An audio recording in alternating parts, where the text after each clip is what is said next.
read the report stated, and I quote, "I watched him run an organization very poorly, lose the confidence of donors. The organization ultimately folded and was forced to merge with another organization who individuals felt could run and manage funds on behalf of donors more responsibly than he could. I don't know how he's going to run an organization with an $857 billion budget and 3 million individuals."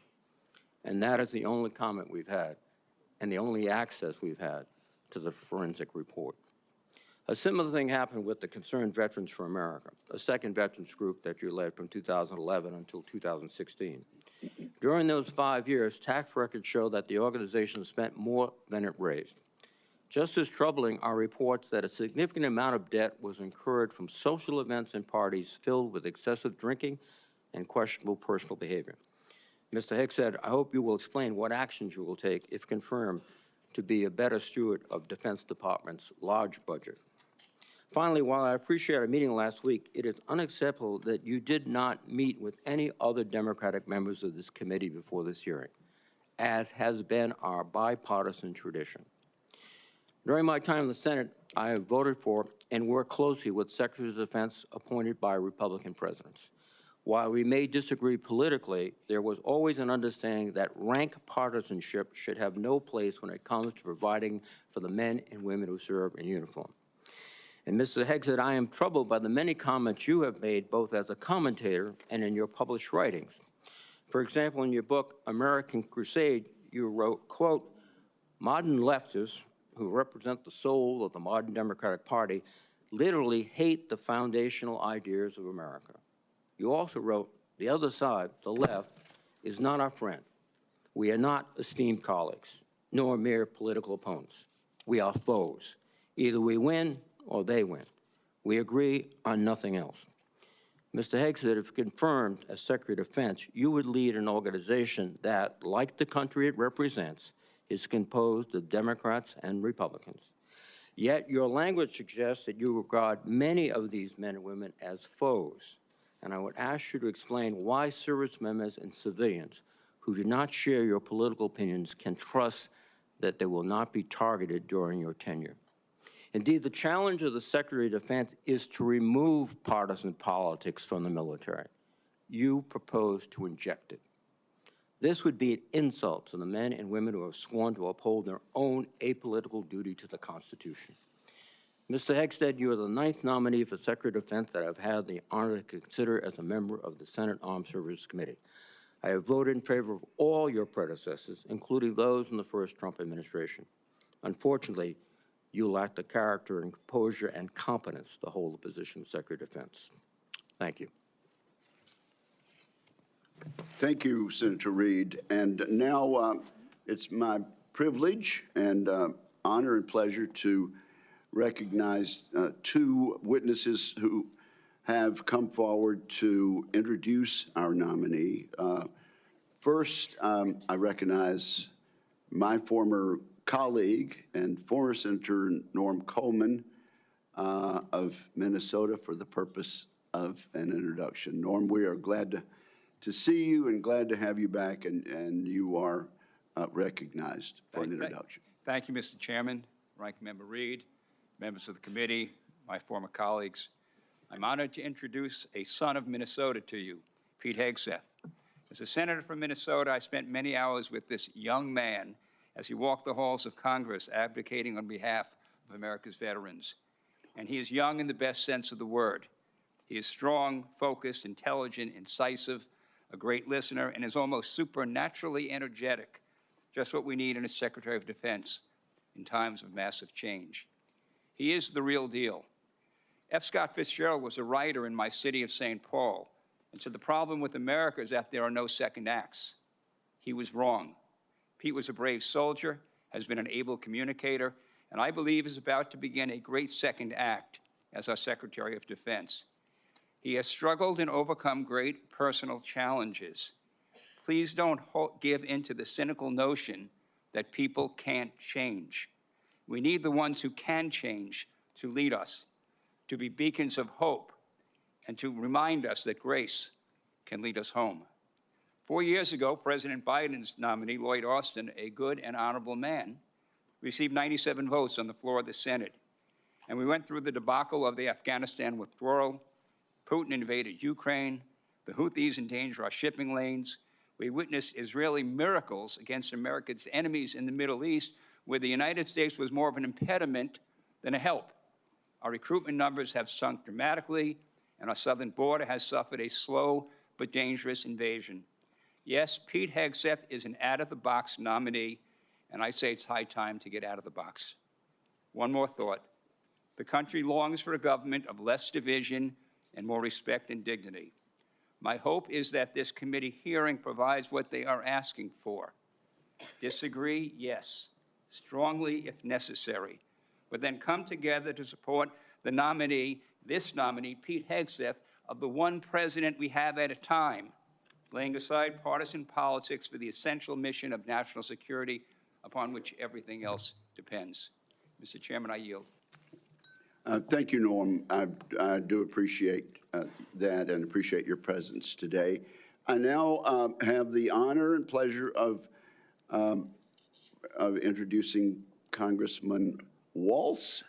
I understand, Congressman, you are still a member of the House for another day or two. Another day or two. Okay, and I now recognize Congressman Walz for whatever opening statement and introduction he might make. Well, thank you, Chairman Wicker, and Chairman has a very nice ring to it, so congratulations, Ranking Member Reed, distinguished members of this committee. It is a privilege to appear before you today and urge the members of this committee to confirm Pete Hegseth as our next Secretary of Defense. And I'm not here today just to advocate on behalf of a future colleague, but to speak on behalf of someone I consider a dear friend for over a decade now. Like Pete, I served in the U.S. Army. Like Pete, I'm a veteran. We deployed to Afghanistan and all over the world at the height of the war on terror, which is the war of our generation.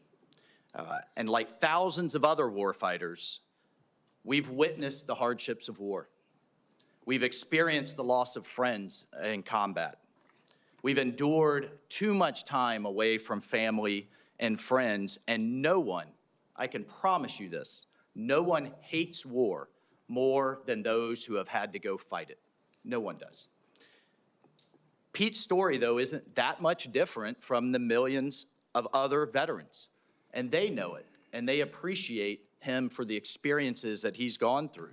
And after our country was brutally attacked on 9/11, Pete Hegseth answered the call of duty like so many others. He put the interests of this country ahead of his own.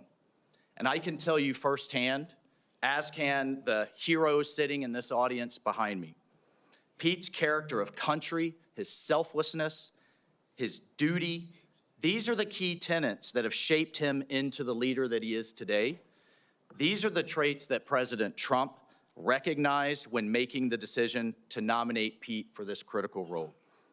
He will bring the perspective of being the first Secretary of Defense to have served as a junior officer on the front lines, not in the headquarters, on the front lines in the war on terror, and recognizes the human costs, the financial costs, and the policy drift that was discussed often in this very room that led us to decades and decades of war. So not only does he understand the threats he faces, but as the chairman mentioned, he is brilliant, in my mind, at communicating those to the American people in a way that is often not communicated in Washington, D.C., to reach out to the American people so that they understand why the military needs to do what it needs to do. And look, I have no doubt that he is going to get the Pentagon back to its primary mission, lethal readiness. That warrior ethos is what our enemies will respect. That warrior ethos is what our enemies will fear, and it's that warrior ethos that will keep the peace. And so, look, ladies and gentlemen, in my humble opinion, our military deserves better than it's getting. Our country faces a devastating recruitment crisis. Men and women are not volunteering to serve at the levels required. Our readiness is down. our costs are up. And it seems like nearly every major weapon system, again, often discussed in this very room, is costing too much, delivering too little, and taking way too long. The bottom line is the status quo is unacceptable. It's not working. And the members of this committee, you all know it. You know it's not working. And the members of the House Armed Services know it's not working. And we have hearing after hearing, year after year. And here we are, decades later, describing the same problems. The Pentagon has continuously failed audits. The businesses that want to do business with the Pentagon have to pass an audit, but the entity itself fails an audit. Innovation is stalled, morale is down, standards have been weakened, and meritocracy is less valued. And as a result, our adversaries have been emboldened all over the world. Ladies and gentlemen, it's time for change. It is time for change. You all have literally seen thousands of veterans, as the chairman cited one amazing Medal of Honor recipient. But we have seen thousands of veterans expressing their support for Pete. This is a man who can reinvigorate that warrior ethos, and this is a man that will lead. I can't imagine having a more capable partner in my position as National Security Advisor. Pete is a man of family, of faith, and he's committed to making our country strong again. And most importantly, brother, I know this in my core, he will always have as a first principle the service members that are out there on the front lines for all of us at the heart of every decision he makes. So, senators, I urge you to support this confirmation. It is critical that President Trump has his national security team in place for the challenges ahead, and I thank you. Thank you, Mike, for your testimony, and I'm guessing that each and every member of this committee will want to have you on speed dial for the next few years. So thank you both. Our two guests may stay, or I know they have other engagements and responsibilities also, but thank you both for your testimony. At this point, Mr. Hegseth, I'm required to ask you as a nominee a series of questions that the committee asks all civilian nominees who appear before it. If you would, please simply respond in the affirmative or negative to each question. Have you adhered to applicable laws and regulations governing conflicts of interest? Yes, sir. Have you assumed any duties or taken any actions that would appear to presume the outcome of the confirmation process? No, sir. Exercising our legislative and oversight responsibilities makes it important that this committee, its subcommittees, and other appropriate committees of Congress receive testimony, briefings, reports, records, and other information from the executive branch on a timely basis. Do you agree, if confirmed, to appear and testify before this committee when requested? Yes, sir. Do you agree to provide records, documents, and electronic communications in a timely manner when requested by this committee, its subcommittees, or other appropriate committees of Congress, and to consult with the requester regarding the basis for any good faith delay or denial in providing such records? Yes, sir. Will you ensure that your staff complies with deadlines established by this committee for the production of reports, records, and other information, including timely responding to hearing questions for the record? Yes, sir. Will you cooperate in providing witnesses and briefers in response to congressional requests? Yes, sir. Will those witnesses and briefers be protected from reprisal for their testimony or briefings? Yes, sir. All right. So at this point, Mr. Hegseth, you are recognized for your opening statement. Well, thank you, Chairman Wicker, Ranking Member Reed, and all the members of this committee for this opportunity today. I'm grateful for and have learned a great deal from this advise and consent process. Our founders knew what they were doing. Should I be confirmed, I look forward to working with this committee, senators from both parties, to secure our nation. I want to thank the former senator from Minnesota, Norm Coleman, for his mentorship and friendship in this process. and the incoming National Security Advisor, Congressman, and more importantly for our purposes, Colonel Mike Waltz for his powerful words. I'm grateful to them both. Thank you to my incredible wife, Jennifer, who has changed my life and been with me throughout this entire process. I love you, sweetheart, and I thank God for you. And as Jenny and I pray together every morning, all glory, regardless of the outcome, belongs to our Lord and Savior, Jesus Christ. His grace and mercy abounds each day. May his will be done.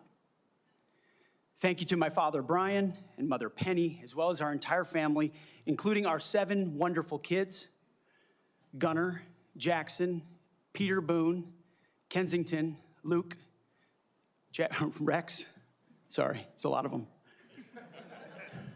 and Gwendolyn. Their future safety and security is in all of our hands. And to all the troops and veterans watching and here in the room, Navy SEALs, Green Berets, soldiers, pilots, sailors, Marines, Gold Stars, and more, too many friends to name. Officers, enlisted, black and white, young and old, men and women, all Americans, all warriors. This hearing is for you. Thank you for figuratively and literally having my back. You are a misogynist. Not only that, you are a Christian Scientist. And support the war in Gaza by the Zionists. I want to thank the authorities for their swift reaction to that outburst and state that similar interruptions will be treated in like manner. Mr. Hegseth, you may continue. Well, as I'll say again, thank you for figuratively and literally having my back. I pledge to do the same for all of you. It's an honor to come before this committee today as President Donald Trump's nominee for the office of Secretary of Defense. 2 months ago, 77 million Americans gave President Trump a powerful mandate for change, to put America first, at home and abroad. I want to thank President Trump for his faith in me and his selfless leadership for our republic. The troops have no better commander-in-chief than Donald Trump. As I've said to many of you in private meetings, when President Trump chose me for this position, the primary charge he gave me was to bring the warrior culture back to the Department of Defense. He, like me, wants a Pentagon laser-focused on lethality, meritocracy, warfighting, accountability, and readiness.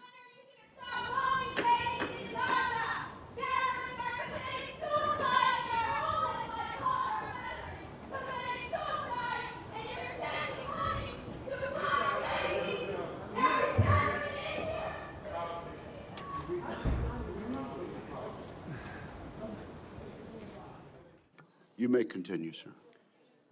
Returning the Pentagon back to warfighting, that's it. That's my job. Mr. Hegseth, suspend your remarks. Let me just say this. The Capitol Police are going to remove immediately individuals that are disrupting the hearing. I see a pattern attempted to be inflicted on the committee, and we're simply not going to tolerate that. You may proceed. To bring back warfighting, if confirmed, I'm going to work with President Trump and this committee to, 1, restore the warrior ethos to the Pentagon and throughout our fighting force. In doing so, we will reestablish trust in our military, addressing the recruiting crisis, the retention crisis, and readiness crisis in our ranks. Members of the security force will remove members.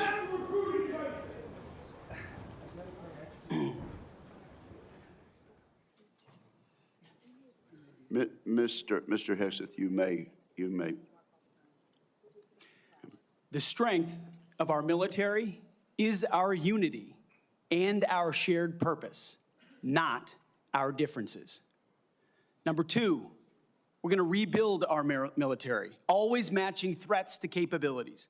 This includes reviving our defense industrial base, reforming the acquisitions process. As you mentioned, Mr. Chairman, no more valley of death for new defense companies, modernizing our nuclear triad, ensuring the Pentagon can pass an audit, and rapidly fielding emerging technologies. And number three, we're going to reestablish deterrence. First and foremost, we will defend our homeland, our borders, and our skies. Second, we will work with our partners and allies to deter aggression in the Indo-Pacific from the Communist Chinese. And finally, we will responsibly end wars to ensure that we prioritize our resources to reorient to larger threats. We can no longer count on reputational deterrence. We need real deterrence.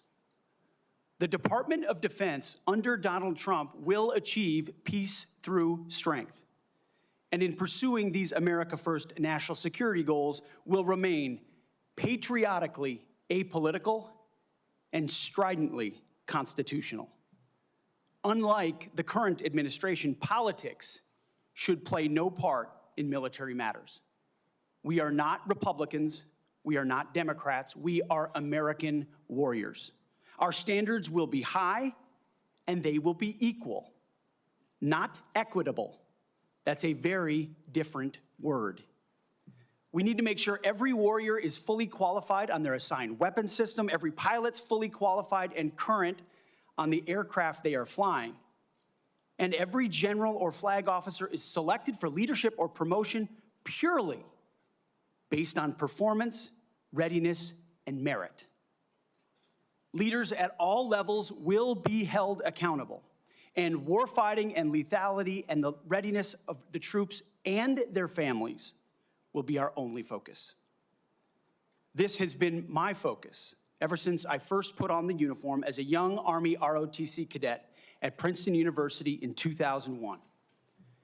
I joined the military because I love my country and felt an obligation to defend it. I served with incredible Americans in Guantanamo Bay, in Iraq, in Afghanistan, and on the streets of Washington, D.C., many of which are with me here today. This includes enlisted soldiers I helped become American citizens, and Muslim allies I helped immigrate from Iraq and Afghanistan. Because when I took off the uniform, my mission never stopped. Now, it is true and has been acknowledged that I don't have a similar biography to defense secretaries of the last 30 years. But as President Trump also told me, we've repeatedly placed people atop the Pentagon with supposedly the right credentials, whether they are retired generals, academics, or defense contractor executives. And where has it gotten us? He believes, and I humbly agree, that it's time to give someone with dust on his boots the helm. A change agent, someone with no vested interest in certain companies or specific programs or approved narratives. My only special interest is the warfighter. Deterring wars, and if called upon, winning wars by ensuring our warriors never enter a fair fight. We let them win, and we bring them home. Like many of my generation, I've been there. I've led troops in combat. I've been on patrol for days. I've pulled the trigger downrange, heard bullets whiz by, flex-cuffed insurgents, called in close air support, led medevacs, dodged IEDs, pulled out dead bodies, and knelt before a battlefield cross. This is not academic for me. This is my life. I led then, and I will lead now. Ask anyone who's ever worked for me or with me. I know what I don't know. My success as a leader, and I very much look forward to discussing my organization's successes at Vets for Freedom and Concerned Veterans for America. I'm incredibly proud of the work that we've done. But my success as a leader has always been setting a clear vision, hiring people smarter and more capable than me, empowering them to succeed, holding everyone accountable, and driving toward clear metrics. Build the plan, work the plan, and then work harder than everyone else around you. I've sworn an oath to the Constitution before, and if confirmed, I will proudly do it again. this time, for the most important deployment of my life. I pledge to be a faithful partner to this committee, taking input and respecting oversight. We share the same goals: a ready, lethal military, the health and well-being of our troops, and a strong and secure America. Thank you for the time, and I look forward to your questions. Thank you very much, Mr. Hegseth.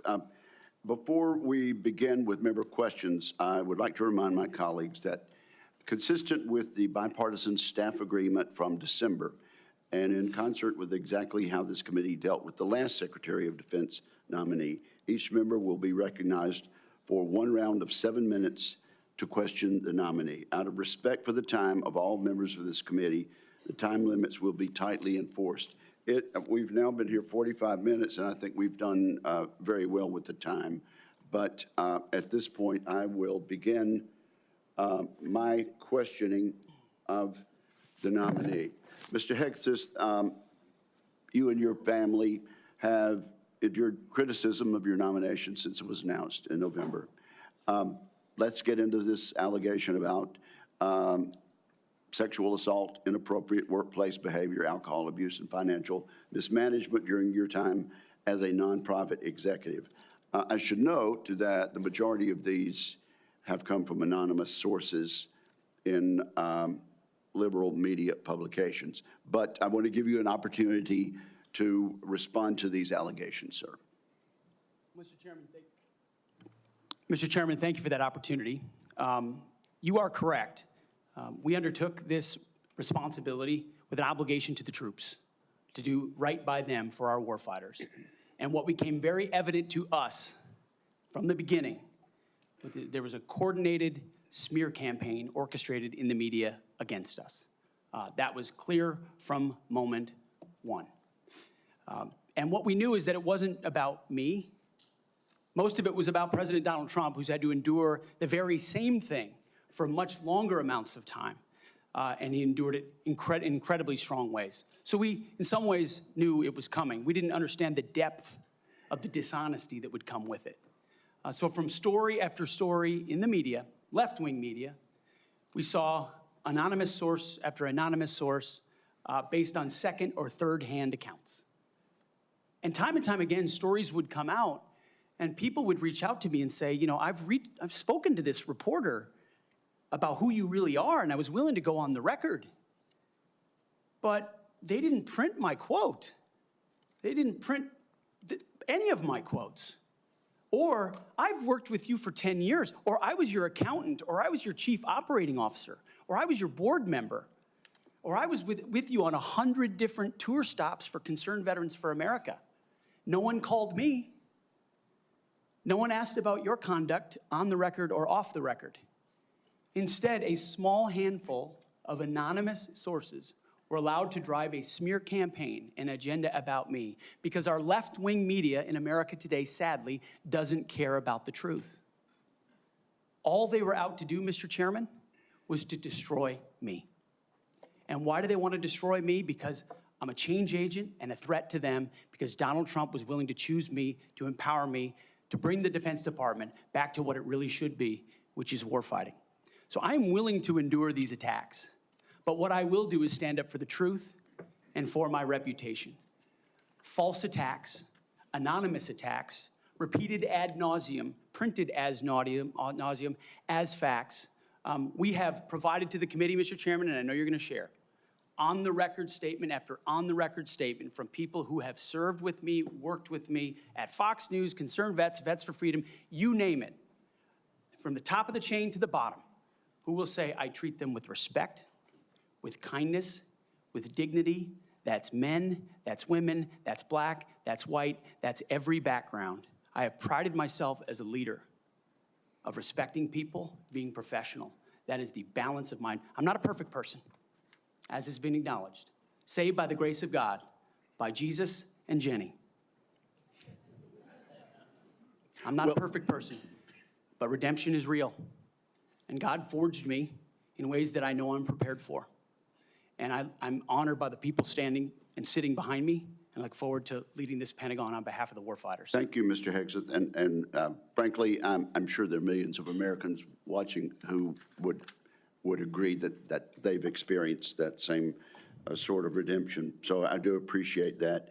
I realize that it involves a little bearing of the soul, but thank you for that. Now let's talk about top-line defense spending. I have a plan. I think you've read it. I issued another plan, for Freedom's Forge, which you've also had a chance to look at. And you have noted correctly that the current trend line of defense spending falling below 3% of our GDP is a threat to national security. You also said building the strongest and most powerful military in the world must be done responsibly, but it cannot be done on the cheap. You still agree with that, do you not? Yes, sir, I do.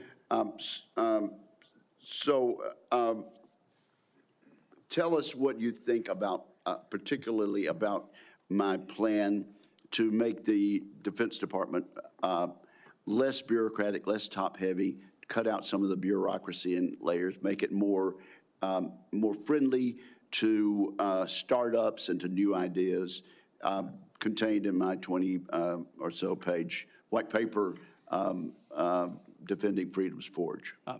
Senator, I've had a chance to review the Forged Act, that paper. Those are precisely the kinds of ideas that need to be pursued. And I look forward to working with this committee to ensure we cut the red tape, we incentivize innovation, we rebuild the defense industrial base, cut out the bureaucracy, all the things that are preventing the platforms and the tools from getting rapidly from our great defense companies here that should, and those that want to compete, into the hands of warfighters. But past his prologue on this, sir, and I would just look at what President Trump did after the drawdowns of lead from behind under President Obama. President Trump rebuilt our military. He didn't start wars, he ended them, and he didn't allow wars to start on his watch. We've had the same kind of defense cuts under the Biden administration. And so, look, I would present to the committee the reputation of President Donald Trump and me coming alongside him to ensure we have peace through strength by rebuilding our military, investing as necessary. Going under 3%, Mr. Chairman, is very dangerous. Okay, we got 45 seconds. Tell us, in that point, get us started at least talking about deterring China and the Indo-Pacific. It starts with priorities. The 2017 National Defense Strategy was the first step in reorienting away from simply entanglement in the Middle East, which our generation knows a lot about, and reorienting the behemoth that is the Pentagon toward new priorities, specifically the Indo-Pacific. So that strategy has started and was barely followed through on under the Biden administration. So we're going to start by ensuring the institution understands that as far as threats abroad, the CCP is front and center, also obviously defending our homeland as well. Thank you very much. Senator Reid, you're recognized. Well, thank you very much, Mr. Chairman. Before I begin my questioning, I would like to make 3 requests. First, many of my members would like a second round. That has been the custom. Senator Hagel was afforded 3 rounds. Senator Ash Carter, 2 rounds. And that was done by a Republican chairman with the consent and the appropriate guidance of Democrats. I must say, too, my recollection is I've never denied anyone the opportunity to ask the second round of questions as I chaired. I would request the second round. And my time is running. I think these are administrative. Oh, yeah, you're using your time. No, if the timekeeper will pause the time. I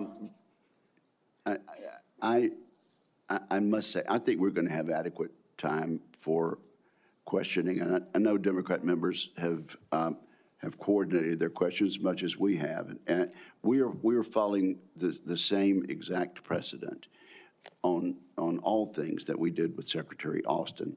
So I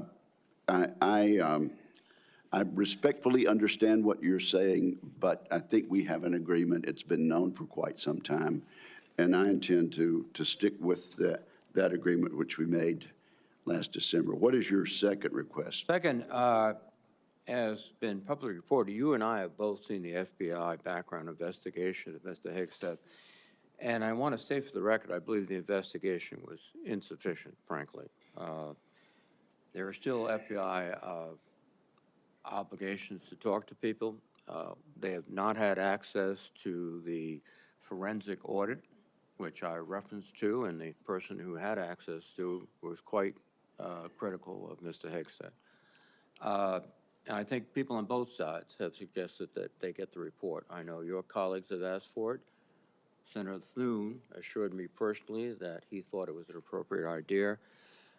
So I would ask, and I would say too, as a precedent, one of President Trump's appointees had similar, very complicated personal issues. The report was made available to all the members of the committee. We would be following precedent. I ask that that be made possible. Again, there's been much discussion about this, and what I intend to do is follow the exact precedent that we've had for the last two hearings with regard to secretaries of defense. Not only Secretary Austin, but Secretary Mattis 8 years ago.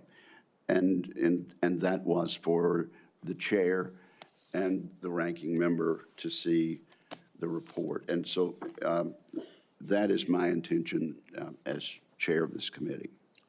Finally, Mr. Chairman, I have several letters that I would include for the record. One from Count Every Hero, which is an organization of retired 4-star generals and former secretaries of defense that is critical of the proposed purge panels. One from an organization for domestic violence. One for a Council on American Relations. And also several letters that raise questions. I would ask they be submitted for the record. Without objection, they will be submitted. And Mr. Reed, your time has now expired. Just kidding. Yeah. You're recognized for 7 minutes. Thank you. You're a very understanding chairman. I like that. I like that. Ms. Hegseth, you've written, and it's quote, "Oh yeah, and fire any general who hasn't carried water for Obama and Biden's extra constitutional and agenda-driven transformation for our military. Clean house and start over." It's come to my attention that current serving military personnel have received emails threatening them with being fired for supporting the current DOD policies.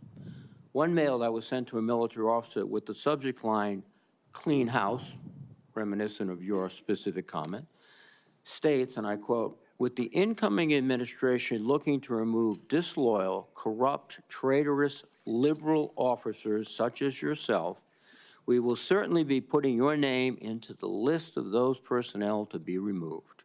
We know you support the woke DEI policies and will ensure you never again influence anyone in the future.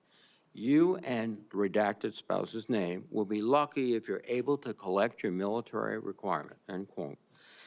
Now, I want to remind everyone that these policies that are being referred to date back decades, to the 1940s and 50s with respect to racial discrimination particularly, and administrations of both parties, including the Trump administration and their first party, caused those policies to be enforced. Mr.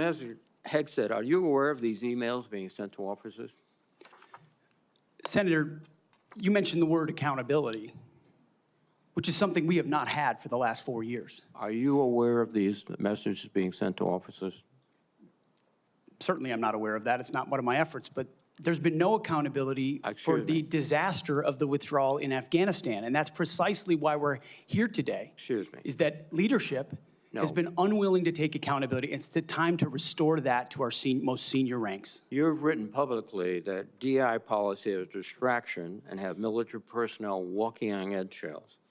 Do you believe that emails like that are essentially threatening both a serving officer and a spouse and claiming that they'll lose their pension will have a distraction and detract from the lethality?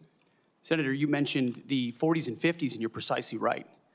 The military was a forerunner in courageous racial integration in ways no other institutions were willing to do. I served with men and women of all backgrounds because of the courage of people Do you decades and believe, decades ago. Mr. Incredibly Hickson, important. please, do you mean- However, please, the do you- DEI policies of today are not the same as what happened back then. They're dividing troops inside formations, causing commanders to walk on eggshells, not putting meritocracy first. That's the indictment that's made by those serving right now. Excuse me. And why we're having this Excuse me. conversation. All of your public comments don't talk about meritocracy. They talk about liberal democratic efforts that are destroying the military, that those people are our enemies. That's not meritocracy. That's a political view.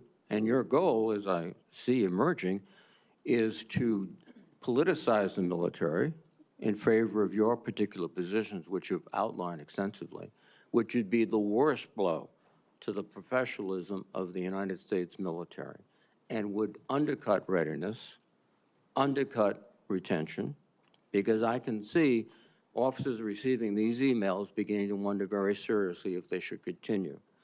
Let me change subject for a moment here. You've been instrumental in securing pardons for several convicted war criminals. In at least 2 of these cases, the military personnel who served in combat with these convicted service members were not supportive of the pardons. They did their duty as soldiers to report war crimes. Your definition of lethality seems to embrace those people who do commit war crimes, rather than those who stand up and say, this is not right. So what's the response to your service members who personally witnessed these and courageously reported them to their superiors? Senator, as someone who's led men in combat directly and had to make very difficult decisions, I've thought very deeply about the balance between legality and lethality, ensuring that the men and women on the front lines have the opportunity to destroy with and close the enemy, and that lawyers aren't the ones getting in the way. I'm not talking about disavowing the laws of war or the Geneva Conventions or the Uniform Code of Military Justice. Sir, I'm talking about restrictive rules of engagement that these men and women behind me understand they've lived with on the battlefield, which has made it more difficult to defeat our enemies. In many of the cases you're talking about in particular, sir, there was evidence withheld, there was prosecutorial misconduct, and as someone who looks case by case and defaults to the warfighter, to the men and women with dust on their boots, not the second guessers in air-conditioned offices in Washington, D.C. Excuse me. I look case by case and was proud to work with President Trump to understand those cases and ensure that our warriors are always looked out for. Those cases were adjudicated by who? People in Washington or fellow non-commissioned officers who had also served, sacrificed, and believed in the ethic of the military? Who were the court-martial? Senator, in multiple cases, they were actually acquitted, but some charges cases, lingered. yes, regardless but of where those some were convening committed. authorities were, yes, sir. Some were, but others were convicted, and you asked for pardon. That's the only reason you asked for pardon, because they were convicted. But the other factor, too, is you've already disparaged in writing the Geneva Convention, the rules of law, all of these things. How will you be able to effectively lead a military in which one of the principal elements is discipline, respect for lawful authority? You have made statements to your platoon after being briefed by a JAG officer. Well, by the way, would you explain what a JAG-off is?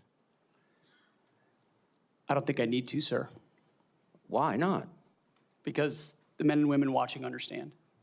Well, perhaps some of my colleagues don't understand. It would be a JAG officer who puts his or her own priorities in front of the warfighters. Their promotions, their medals, in front of having the backs of those who are making the tough calls on the front lines. Thank you, Senator Reid. Interesting. Thank you, Senator Thank you Reid. very much. Senator Fisher. Thank you, Mr. Chairman, and welcome, Mr. Hegseth, to you and to your family. Thank you for the meeting that we had. We talked about a number of things. First and foremost was that nuclear weapons are foundational to our national defense, and having a safe, effective, and credible nuclear deterrent underpins our alliances, and as you know, it deters our adversaries. Nuclear deterrence has been, and you and I believe, agreed on this, it must continue to be unequivocally the highest priority mission of the Department of Defense. But deterrence only works if our adversaries believe our nuclear forces are effective and credible.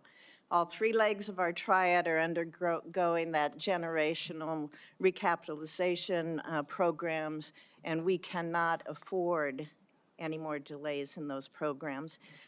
Sir, do you believe and agree with President Trump's 2018 nuclear posture review that preventing adversary nuclear attacks is, quote, the highest priority of the United States? Senator, yes, I do. If confirmed, will you commit to supporting all three legs of the nuclear triad and to using every tool available to deliver these systems on schedule? Senator, yes, I do, because ultimately our deterrence, our survival is reliant upon the capability, the perception, and the reality of the capability of our nuclear triad. We have to invest in its modernization for the defense of our nation. While former secretaries of defense have stated that nuclear deterrence is the highest priority, we haven't really seen that translated into budget requests or using the tools like the Defense Production Act. You've spoken about increasing lethality. You've spoken about getting programs done faster. How would you actually implement a culture change so that we can see these delivery schedules move forward, be rewarded? I can tell you in most every briefing we have, the schedules we're on are too late. So what would you do? Well, ultimately focused first on the things that are most important, as we have discussed, Senator, the nuclear triad, understanding whether it's the B-21 or the Minuteman to the Sentinel, all aspects of the Columbia-class submarines, ballistic missiles. What are the priorities that need to be focused on and ensure that in those particular cases, you mentioned it, Senator, the Defense Production Act, emergency powers. If we're at a place where our nuclear capabilities are perceived to not be what they are, that is an emergency. And we have an ally in our incoming commander-in-chief, in President Donald Trump, who has spoken about these things, understands the power and strength of nuclear deterrence, will not allow them to be deprioritized. It's the existential threat. It's the existential threat to this nation. How do you change the culture? It's not just the Production Act that's going to be able to do it. How are you going to move forward faster? Competition, Senator, is important, critically important. The Death Valley that was talked about, leveraging the innovation of Silicon Valley, which for the first time in generations has shown a willingness, desire, and capability to bring its best technologies to bear at the Pentagon, a Pentagon that has become too insular, tries to block new technologies from coming in. So we have to embrace that, there's some great Office of Strategic Capital, DIU initiatives that provide loans to companies to participate, because you have to invest in the defense industrial base for the longer term projects. We have the capability, the missiles and the munitions, but also to rapidly field emerging technologies that we need on the battlefield right now. So as we learn things, say in the war in Ukraine, those technologies, as we look at threats we're gonna face, find ways to rapidly field those using off-the-shelf technologies or standard designs, modular designs. Another easy one, Senator, that became evident in the process is digital designs. The Pentagon often builds entire systems without first using a digital design. Okay. Which means you build prototypes and then scrap them and start over again. No private sector business could survive doing business that way. So there's a lot of innovation, and I'm going to hire a lot of smart people already have to help with that. In the 2025 NDAA, it was established to a new position, the Assistant Secretary of Defense for Nuclear Deterrence, Chemical and Biological Defense Policy and Programs. And that was established so we could cut through a lot of the bureaucratic stovepipes that we see in the office of the Secretary of Defense. If confirmed, will you direct the Department of Defense components to expeditiously implement this reform? It sounds, I would want to look directly at exactly what that reform is. It is I take your word that it's great, Senator. I will review it robustly, and I look forward to implementing it. Okay, thank you. During the first Trump administration, the 2018 Nuclear Posture Review concluded that the U.S. needed to once again develop and deploy a nuclear-armed sea-launched cruise missile known as SLCM to offset significant Russian and Chinese advantages in theater-range nuclear capabilities. Since then, Congress, on a strong bipartisan basis, has directed the Navy and the National Nuclear Security Administration to continue this effort. Do you support the SLCM program? As of right now, Senator, based on what I know, I do, but one of my answers I'll have repeatedly throughout this morning is getting an opportunity to look under the hood, classified material, get an understanding of true capabilities vis-a-vis enemy capabilities. Because what we know right now on the nuclear, Senator, what I know on the nuclear side is that Russia and China are rushing to modernize and build arsenals larger than ours. We need to match threats to capabilities, and the systems we elevate will be tied to whether those capabilities are needed based on the adversaries we face. Would you ensure that this program is executed according to law? Absolutely, absolutely, Senator. What, short here, what is your plan to revitalize the industrial base in this country? Needs to be real short. Real short. Serious investment targeted at systems that we truly need by also incentivizing competition and laser focus from the OSD, from the Office of Secretary of Defense, to all the particular strategic initiatives to revive them so it's not just one system, it's multiple systems. You may want to expand on that on the record. At this point, my colleagues, I would ask unanimous consent to enter into the record a letter organized by a group called Flag Officers for America, which has 120 retired generals and admirals offering their support for Mr. Hegseth's nomination. I ask unanimous consent. Without objection, it is entered into the record. Senator Shaheen. Good morning, Mr. Hegseth. Good morning, Senator. I was pleased when I was contacted on your behalf about meeting before this hearing. I've been on this committee since 2011, and during that time, I voted to confirm 6 nominees to be Secretary of Defense from 3 administrations, 2 Democratic and 1 Republican, the first Trump administration. Every one of those nominees met with me and my Democratic colleagues on this committee before the hearing. So, as you can imagine, I was disappointed when no one ever followed up. When we followed up with your office, you were not able to meet. Do you understand that if you're confirmed to be Secretary of Defense, that you will have a responsibility to meet with all members of this committee, not just Republicans? Senator, I very much appreciate and understand the traditionally bipartisan nature of this committee. Their national defense is not partisan. It should not be about Republicans or Democrats. And so I look forward to working together with you and your colleagues on priorities facing this nation. Yes? I think we would expect that. And one reason that I wanted to meet with you was because I thought it would be really helpful to better understand your views on women in the military. Because you've made a number of surprising statements about women serving in the military. As recently as November the 7th of 2024 on the Sean Ryan Show, you said, and I quote, "I'm straight up saying that we should not have women in combat roles. It hasn't made us more effective." The quote went on a little longer, but that was the gist of it. That was before you were nominated to be Secretary of Defense. Mr. Hegseth, do you know what percentage of our military is comprised of women? I believe it's 18 to 20%, Senator. It's almost 18%, and in fact, DOD's 2023 demographic report indicated that there are more women serving now, and there are fewer separations. So they make up a critical part of our military, wouldn't you agree? Yes, ma'am. Women in our military, as I have said publicly, have and continue to make amazing contributions across all aspects of our battlefield. Well, you also write in your book, The War on Warriors, with the chapter, The Deadly Obsession with Women Warriors, that, quote, "Not only are women comparatively less effective than men in combat roles, but they are more likely to be objectified by the enemy and their own nation in the moral realms of war. Mr. Hegseth, should we take it to believe that you believe that the two women on this committee who have served honorably and with distinction made our military less effective and less capable?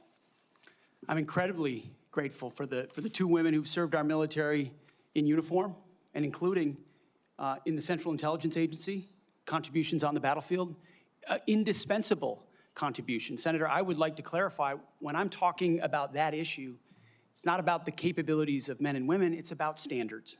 And this committee has talked a lot about standards. Standards that we, unfortunately, over time, have seen eroded in certain duty positions, certain schools, certain places, which affects readiness, which is what I care about the most, readiness on the battlefield. I appreciate that. And so my comments point time and time again to standards. Your statements publicly have not been to that effect.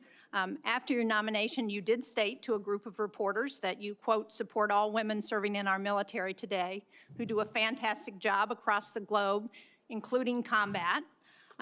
So what I'm confused about, Mr. Hegseth, is which is it?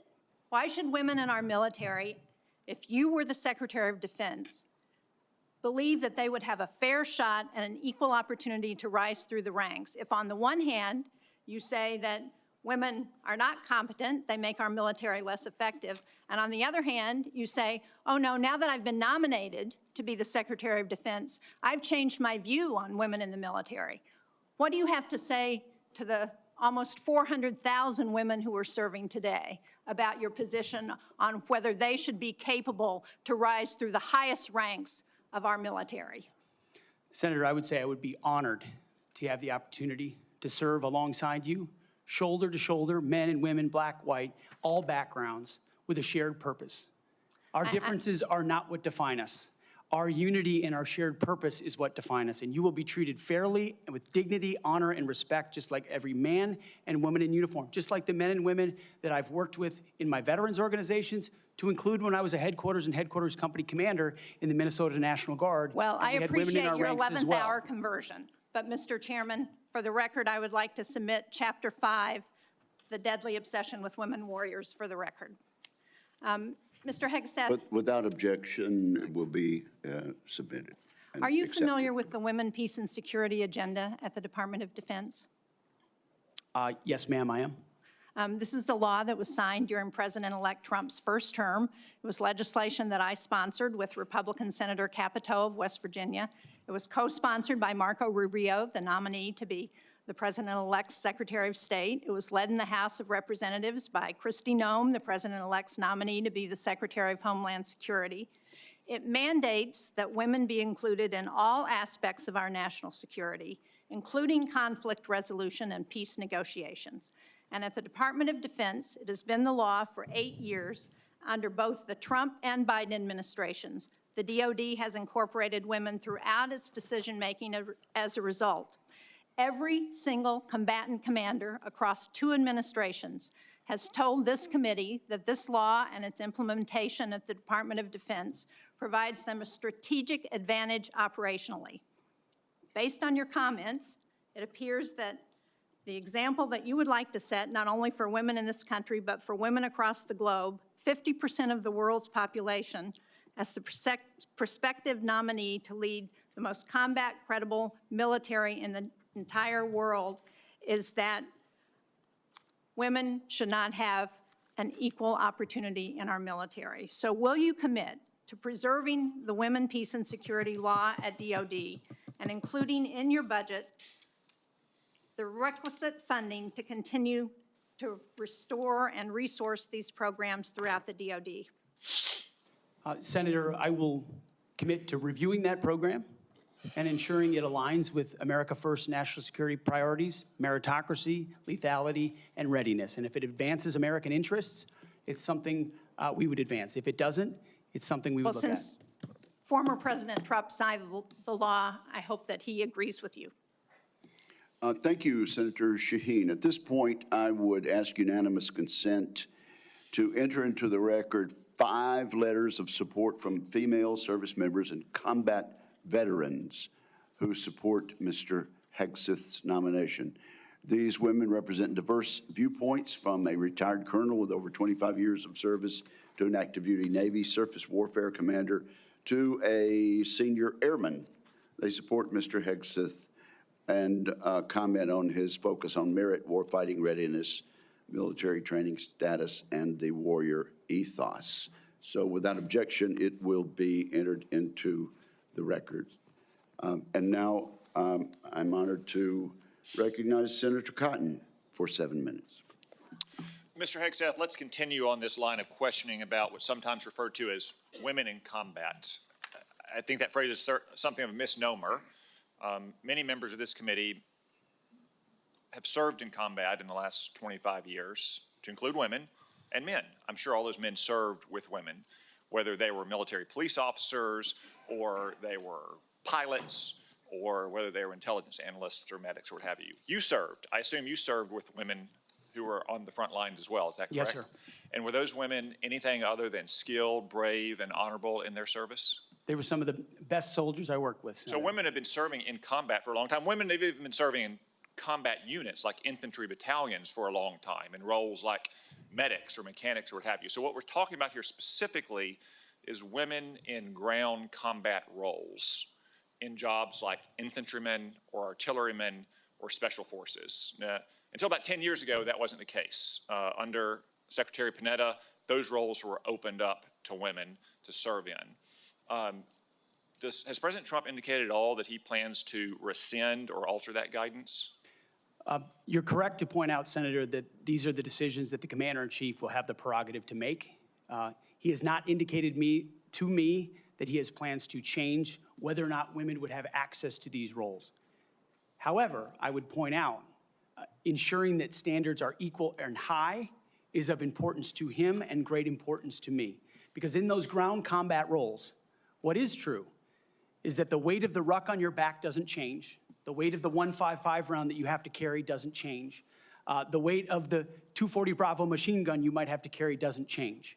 And so whether it's a man or a woman, they have to meet the same high standards. And Senator, in any place where those things have been eroded or in courses, criteria have been changed in order to meet quotas, racial quotas or gender quotas, that is putting a focus on something other than readiness, standards, meritocracy, and lethality. So that's the kind of review I'm talking about, not whether women have access to ground combat. Okay, so thank you. So you expect no change to that guidance, but as you point out, in these specific jobs, there are irreducible physical demands.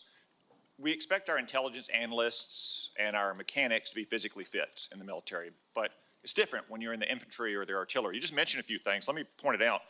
An artillery shell weighs almost 100 pounds. An Abrams tank round weighs around 50 pounds. The M240 Bravo machine gun with its tripod weighs almost 50 pounds. The average weight of a full kit, ammo, water, commo, body armor for a soldier is over 100 pounds. Nothing you can do can change any of those things, right? That is physical reality.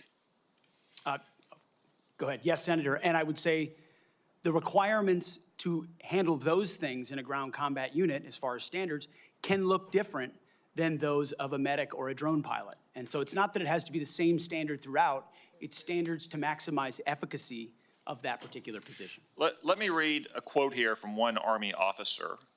While it may be difficult for a 120-pound woman to lift or drag 250 pounds, the Army cannot artificially absolve women of that responsibility. It may still exist on the battlefield. The entire purpose of creating a gender-neutral test was to acknowledge the reality that each job has objective physical standards to which all soldiers should be held, regardless of gender.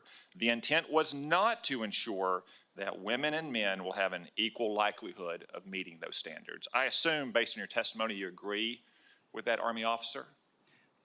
Absolutely. The standards need to be the same and they need to be high.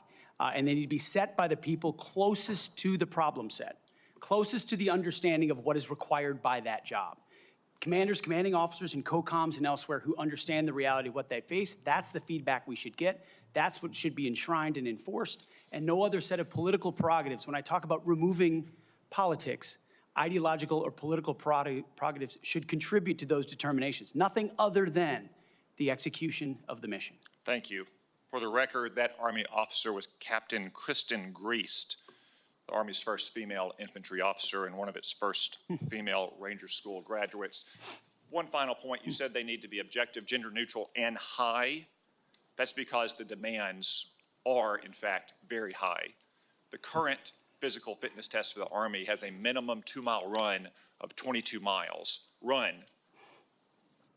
And I want the reporter to note that I'm putting run in air quotes, because 22 miles at 2 miles is not running. It may be jogging, it's probably walking fast.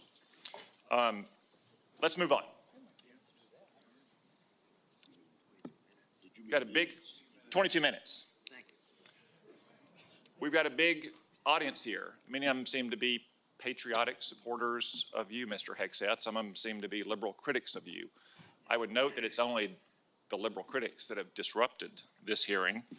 As was my custom during the Biden administration, I want to give you a chance to respond to what they said about you. I think the first one accused you of being a Christian Zionist. I'm not really sure why that is a bad thing. I'm a Christian. I'm a Zionist. Zionism is that the Jewish people deserve a homeland in the ancient Holy Land where they've lived since the dawn of history.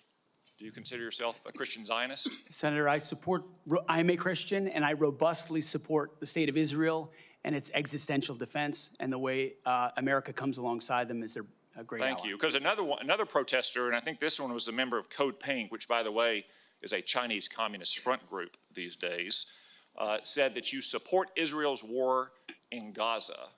I support Israel's existential war in Gaza. I assume, like me and President Trump, you support that war as well, don't you? Senator, I do. I support Israel destroying and killing every last member of Hamas.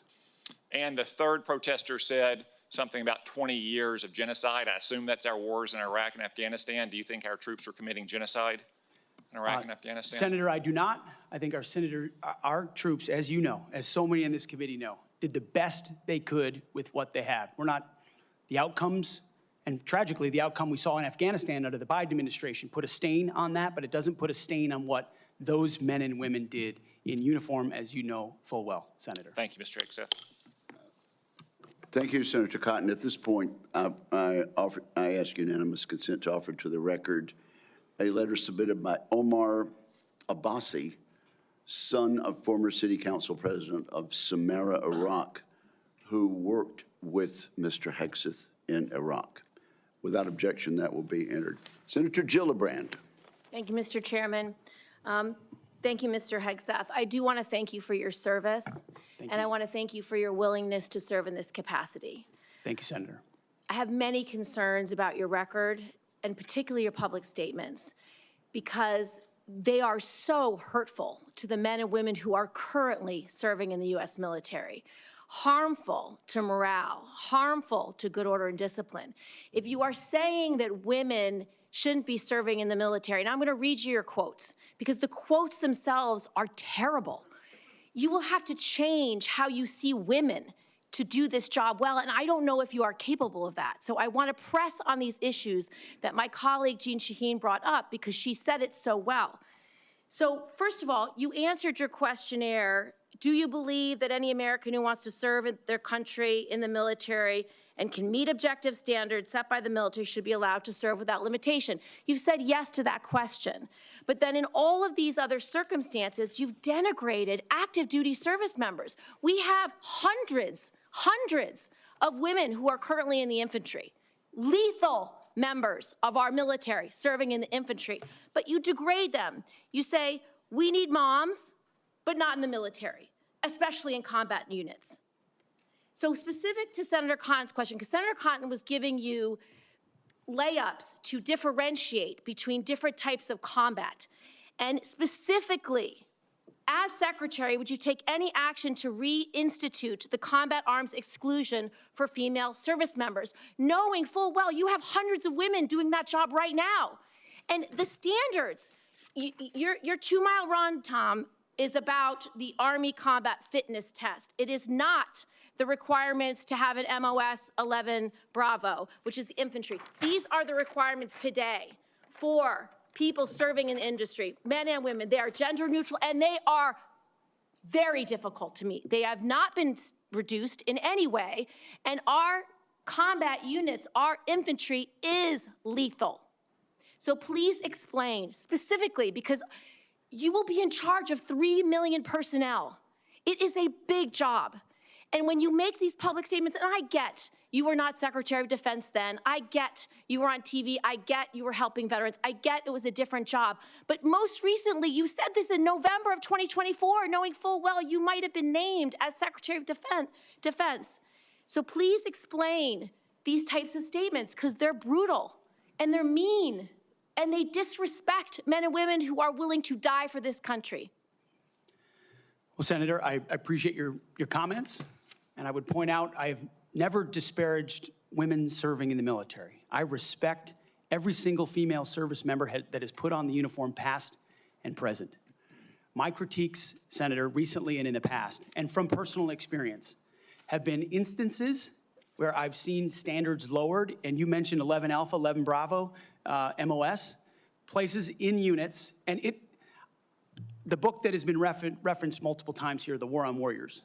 I spent months talking to active duty service members, men and women, low ranks, high ranks, combat arms and not combat arms. And what each and every one of them told me, and which personal instances have shown me, is that in ways direct, indirect, overt, and subtle, standards have been changed inside infantry training units, ranger school, infantry battalions, to ensure that Give me one example. Please give me an example. I get you're making these generalized statements. Commanders meet quotas to have a certain number of female infantry officers or infantry enlisted, and that disparages those women who are incredibly capable of meeting that standard. Commanders do not have to have a quota for women in the infantry. That does not exist. It does not exist.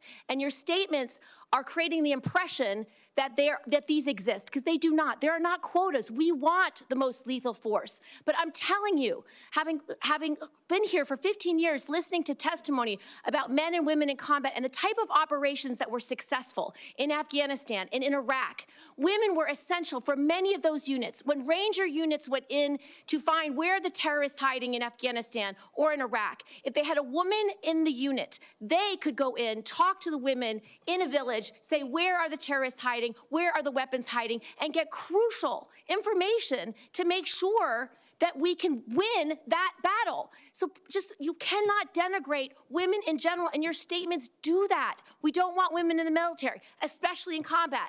What a terrible statement. So please, do not deny that you've made those statements. You have.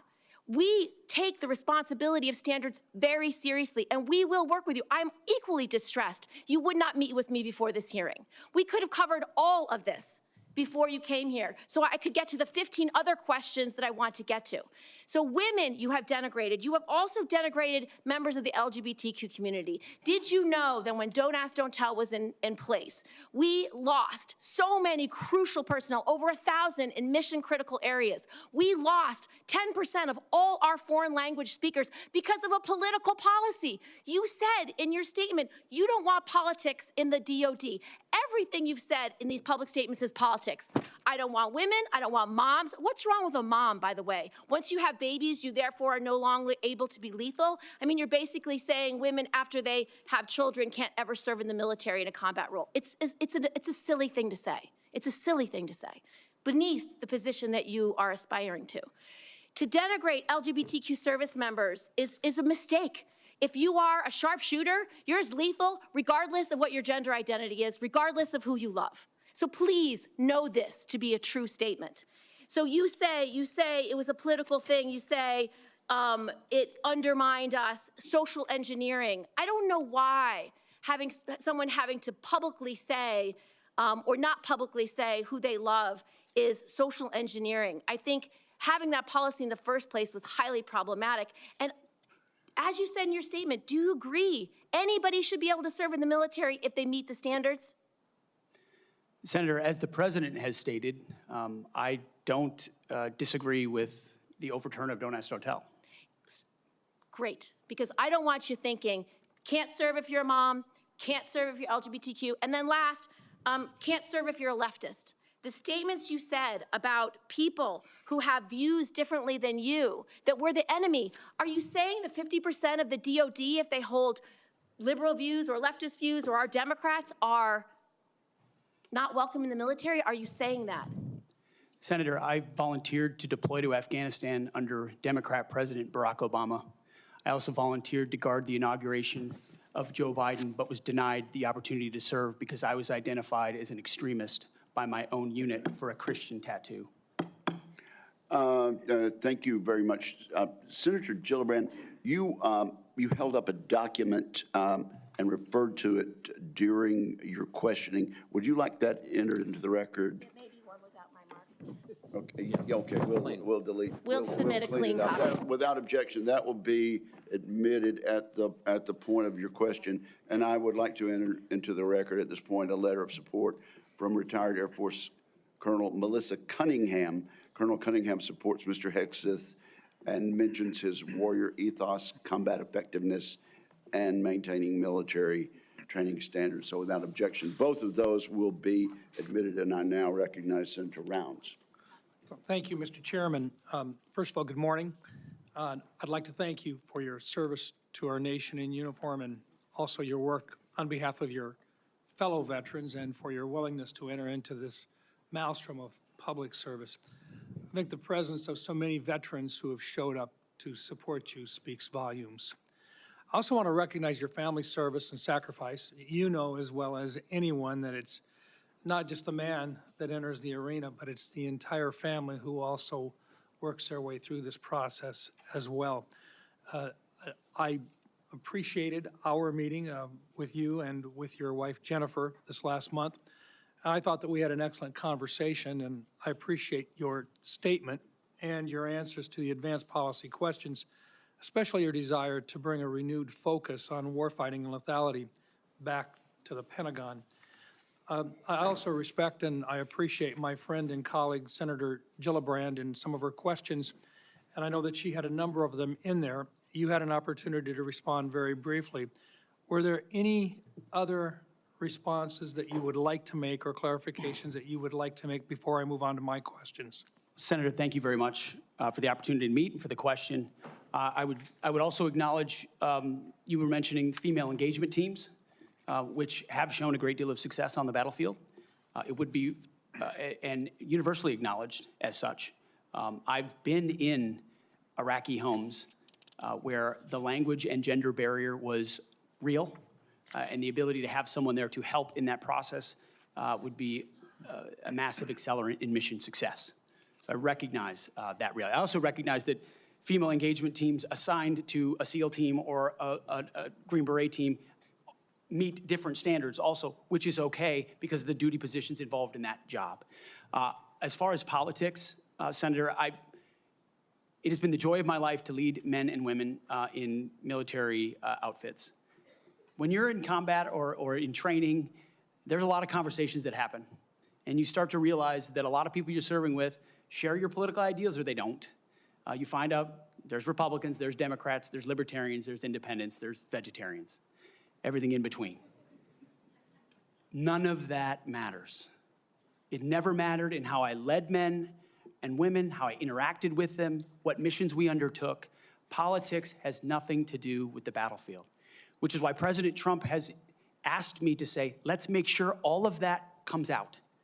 This is about warfighting capability, setting standards high, and making sure we give our boys, our men and women, everything they need to be successful on the battlefield. So politics can play no part in that, and I look forward to infusing that, as we always have inside our units. I appreciate you making that very clear. And one of the areas that we want to do our best is to provide for the equipment and the technical capabilities so that no young man or woman enters into a battle as a fair fight, and that they always have the advantage.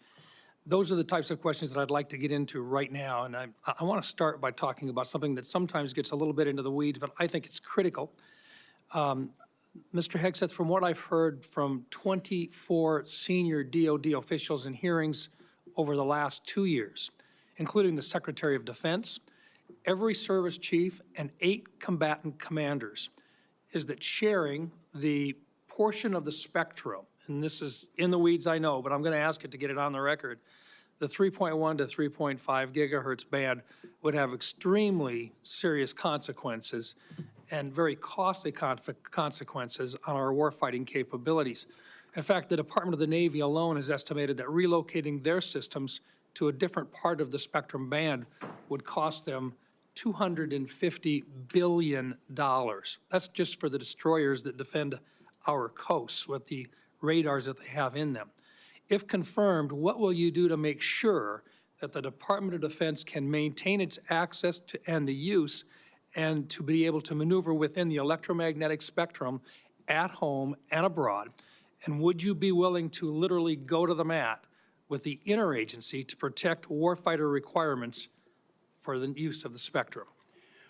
Well, Senator, thank you for the question. And my job, in part, will be to go to the mat when necessary for things I believe are an absolute requirement for the Department of Defense and the men and women in uniform. There's no doubt about that.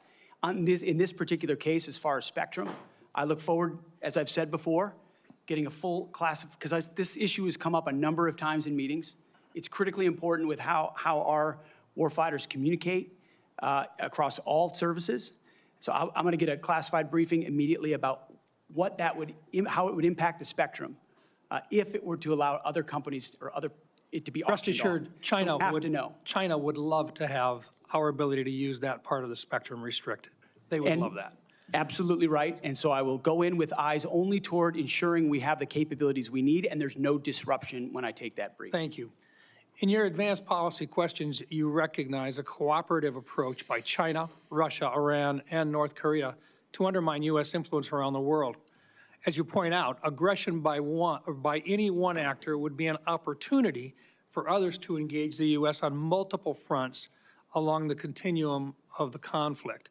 As we discussed in my office, neither of us wants to send our troops into a fair fight. We want to make sure that they have every advantage that the United States can give them, and that requires resources and reforms.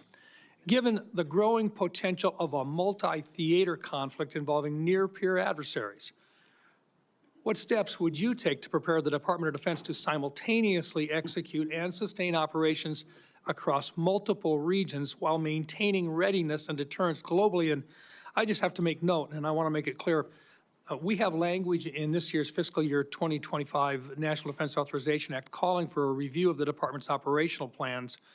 And I just want to make sure that you're aware of that, and that we will have, if we have a fight with one, the chances are very good that we're going to have two battles or two different battlegrounds at the same time.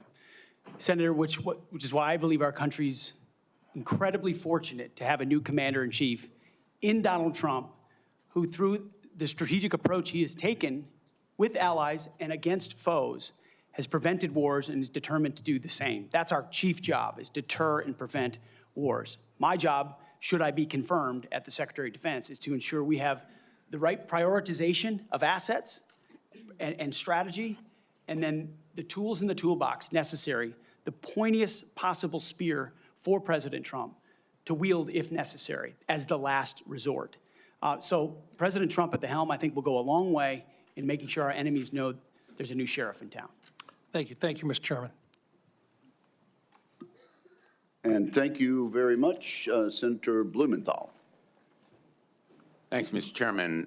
Thank you for having this hearing. Thank you for being here, Mr. Hegseth. And I want to join in expressing appreciation and respect for your service to our country, and thanks to all the veterans who are here today, and thank you for your service as the ranking member of the Veterans Affairs Committee. I hope we can focus on doing better for our veterans and doing better in management of the Department of Defense. There's always room for improvement.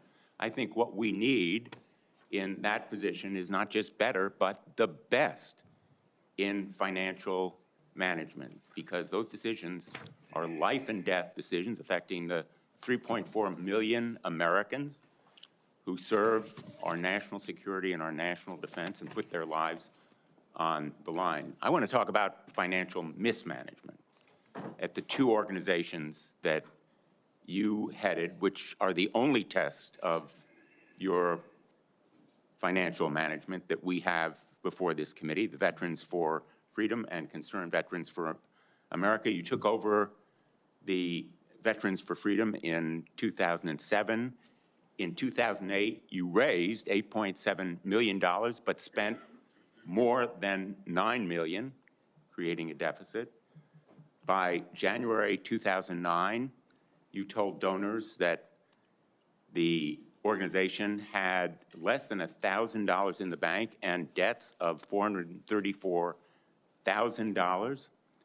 By 2010, revenue at the Veterans for Freedom had dropped to about $265,000. In the next year, it had dropped further to $22,000. You don't dispute these numbers, do you?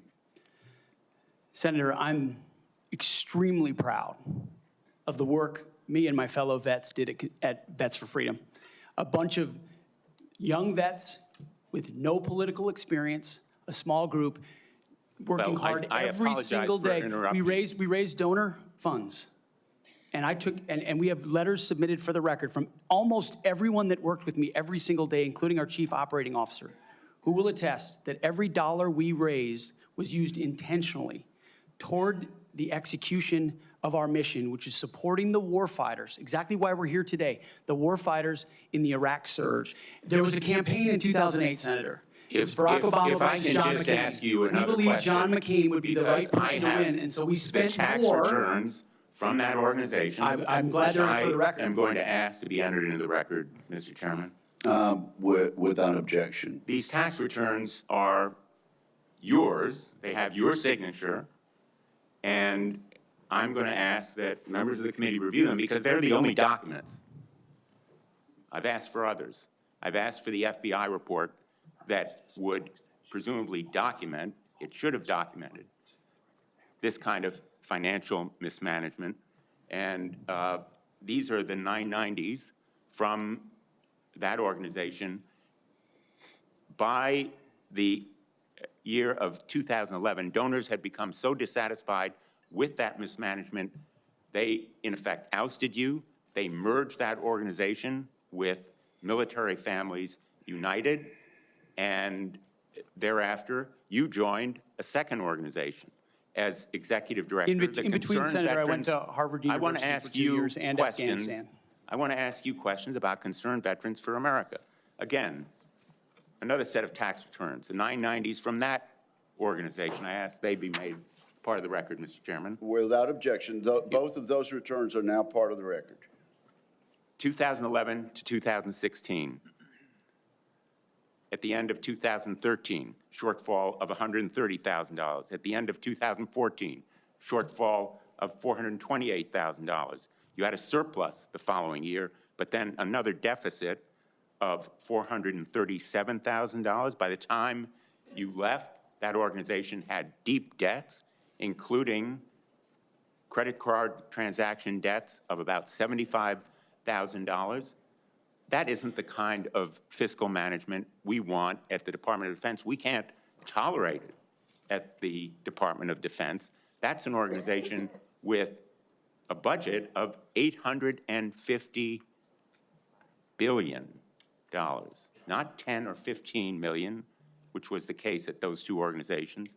And it has command responsibility for 3.4 million Americans. The highest number that you managed in those two organizations was maybe 50 people. Let me ask you, how many men and women now serve in the United States Army? What is Sen's strength? Senator, I would like an opportunity to respond to I've asked you a impugning question. of my leadership of a veterans organization. Concerned Veterans for America, you're on the VA committee, sir, and I appreciate your service there. The VA Accountability Act and the Mission Act were all brainchilds of Concerned Veterans for America. We used our donor money very intentionally and focused to create policy that bettered the lives of veterans. Mr. Hegseth, I'm asking you a very simple question. How many men and women currently serve in the United States Army? Senator, the United States Army, 450,000 on active duty, sir. And how many in the Navy? And the Navy is 425, sir. Well, it's 337 this year. How many in the Marine Corps? 175,000, sir. 172,300. Those numbers dwarf any experience you had by many multiples. I don't believe that you can tell this committee or the people of America that you are qualified to lead them. I would support you as the spokesperson for the Pentagon. I don't dispute your communication skills, but I believe that we are entitled to the facts here. I've asked for more documents. I assume you'd be willing to submit to an expanded FBI background check that interviews your colleagues, accountants, ex-wives, former spouses, sexual assault survivors, and others, and enable them to come forward. Senator, I'm not in charge of FBI background checks. But you would submit to it and support it. I'm not in charge of FBI background checks. Thank you, Senator Blumenthal. I at this point, want to submit a letter from Captain Wade Zirkle, the founder of Vets for Freedom and the person who hired Pete Hegseth to run the organization. Although the 2008 financial crisis dried up fundraising for nonprofits, Captain Zirkle says, and I quote, "Pete responded to this crisis with decisive action by reducing staff and renegotiating all debts with creditors until they were fairly resolved, an impressive feat and a testament to Pete's character." Pete departed VFF in 2010 to take on a new role with Concerned Veterans for America. Pete departed on good terms. Without objection, that will be added to the record. Senator Ernst, you are recognized for 7 minutes. Thank you, Mr. Chair. And I ask unanimous consent to enter into the record a letter submitted by Mr. Mark Lucas, who is a fellow Iowan and Iowa Army National Guard member. Mr. Lucas and I served together in the Iowa Army National Guard. He succeeded Pete Hegseth as Executive Director of Concerned Veterans for America. And in his letter, Mr. Lucas says that Mr. Hegseth, quote, laid a strong foundation that postured CVA for long-term success, end quote. And that Mr. Hegseth, quote, continued to be an invaluable asset to both me as a leader and the organization, end quote. So I would ask for unanimous consent to enter this Washington Times article and the letter from Mr. Mark Lucas into the record. Without objection. Okay, thank you, Mr. Chair.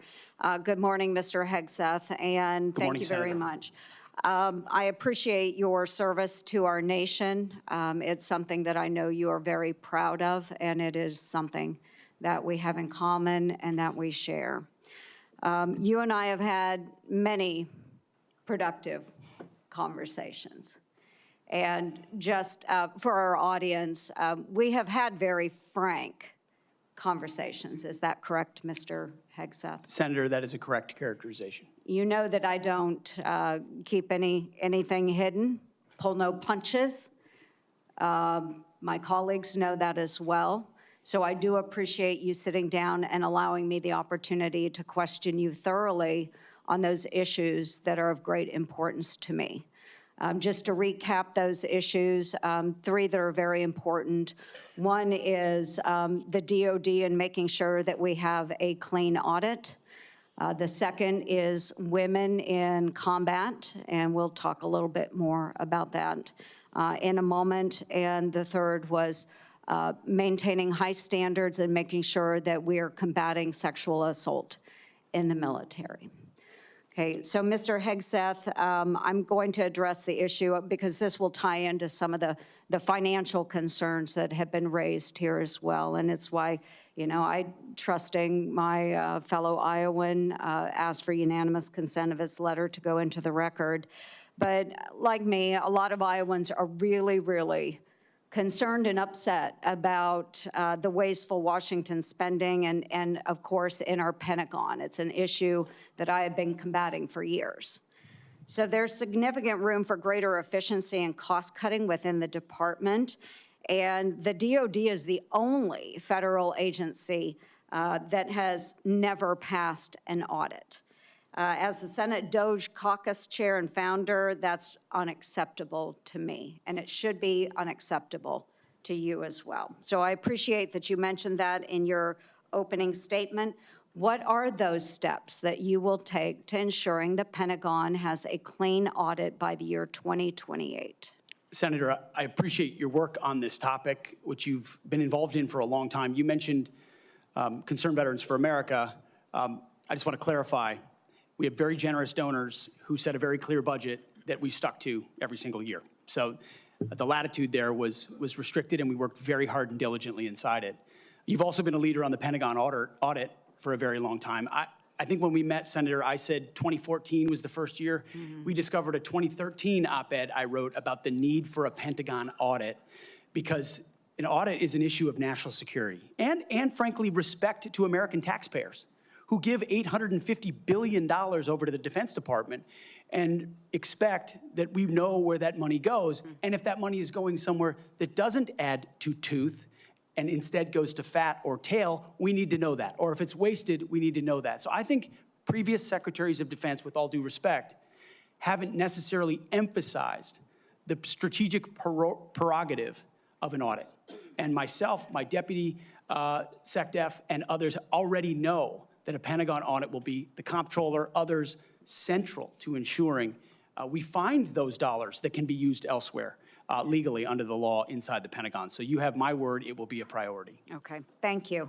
Okay, moving on to women in combat, and I had the privilege of serving in uniform for over 23 years. Between our Army Reserves and our Iowa Army National Guard, did serve in Kuwait and missions in Iraq. And so it is incredibly important that I stress, and I hope that if confirmed, you continue to stress, that every man and woman has opportunity to serve their country in uniform and do so at any level, as long as they are meeting the standards that are set forward. And we talked about that in my office. I do believe in high standards. Now, I was denied the opportunity to serve in any combat role because I have a lot of gray hair. And the policy has changed since then, okay? So I've been around for quite a while. But for the young women that are out there now and can meet those standards, and again, I'll emphasize they should be very, very high standards. They must physically be able to achieve those standards so that they can complete their mission. But I want to know, again, let's make it very clear for everyone here today. As Secretary of Defense, will you support women continuing to have the opportunity to serve in combat roles?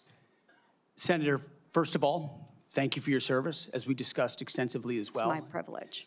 And my answer is yes, exactly the way that you caveated it.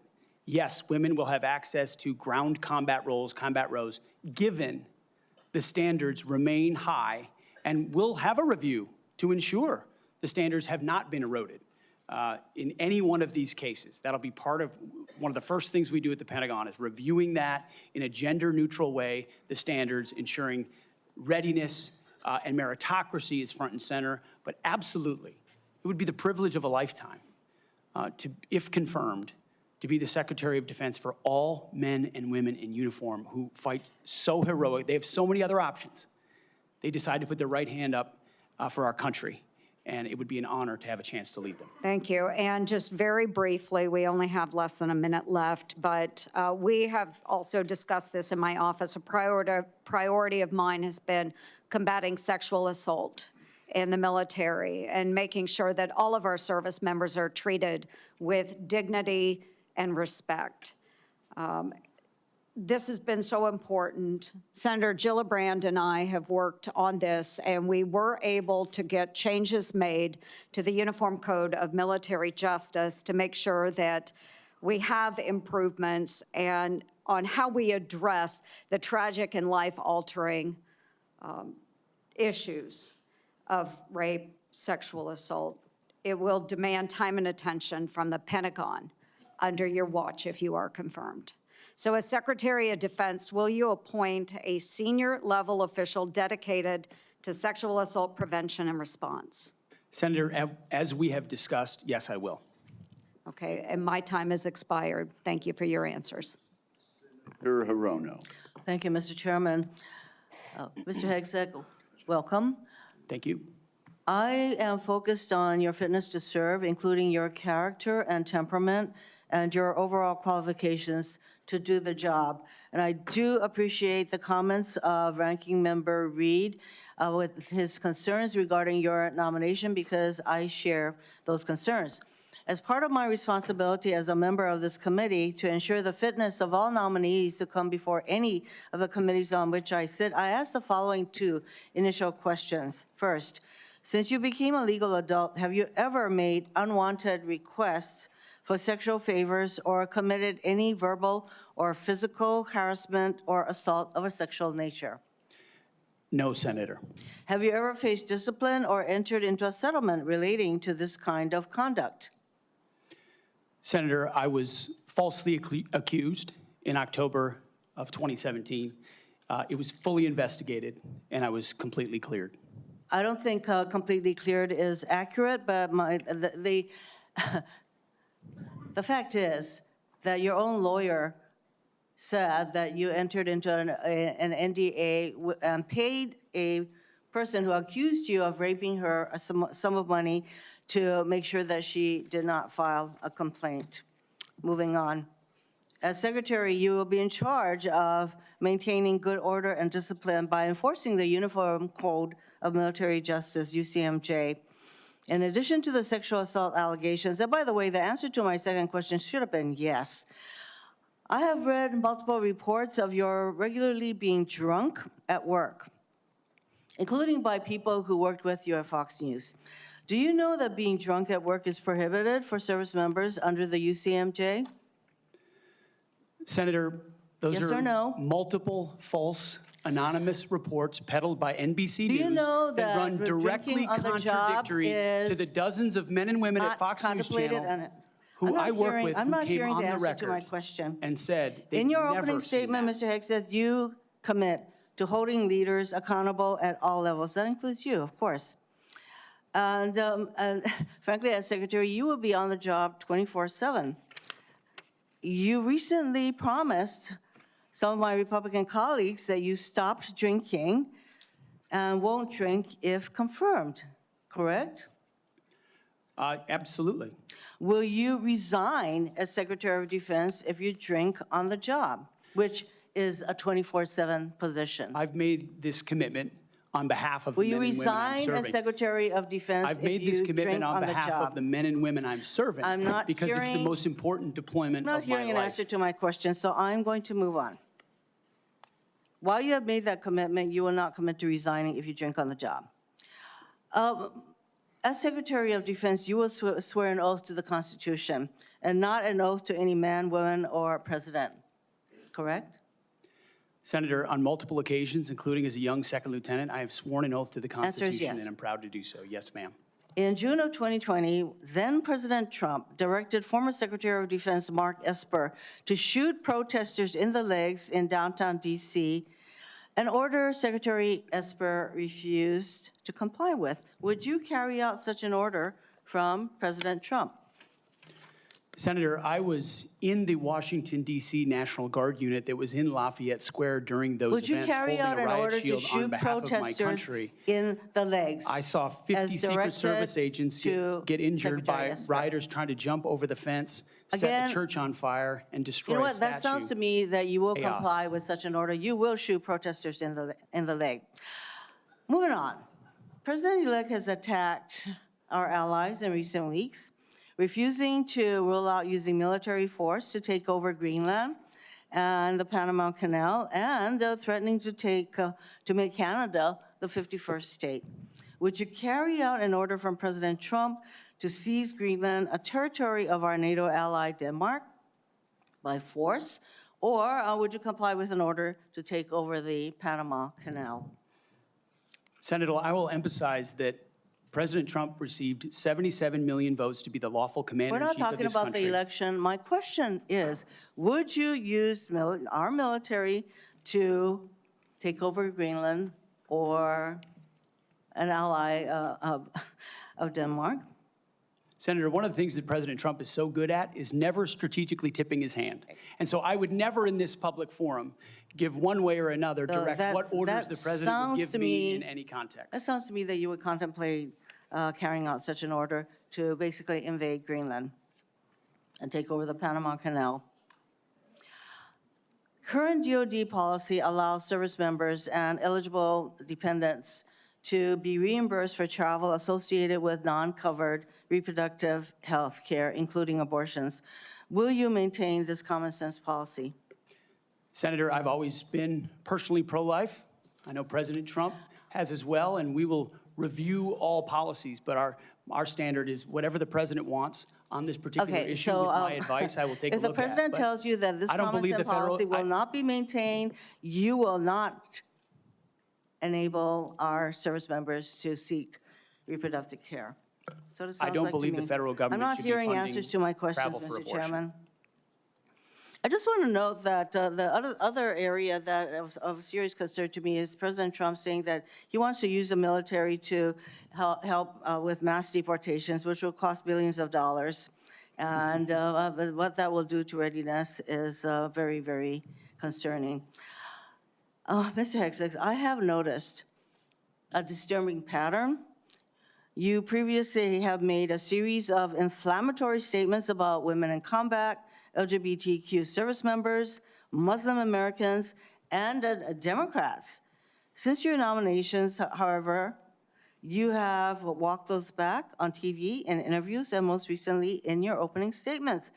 You are no longer on Fox and Friends, Mr. Hegseth. If confirmed, your words, actions, and decisions will have real impacts on national security and our service members' lives. There are close to 3 million personnel in the Department of Defense, $900 billion budget. I hardly think you are prepared to do the job. Thank you, Mr. Chairman. Thank you. That wasn't a question, Mr. Hegseth. Thank you, Senator Rono. Senator Sullivan. Thank you, Mr. Chairman and Mr. Hegseth. Congratulations on your nomination, and thank you and your family for your service and sacrifice. Thank you, Senator. Now for the most important question you will receive all day. In 1935, before the Congress, the father of the United States Air Force, General Billy Mitchell, was testifying about a certain place in the world. He said, quote, "I believe that in the future, whoever holds this place will control the world. This location is the most strategic place in the world." What place was Billy Mitchell talking about? And let me give you a hint, it wasn't Greenland. I believe he was talking about the great state of Alaska. He was talking about the great state of Alaska. Great answer. If confirmed, will you commit to come with me to the great state of Alaska and meet our warriors who are on the front lines every day?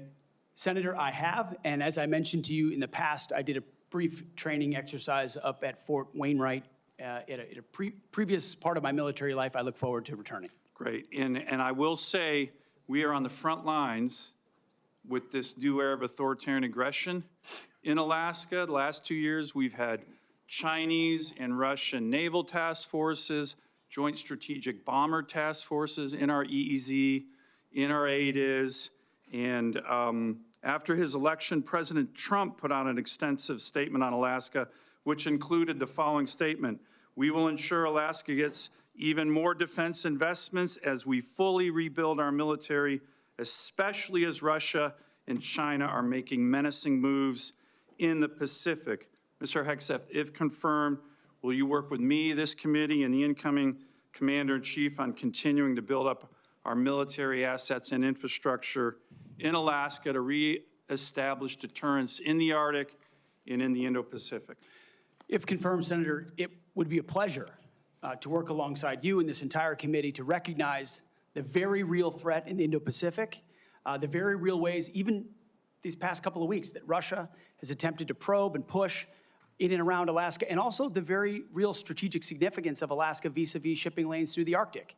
There are many, many ways in which Alaska is strategically significant, and with a shift toward, a necessary shift toward Indo-PACOM, Alaska, by necessity, will play an important role in that. Thank you, Ms. Hegseth. I very much appreciate your focus on lethality and warfighting. We desperately need it. I want to provide a few examples of the Biden woke military, which is not focused on readiness or lethality, and want to get your comments on it. Nobody wants an extremist or racist in our military, but one of the most disgraceful and shameful things I've seen over the past 4 years as a senator on this committee and as a Marine Corps Reserve officer was on day one, the Biden administration played up a false and insulting narrative that our military was chock full of racist and violent extremists. This reached a pinnacle in this committee when Biden's Undersecretary of Policy, Colin Kahl, the #3 guy at the Pentagon, testified that one of his top goals would be to, quote, ending violent extremism and systemic racism within the ranks of the military. He had no data on this. The media loved it, fanned the flames, wrote baloney stories on this false narrative. Disappointingly, some of my colleagues on the other side of the aisle here reinforce this ridiculous narrative, one even suggesting that almost 10% of our uniformed military was extremists, 200,000 members, ridiculous, by the way, from this committee on the other side of the aisle. Mr. Hegseth, unlike Undersecretary Kahl, you have a lot of experience with our military. Do you believe the military is a systemically racist organization? And if confirmed, will you commit to defend, not denigrate, our troops? Senator, I was also offended by those comments because anyone who's been on active duty in the National Guard, man, woman, in units, understand that is fundamentally false. By the way, there's 3 studies, to his credit, Secretary Austin put out one of them, that said exactly what you just said. Fundamentally false. Senator, they knew it. Anyone who'd been in a unit knew it. One could argue that if not the least, one of the least racist institutions in our country is the United States military. That's Being a racist in our military has not been tolerated for a very long time. One of the Never in my greatest civil formations, rights never in other organizations in America. Would you agree the U.S. military is one of the most forward-leaning, probably one of the greatest civil rights organizations in American history? No doubt. Let me turn to another one. Last year at a hearing before this committee, I called on the Biden Secretary of the Navy to resign because he's failing in his ability to build ships. We are being completely outbuilt in terms of ships by the Chinese, and yet this Secretary of the Navy has been focused on climate change, not building ships in lethality. Mr. Hegseth, if your Secretary of the Navy ends up focusing on climate change more than shipbuilding and lethality, will you commit to me to fire him? My Secretary of the Navy, should I be confirmed, sir, will not be focused on climate change in the Navy, just like the Secretary of the Air Force won't be focused on LG-powered fighter jets, or the Secretary of the Army will not be focused on electric-powered tanks. Let me ask, We're going to be focused on lethality and defeating our enemy. And I appreciate that. The other thing President Biden did, his first executive order as president was to focus on transgender surgeries for active duty troops. This is all, I'm describing the woke military here under Biden over the last 4 years. If confirmed and you issue an order saying we are going to rip the Biden woke yoke off the neck of our military and focus on lethality and warfighting, how do you think the troops will react? Senator, I know the troops will rejoice. They will love it. They will love it. And we've already seen it in recruiting numbers. There's already been a surge since President Trump won the election of recruiting. The Army says do you think our military will surpass its recruiting goals. Will follow that order? Our military will follow that order, Senator. Gladly. Gladly, because they want to focus on lethality and warfighting and get all the woke, political prerogative, politically correct, social justice, political stuff out of the military. Thank you, Senator Sullivan. Thank you, Senator Kane. Thank you, Mr. Hegseth. I'm looking forward to this opportunity to talk. I want to return to the incident that you referenced a minute ago that occurred in Monterey, California in October 2017. At that time, you were still married to your second wife, correct?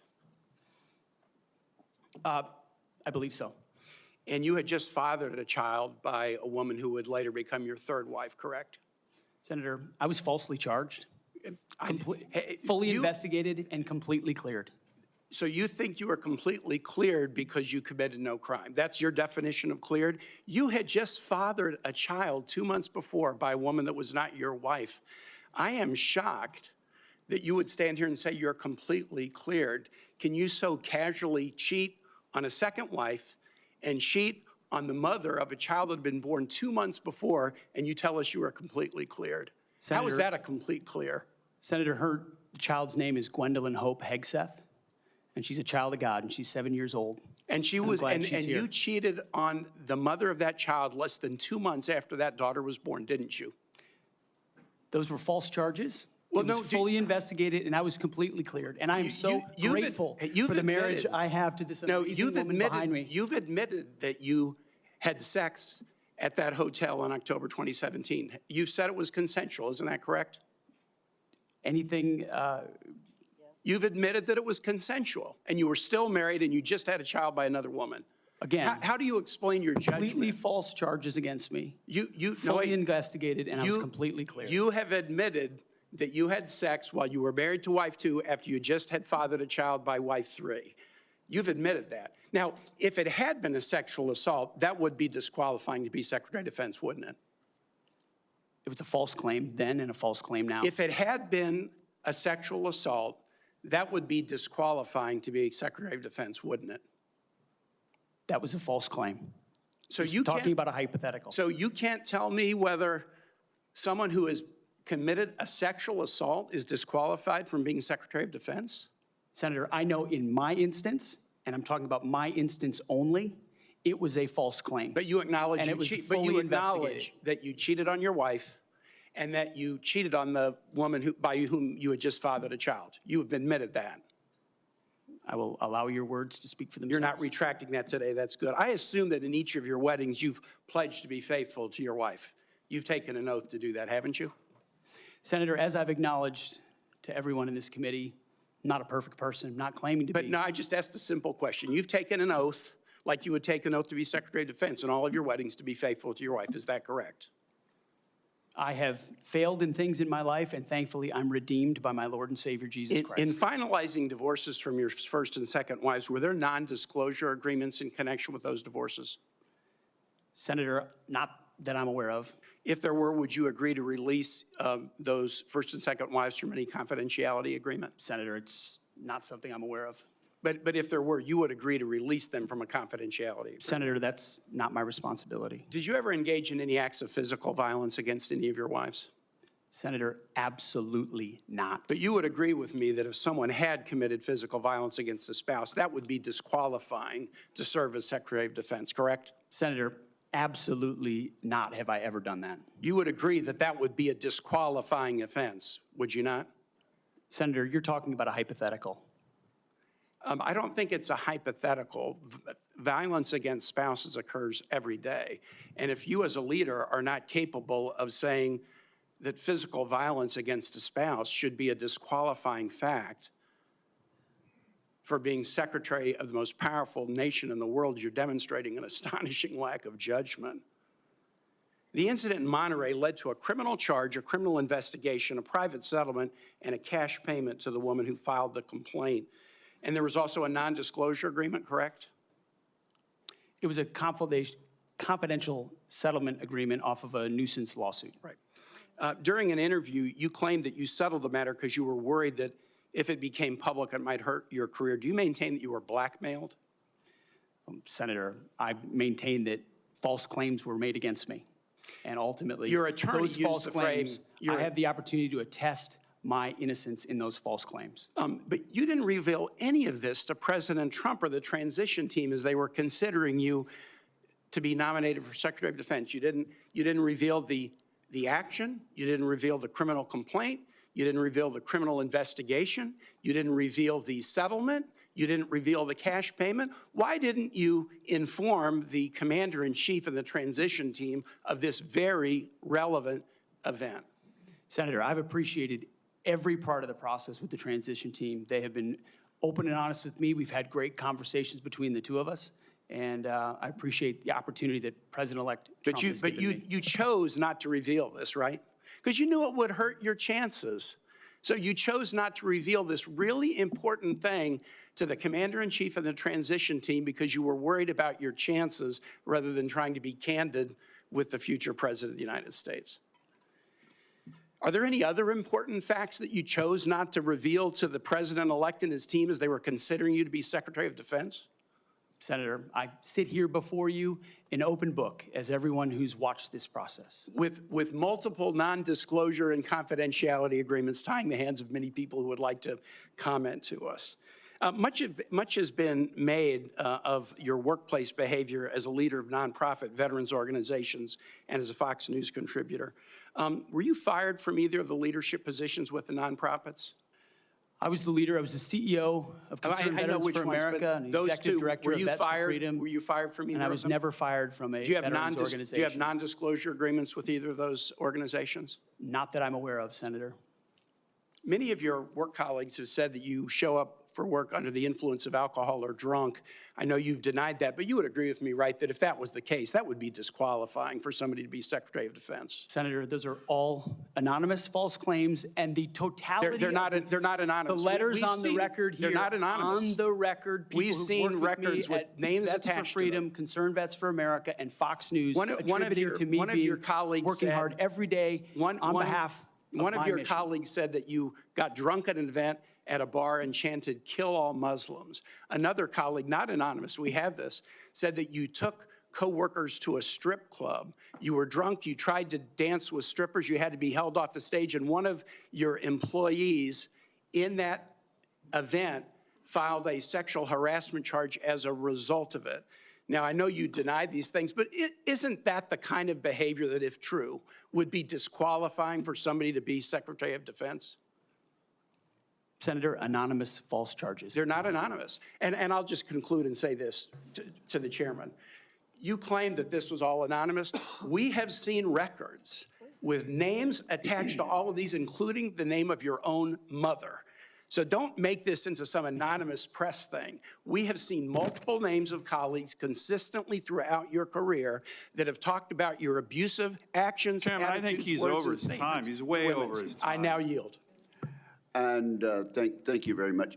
I now ask unanimous consent to enter into the record a family court order concerning the appointment of parenting time between Mr. Hegseth and Mrs. Samantha Hegseth.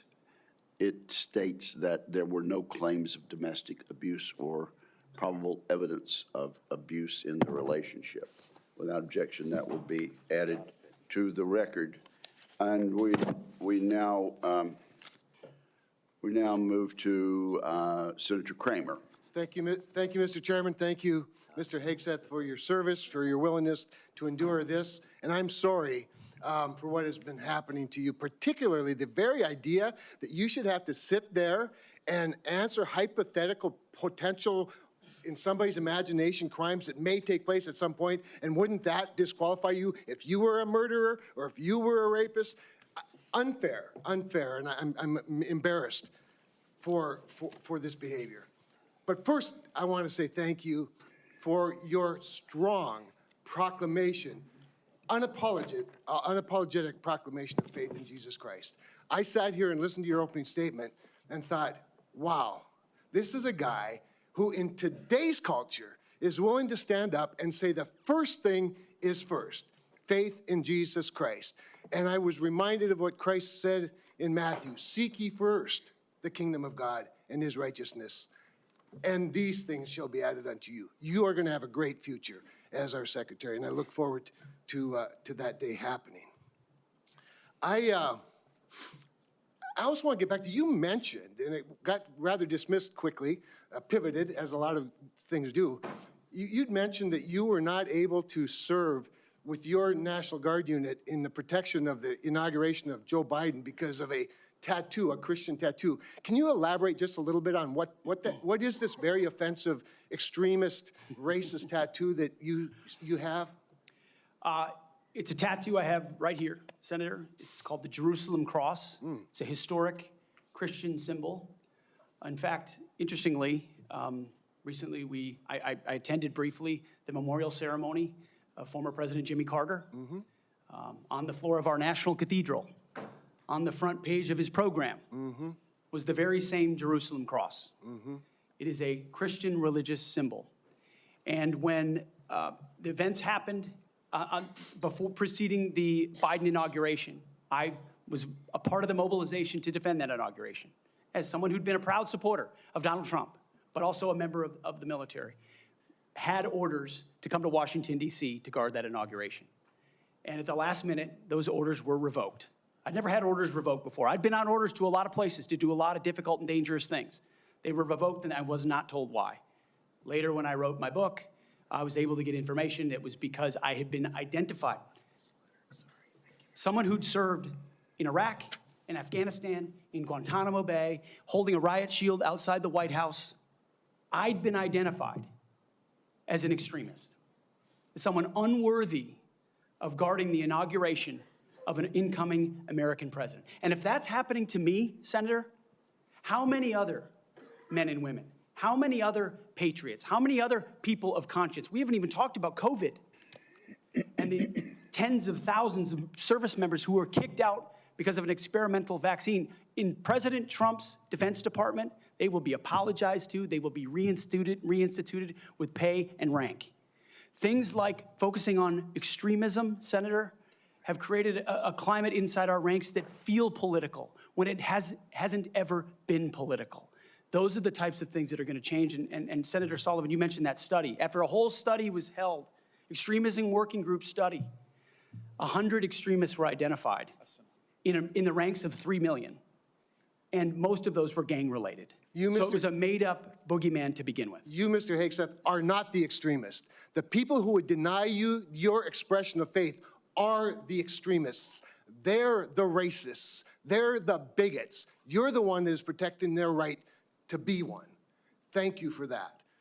I want to go to another point in your opening statement, and it's summarized in this beautiful one-sentence paragraph. You said, quote, leaders at all levels will be held accountable, and warfighting and lethality and the readiness of the troops and their families will be our only focus.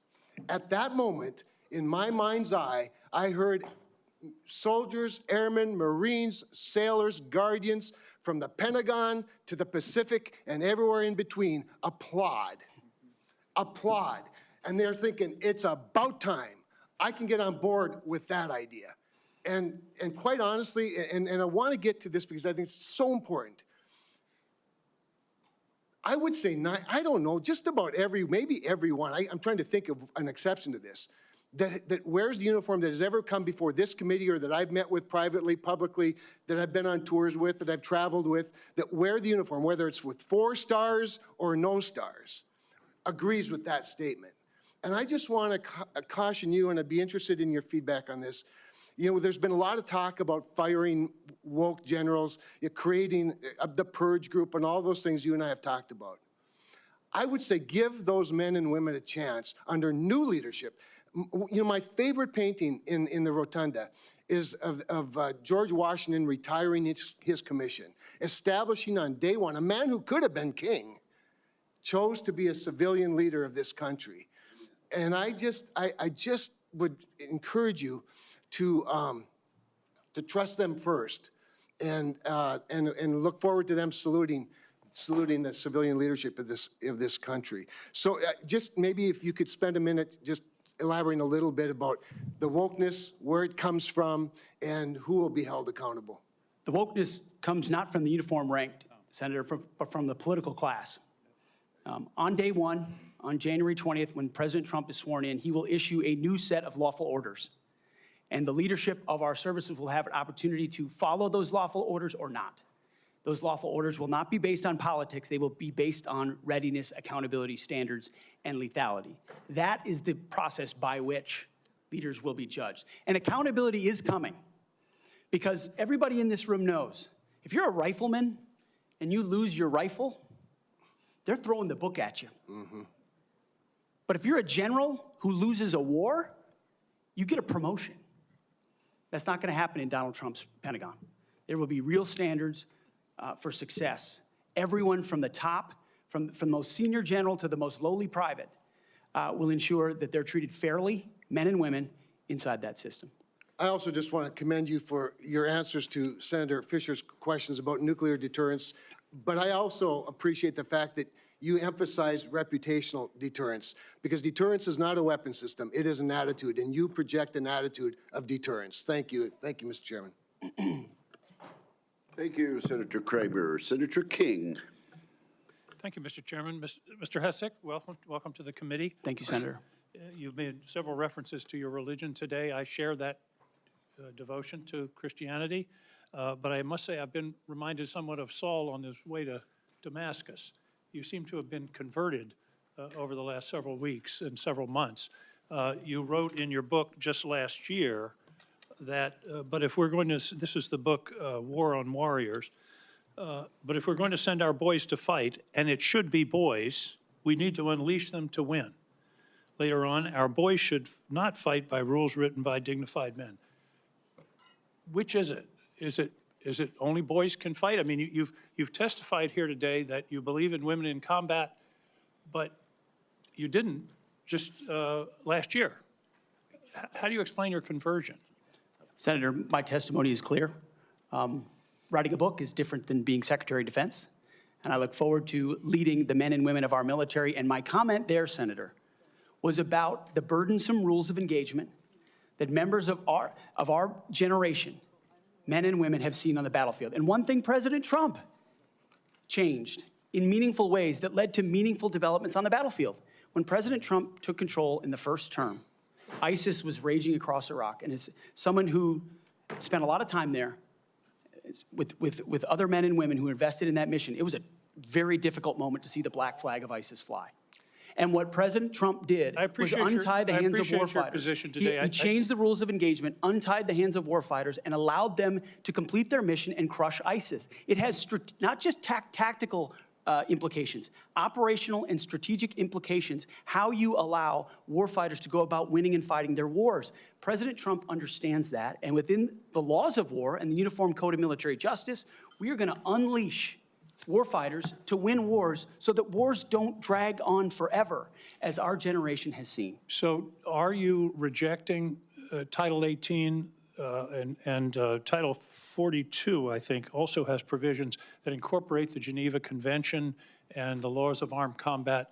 Are you saying that those laws should be repealed? That is the law of the land right now. Senator, we have laws on the books from the Geneva Conventions into the Uniform Code of Military Justice, and then underneath that you have layers in which standard or temporary rules of engagement are put into place. We fight enemies also, Senator, as our generation understands, that play by no rules.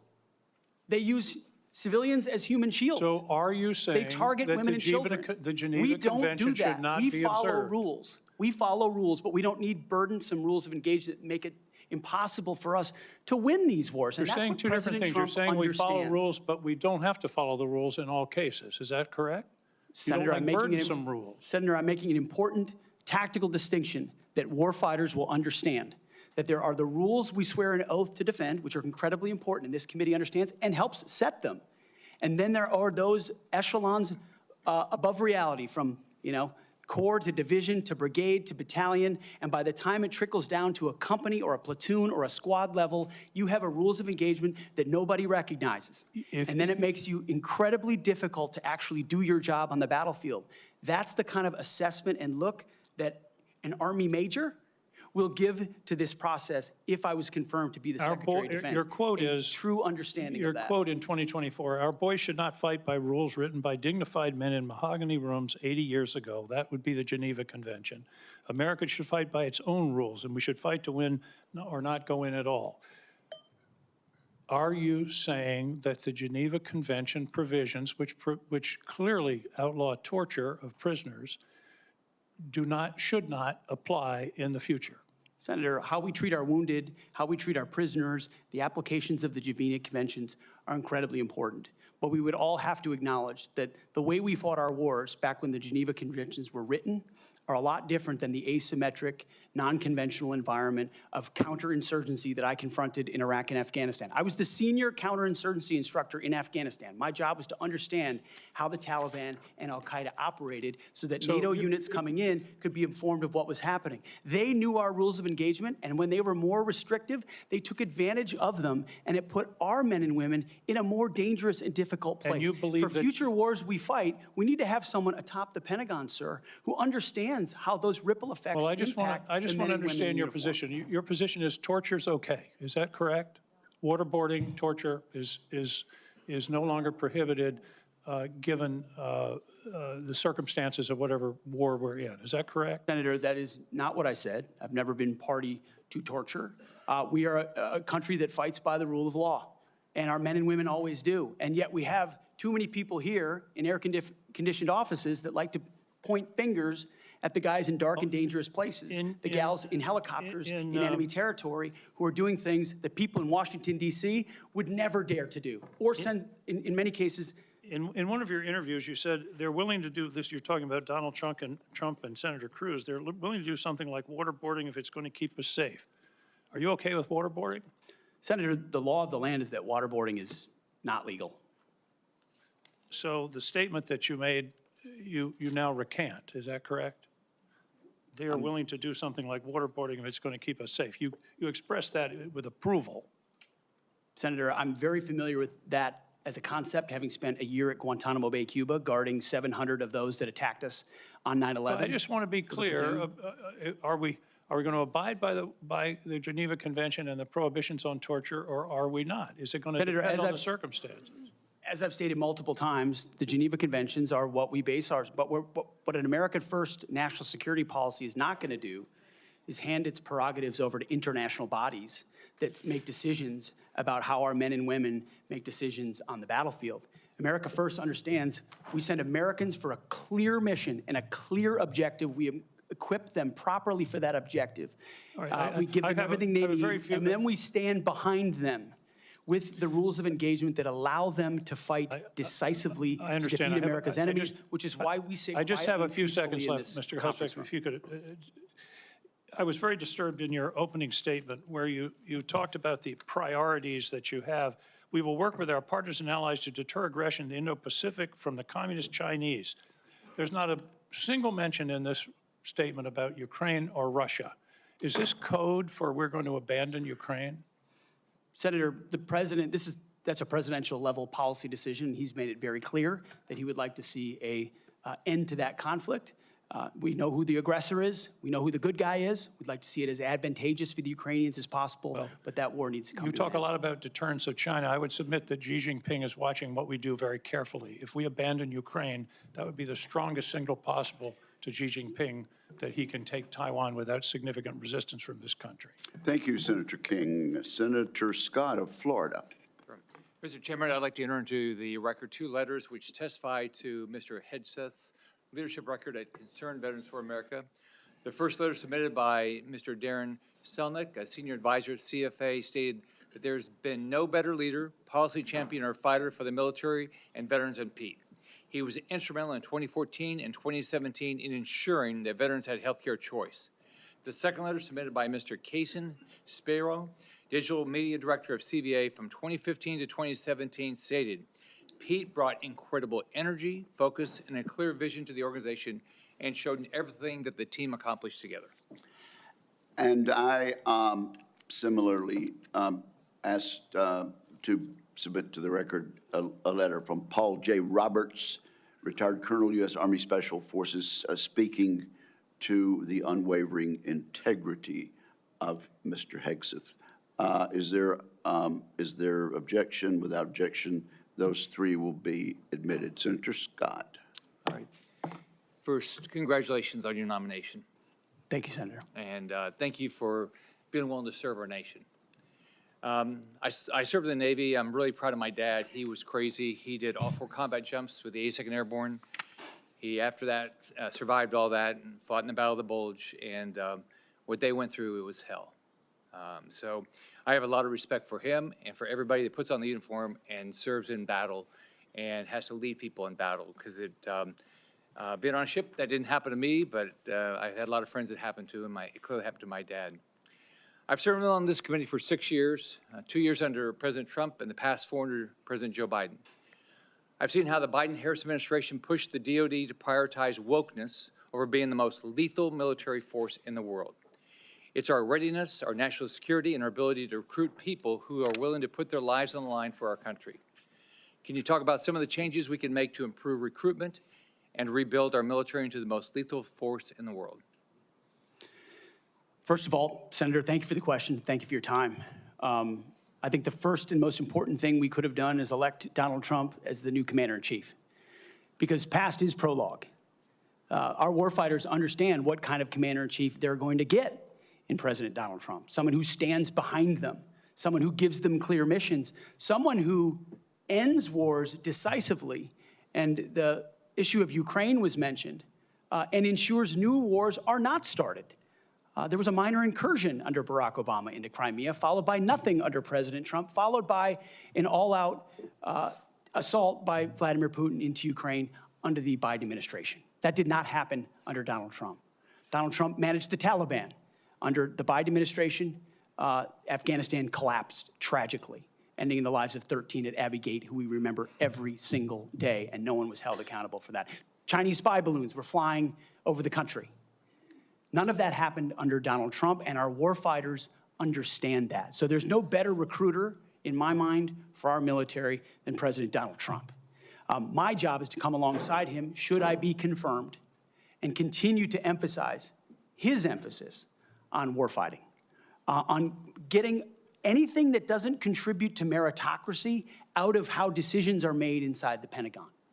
What gender you are, what race you are, your views on climate change, or whether you are a person of conscience and your faith should have no bearing on whether you get promoted or whether you're selected to go to West Point or whether you graduate from Ranger School. The only thing that should matter is how capable are you at your job? How excellent are you at your job? I served in multi-ethnic units in every place that I worked, every place that I served. None of that mattered.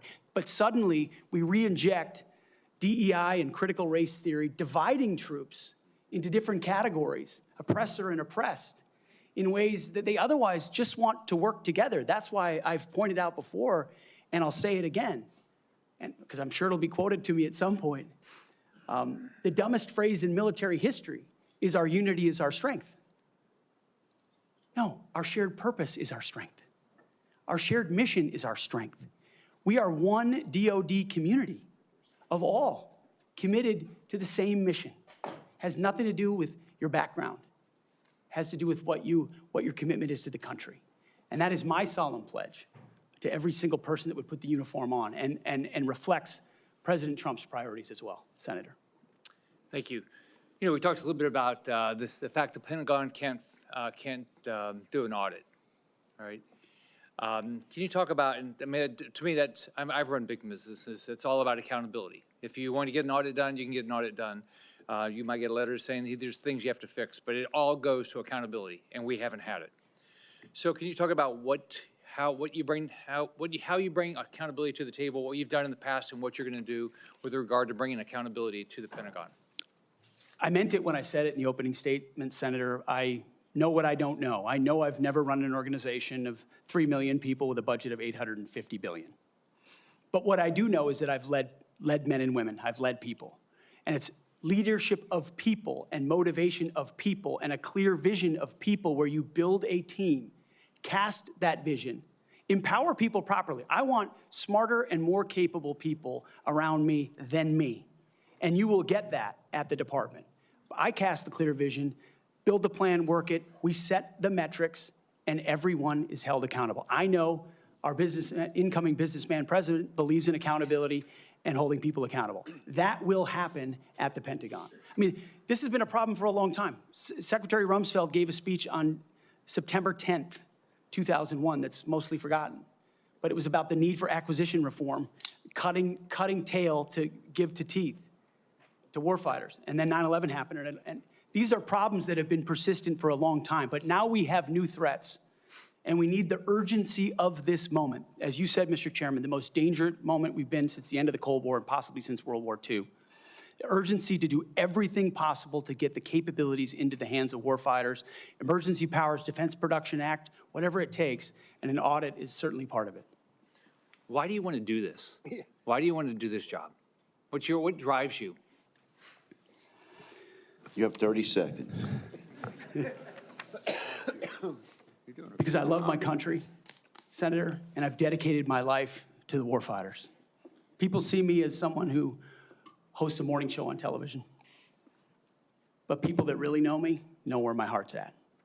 It's with the guys in this audience who've had my back, and I've had theirs. We've been in some of the darkest and most difficult places you can ever be in. You come back a different person. And only by the grace of God am I here before you today. I'm doing this job for them, for all of them. Thank you, Mr. Hegseth. Senator Warren. Thank you, Mr. Chairman. And Mr. Hegseth, thank you. Thank you for your service. So if you're confirmed as Secretary of Defense, you will oversee our military, including about 250,000 women who currently serve on active duty in the Army, the Navy, the Air Force, the Space Forces, and the Marines. And I have serious concerns that your behavior toward women disqualifies you from serving in this role. Now, I've been trying to get answers from you for quite some time on this. You haven't wanted to meet or to answer any of my questions, so we'll just have to do it here and dive in. I want to pick up on some of the questions asked by Senators Shaheen and Gillibrand and Hirono, and I just want to make sure we have a list of some of the facts that I think are undisputed. I'm not going to talk about anonymous sources. I'm just going to quote you directly. We've got the video. We've got it in print. So going back to January 2013, you told a Fox News interviewer that women in the military simply couldn't measure up to men in the military, saying that allowing women to serve in combat roles would force the military to lower the bar. You picked up on that same theme in 2015, making remarks on Fox News, referring to women in combat as, quote, it would erode standards. June 2024, you said on Ben Shapiro's podcast, quote, women shouldn't be in combat at all. And then, of course, we've talked about it in 2024. You published a book, and you say on page 26 of your book, we need moms, but not in the military, especially in combat units. Page 48 of your book, you claim that women should not be in combat roles because men are distracted by women. And then 10 weeks ago, you appeared on the Sean Ryan show and said, I'm straight up just saying we should not have women in combat roles. Now, I presume you recall making all these statements? Senator, I'm not familiar with the article you're pointing to in 2013, but it underscores my argument completely because in that 2013 argument, I was talking about standards. No, standards are what it's always been about, let's not Senator. have this same fight again. Always been about Senate I've quoted standards. you directly. We've got the video. We're happy to show it. But I want to be clear here. For 12 years, you were quite open about your views, and your views were consistently the same. Women are inferior soldiers, sailors, Marines, airmen, and guardians. And in case anyone missed the point, and these are your words from 10 weeks ago, women absolutely straight up should not be permitted to serve in combat. And I notice on each of these quotes, those are said without qualification. It's not by how much you can lift or how fast you can run. They don't belong in combat, period, or your words, straight up. And then on November 9th, 2024, just 32 days after your last public comment saying that women absolutely should not be in combat, you declared that, quote, some of our greatest warriors are women, and you support having them serve in combat. Now, that is a very, very big about face in a very, very short period of time. So help me understand, Mr. Hegseth, What extraordinary event happened in that 32-day period that made you change the core values you had expressed for the preceding 12 years? Senator, again, I very much appreciate you bringing up my comments from 2013 because for me, this issue has always been about standards. And unfortunately, because of some of the people that have been in political power for the last 4 years, priorities other than standards, lethality, and meritocracy have driven decision-making. I'm quoting you from the podcast. Women shouldn't be in combat at all. Where is the reference to standards? That they should be there if they can carry, if they can run. I don't see that at all, Mr. Hegseth. What I see is that there's a 32-day period in which you suddenly have another description about your views of women in the military. And I just want to know, what changed in the 32 days that the song you sang is not the song you come in here today to sing? Senator, the concerns I have and the concerns that many have had, especially in ground combat units, is that in pursuit of certain percentages or quotas, standards have been changed. And that makes the combat more difficult for everybody involved. Let me make a suggestion about what happened in that 32 days. You got a nomination from President Trump. Now, I've heard of deathbed conversions, but this is the first time I've heard of a nomination conversion. And I hope you understand that many women serving in the military right now might think that if you can convert so rapidly your long-held and aggressively pursued views in just 32 days, that 32 days after you get confirmed, maybe you'll just reverse those views and go back to the old guy who said straight up, women do not belong in combat. Now, Mr. Hegseth, you have written that after they retire, generals should be banned from working for the defense industry for 10 years. You and I agree on the corrosive effects of the revolving door between the Pentagon and defense contractors. It's something I would have liked to talk with you about if you'd come and been willing to visit with me. But the question I have for you on this is, will you put your money where your mouth is and agree that when you leave this job, you will not work for the defense industry for 10 years? Senator, it's not even a question I've thought about because it's not one. You can think about it right now. It's not one. My motivation for this job I understand has never that. I been just about need what a could yes or no conceivably here. come next. Time is short. I just need a yes or no. I would consult with the president about what the policy should be In at the Defense other Department. words, you're quite sure that every general who serves should not go directly into the defense industry for 10 years, but you're not willing to make that same pledge? I'm not a general, Senator. You'll be the one, let us just be clear, in charge of the generals. So you're saying sauce for the goose, but certainly not sauce for the gander? I would want to see what the policy of the Oh, president I'll is. bet you would. Thank you, Senator Warren. Senator Tuberville. Thank you, Mr. Chairman, and thank you for your hard work and your committee's hard work, Mr. Chairman. This has gone well. I'd like to submit this letter, topic conduct at Vets for Freedom for Hegseth. I'd like to submit that for the record, please. Without objection. General Hegseth, Mr. Hegseth, thanks for being here today and with your family.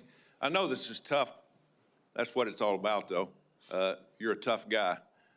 Been here for a while. Never seen this many people that here for a support of a nominee. That's impressive. I met with a lot of them yesterday, and they are very passionate. So thank you for willing to take this on, and congratulations on your nomination. I'm worried about recruiting. We can look at everything out there and talk about all these things, these narratives, but at the end of the day, I came from a team sport where the players actually won the games. And that's what's going to happen here. You're not going to win the game. Now, you're going to set the precedent. You're going to get the blame or the credit, but there's going to be people that's going to be under you that's going to set the precedent for the future of our country. Now, the war games that we play on our computers with our adversaries right now, For us, it don't look good because our military, we're in trouble. Our whole country's in trouble. Thank God President Trump got elected November the 5th. We couldn't have kept down this same path. We could not, that could not happen. I met with a couple of generals this summer. Coach, we're spending more money on transgender restrooms than we are coverings for $100 million airplanes. That's not acceptable. We can't do that. That's not what this is about. Met with a couple of Navy SEALs not too long ago. They just got back from crawling around in the mud and the muck, overseas, unknown places. Couldn't tell you where they've been, carrying a weapon, obviously protecting us and our allies. And the first week they're back, what'd they do? They had to go through a week of DEI training. Both are now out. They give it up. It was embarrassing to them of what they had to do. We've lost all sight of what we're doing in our military, lost all sight. It starts with leadership, and it starts with recruiting. Well, when a young man used to, when I was growing up, if you couldn't afford to go to college, you had the opportunity to go to the military where you could learn a trade. You could learn, you could make a living for your family, and eventually possibly get an education. That was a good alternative. We've forgotten that. We've forgotten it. We can't give up on our young people. Young people are our #1 commodity in this country, and they're the ones that's going to live and die for the freedom of this country in the future. So, again, thank you for taking this on. Recruiting. Our service academies are meant to serve as our primary commissioning source of officers. It now appears that they are a breeding ground for leftist activists and champions of DEI and critical theory. Now, not all, but some, and some is way too much. How are we going to eliminate this, Mr. Exton? How are we going to get this back on track to where we grow our leaders? I had a young man that forever he wanted to go to West Point. I got him a nomination, I got him accepted, and he turned it down. He says, Coach, I'm not getting involved with that mess. How are we going to overcome this? Senator, thank you for the question. And I think it comes down to leadership, clear leadership. From President Trump through me, should I be nominated? And that's what soldiers, sailors, airmen, Marines, and Guardians see, is clear leadership. It says, this is what we believe. This is the mission we're going to give you. Here's the equipment we're going to give you, and here's how we're going to support you. Because the military, at a lot of levels, Senator, has been for generations a family business. You know, my grandfather served. My father served. I served. My daughter served. That chain has started to break, with generations of people my age and older talking to their kids and grandkids, wondering, pondering, do I want them to serve? Will my country use them responsibly? When that kind of doubt is cast, you get serious recruiting problems like we do right now. You get questions about whether I want my son or daughter to follow my path in West Point, which I've heard multiple times. Would I want my... And so you have to rip, root, and branch the politics and divisive policies out of these institutions and then focus them on creating and preparing actual future military leadership. West Point traditionally is focused on engineering, and rightfully so, because in our fighting forces across all services, we need the best and brightest minds in engineering, in addition to military studies. That's what I did at ROTC at Princeton, military science. And we need more uniformed members going back into West Point, the Air Force Academy, the Naval Academy, as a tour to teach with their wisdom of what they've learned in uniform, instead of just more civilian professors that came from the same left-wing woke universities that they left, and then try to push that into service academies. When that changes, Senator, I truly believe under Donald Trump, we will have a recruiting renaissance. That sends signals to the world, to our enemies and our allies alike, that America's back. And thankfully, then we have the men and women of our country willing to want to serve. Thank you, and it's about attitude, too, and I love your attitude. You've got to be motivated. You've got to understand that people, they will hook up with you. They will understand and learn under their leaders. Why would you fight for a country that you don't love? That's what I keep hearing from a lot of our college kids, that they're getting from these woke universities that they go to. Now, and I worked at a lot of them. That is one of the excuses I get from our kids. We've got to break that. Another one. According to the Pentagon, between 2001 and 2024, the number of civilian employees in the Office of the Secretary of Defense has nearly doubled from 1,500 to 3,000. Civilians on Joint Chiefs has increased from 191 to almost 1,000. Our military end strength goes down, our staff numbers are exploding. What are you going to do about that? Senator, we're going to address that. We won World War II with 7 four-star generals. Today, we have 44 four-star generals. There's an inverse relationship between the size of staffs and victory on the battlefield. We don't need more bureaucracy at the top. We need more warfighters empowered at the bottom.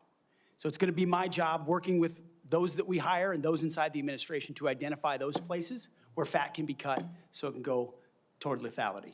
Thank you, Senator Tuberville. Senator Peters. Thank you, Mr. Chairman. Mr. Hegseth, welcome to this committee. Thank you.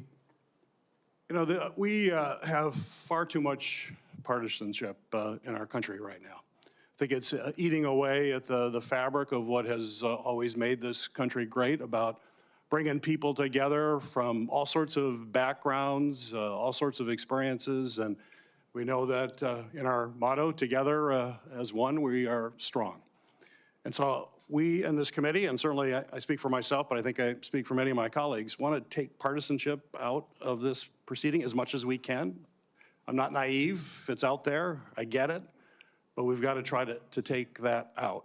And I want you to know that as a member of this committee, I have voted in a bipartisan way for secretaries of defense. I voted for 2 secretaries of defense when Donald Trump was previously president.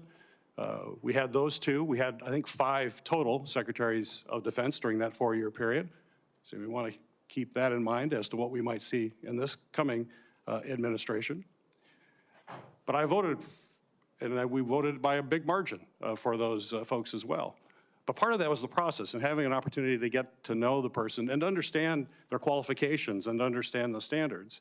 You know, I made repeated requests to meet with you prior to this meeting. I know many of my other colleagues also wanted to meet with you. I did that with the other nominees that I was happy to vote for. I thought they were highly qualified individuals and true professionals. And yet I could never get a meeting with you. Was there a reason you were afraid to have one-on-one meetings with some of my colleagues before the hearing? Senator, I know there was a great deal of outreach to multiple offices. Schedules get full. There's a lot going on. I was ready. And I welcome the opportunity, pending ready. my schedule, to have an opportunity to sit down. I was ready. It would have been so much better to have that opportunity to talk beforehand. I think that's a big mistake, and it doesn't set us on a good course when you refuse to meet with people and have a professional conversation about the huge challenges that we face at the Department of Defense. My colleagues, the folks who introduced you and others, the chairman has mentioned about the management of the DoD is a concern, cost overruns, delays on weapon systems. We need strong management at the Department of Defense, first and foremost. We've got to have someone who's going to grab the reins and give the taxpayers value for having the most lethal fighting force in the world that defends freedoms, but we've got to do it in an efficient way. I've heard about the jobs you've had in the past. Let's just talk about qualifications. I know you had 2 previous positions. How many people reported to you in those positions? Senator, at Vets for Freedom, we were a small upstart. Our focus was just the number, working please. on Capitol Hill, going back to the battlefield, Just the number. Warfighters. Just the number, please. We probably had 8 to 10 full-time staff and lots of volunteers. So you had 8. Has there been any other? We've heard about the 2, and certainly there's been a lot of talk about the mismanagement, et cetera, et cetera. I'm just curious. I won't go into that. Just curious. So you had 8 there. What's the largest number of people you've ever supervised or had in an organization in your career? Not 3 million. Senator. No, I don't expect that. Very few people have ever had that experience, but how many? It's a straight up question. I think we had over 100 full-time staff at Concerned Vets for America, roughly, with thousands of volunteers. So 100 people. I was also a headquarters company commander, which would have been that's fine. a couple of hundred. Nothing remotely near the size of the Defense Department, I would acknowledge that. Actually, Senator. not remotely near even a medium-sized company in America, let alone a big company in America, especially a major corporation. And we're hiring you to be the CEO of one of the most complex, largest organizations in the world. We're the board of directors here. I don't know of any corporate board of directors that would hire a CEO for a major company if they came and said, you know, I supervised 100 people before. They'd ask you, well, what kind of experiences you had? We need innovation. Can you give me an experience or your actual experience of driving innovation in an organization? Give me an example of where you have done that. Oh, my goodness, Senator, absolutely. At Concerned Veterans for America, we created the Fixing Veterans Healthcare Task Force, a bipartisan task force that never been done before, to create policy, to drive policy change on Capitol Hill that organizations fought ferociously against. We got the VA Accountability Act passed and the Mission Act passed in a way that a nonprofit of our size, veterans organization, has never done. And Thank you. that's testified in all the letters that we put forward to the committee, which are on the record. I have limited time. Thank you for that. Give me an example of where you've driven down cost. I've heard the examples that Senator Blumenthal gave. The cost was a real problem for you in your 50-person organization that you actually raised a lot less than what you actually spent. Did you drive costs down? If in a 50-person organization, let me tell you, we've got to drive costs down dramatically in an organization of 3 million people and hundreds of billions of dollars. You don't have that experience that you can talk about. To me, this is, or acquisition reform. Acquisition reform, you bring that up. Have you had experience in acquisition reform? I've written about and studied on acquisition reform. Have you actually done it? Because what we need in the hands of our warfighters better change because we're not doing it well right now. It better, and we need people who have experience actually doing that. You know, you talk about standards. Again, I'm going to go back to CEO of the most complex organization in the world. I don't think there's a board of directors in America that would hire you as a CEO with the kind of experience you have on your resume. You talk about standards. You talk about raising or lower, that we have a problem of standards in the DOD, and we have to raise standards for the men and women who serve.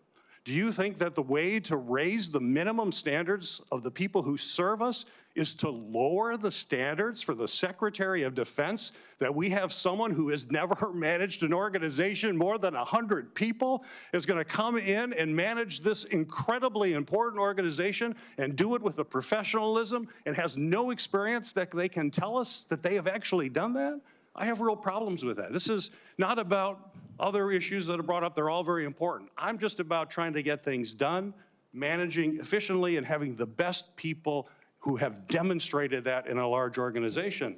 And I'm sorry, but I don't see that in your background. There are a lot of other things you can do very well. You're a capable person, but you have not convinced me that you're able to take on this tremendous responsibility with a complex organization and having little or no significant management experience. Senator, I'm grateful to be hired by one of the most successful CEOs in American history, should I be confirmed.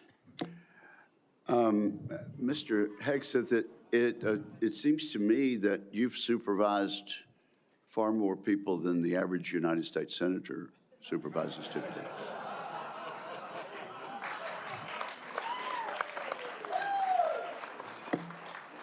And except for former governors, Mr. Chairman. Senator Mullen, I understand you are yielding back your time and do not wish to ask questions. I was misinformed. Senator Mullen, okay. is recognized. Caught me totally off guard there. I'd like to submit for the record signatures by 32 members of the House of Representatives who are veterans. The signatures call on the Senate to honor the constitutional duty of advise and consent by conducting a fair, thorough confirmation process that evaluates his nomination solely on the substance and merits. His distinguished military service, academic credentials, and a bold vision for revitalizing the national defense. I ask unanimous consent to enter into the record. Without objection.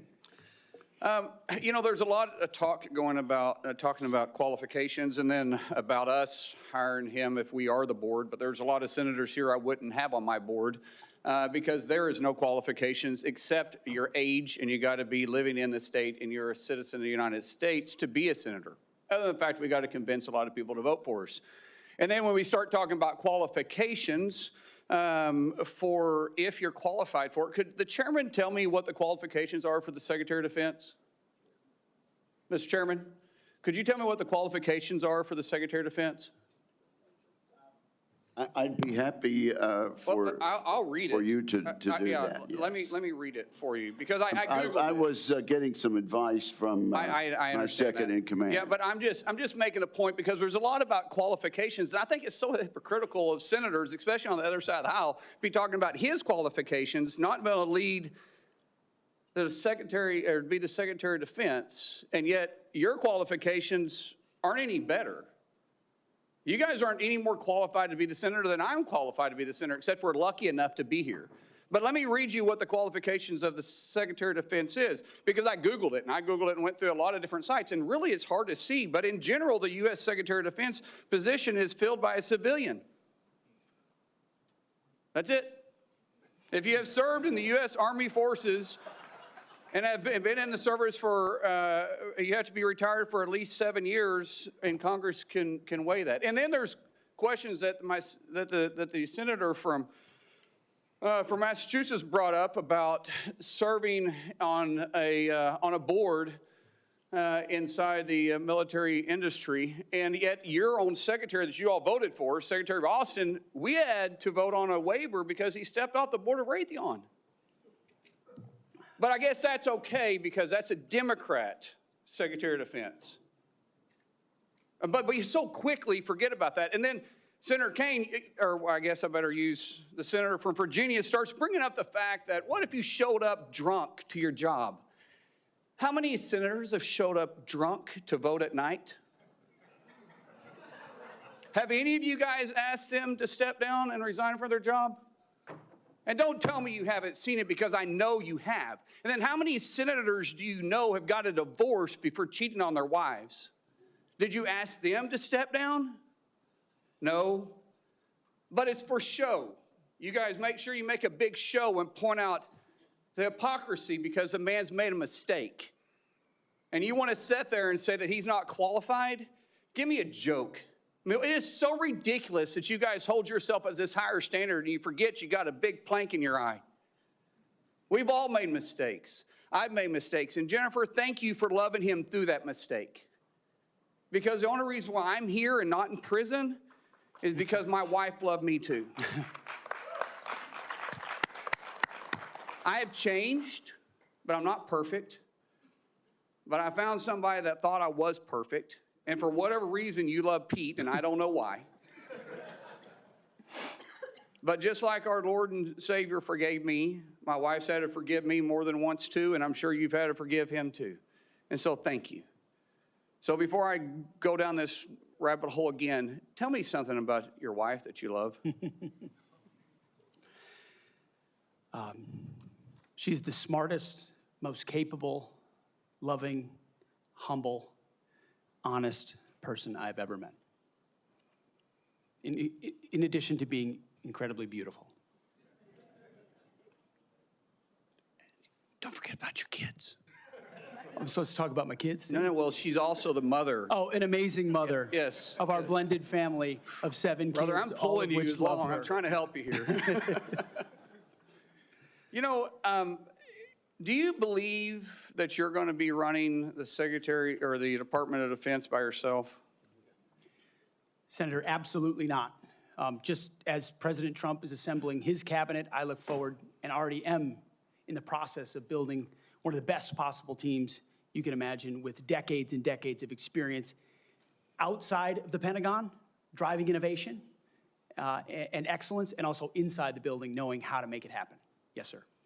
So, in your organizations that you did have the privilege of running, did you have a board that you? In both organizations, we had a board, yes. Okay, and what did you do with that board? What kind of decisions did you make with them?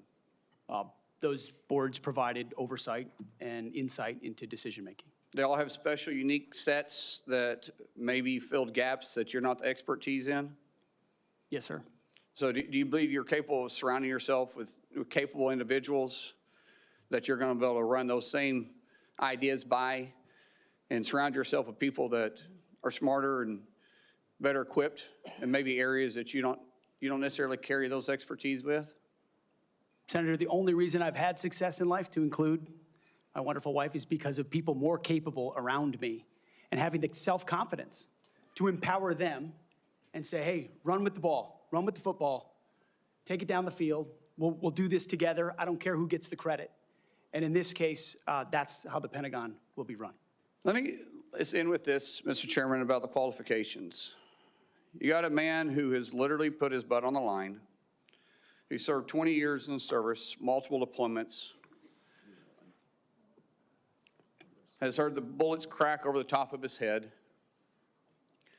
has been willing to go into combat, been willing to see friends die for this country. And he's willing to still put himself through this. His wife is willing to still stand beside him, knowing he wasn't perfect, knowing that all this was going to be brought up, and he's still willing to serve the country. What other qualifications does he need? That I yield back. Thank you, Senator Mullen.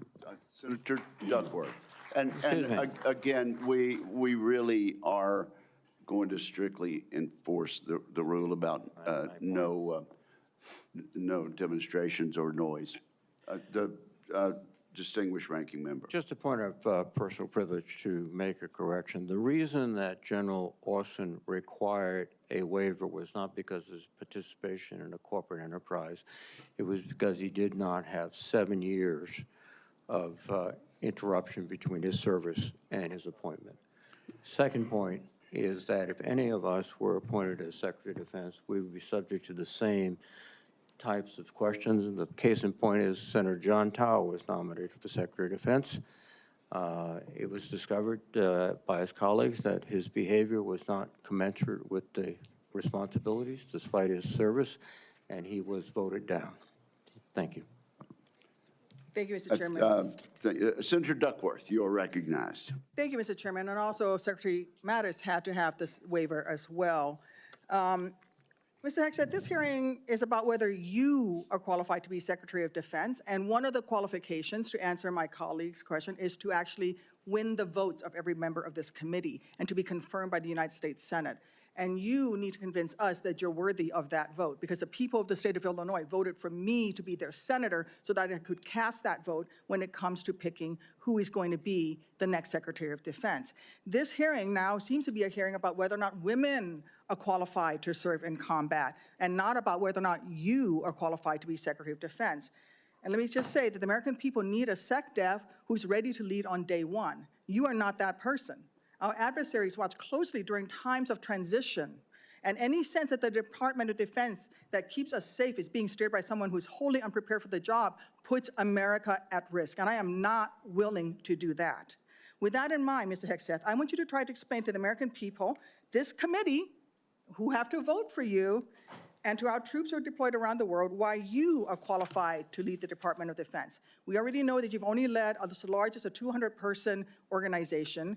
We already know that you so badly mangled a budget that after you left, they had to bring in a forensic accountant to figure out what went wrong, and that the largest budget you ever managed was about $18 billion. You know, that is about 51,560 times lower than the Department of Defense budget of $825 billion. $16 million is 51,568 times smaller than the defense budget. Please describe to me, Mr. Hegseth, you talk about DOD passing an audit. Please describe to me a time or an organization when that you led underwent an audit, because you say you're going to hire smarter people than you to run this audit. I'm not asking you to be an accountant. I want you to be able to tell me what kind of guidance will be given to those employees, what will happen whether or not you pass that audit. Have you led an audit of any organization, yes or no? I don't want a long answer, yes or no. Have you led an audit of any organization of which you were in charge? Senator, in both of the organizations I ran, we were always completely fiscally responsible. Yes or no, did you lead an audit? And the way my leadership has been stated, did you lead an audit? Yes or no? What are you afraid of? You can't answer this question. Yes or no, did you lead an audit? Do you not know this answer? Senator, every part of my leadership of these organizations has been misrepresented. I will take that as a no. What were the findings? So there were no findings because you've never led an audit. What guidance did you give the auditors? None, because you've never led an audit. Nobody expects you to be an accountant, Mr. Hegseth. What we expect is for you to understand the complexity of this Pentagon budget process that is absolutely necessary to outfit our warfighters. Look, the Secretary of Defense is required to make quick decisions every single day that, well, with high-level information that's being provided for them. A Secretary of Defense has to have breadth and depth of knowledge. Right now, I am concerned that you have neither. Mr. Hegseth, what is the highest level of international negotiations that you have engaged in, that you have led in? Because the Secretary of Defense does lead international security negotiations. There are three main ones that the Secretary of Defense leads and signs. Can you name at least one of them? Could you repeat the question, Senator? Sure. What is the highest level of international security agreement that you have led? And can you name some that the Secretary of Defense would lead? There's three main ones. Do you know? I have not been involved in international security arrangements because I have not been in government other than serving in the military. So my job has been to no, the answer is no. Can you name one of the three main ones that the Secretary of Defense You're talking about defense signs? arrangements. I mean, NATO might be one that you're referring to. Status of Forces Agreement would be one of them. Status of Forces Agreement. I've been a part of teaching about Status of Forces Agreements. But you don't inside remember to Afghanistan. mention it? You're not qualified, Mr. Hegseth. You're not qualified. You talk about repairing our defense industrial complex. You're not qualified to that. You could do acquisition and cross-servicing agreements, which essentially are security agreements. You can't even mention that. You've done none of those. You talked about the Indo-Pacific a little bit, and I'm glad that you mentioned it. Can you name the importance of at least one of the nations in the ASEAN, and what type of agreement we have with at least one of those nations? And how many nations are in ASEAN, by the way? I couldn't tell you the exact amount of nations in that, but I know we have allies in South Korea and Japan and in AUKUS with Australia, and trying to work on submarines with them. Mr. Hegseth, none of those countries are in ASEAN. Across. None of those three countries that you've mentioned are in ASEAN. I suggest you do a little homework before you prepare for these types of negotiations. Listen, Mr. Hegseth, we ask our troops to go into harm's way all the time. We ask them to go into harm's way. And this behind me is a copy of the Soldier's Creed, a copy that usually hangs over my desk here in the Senate, and you should be familiar with it. It's the same copy that hung over my desk at Walter Reed every single day that I woke up and fought my way back because I wanted to go back and serve next to my buddies who'd saved my life. This same copy, these words are repeated over and over and over again. And let me read out two things to you, two sentences. I will always place the mission first, and I am disciplined, physically and mentally tough, trained and proficient in my warrior task. Mr. Hegseth, our troops follow these words every single day, and they man up and they pack their rucksacks and they go to war. And they deserve a leader who can lead them, not a leader who wants to lower the standards for himself or raising the standards for other people. And by the way, our troops already meet the standards. We ask troops to man that ship, fight that fire, fly that helicopter until their very last breath. And they do that every single day. They cannot be led by someone who's not competent to do the job. How can we ask these warriors to train and perform the absolute highest standards when you are asking us to lower the standards to make you the Secretary of Defense simply because you are buddies with our president-elect? And by the way, he has filed for bankruptcy 6 times. I'm not quite sure he's the kind of CEO you want to refer to as a successful businessman. Let me make it clear. You can't seem to grasp that there is no U.S. military as we know it without the incredible women that we serve. Women who've earned their place in their units. You have not earned your place as Secretary of Defense. You say you care about keeping our armed forces strong and that you like that our armed forces are meritocracy, then let's not lower the standards for you. You, sir, are a no-go at this station. Thank you, Senator Duckworth. I would like to submit for the record a letter submitted by Mr. Brian Marriott that says anyone who would claim that Pete mismanaged funds at Vets for Freedom is ignorant of the facts. Without objection, it will be admitted to the record. Senator Budd. Thank you, Chairman Wicker, and congrats on your chairmanship of this committee. I want to thank you for your leadership and your handling of this today. I think you're doing a great job.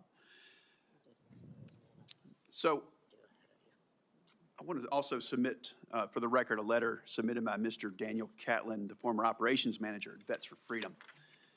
Mr. Catlin's letter states that Mr. Hegseth and Mr. Catlin conducted weekly meetings to meticulously review every dollar that the organization spent.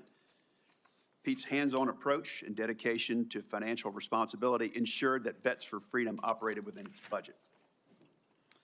Mr. Catlin's letters also states that Pete treated his staff with the utmost respect, regardless of race or gender. So I ask unanimous consent to enter this into the record, Mr. Chairman.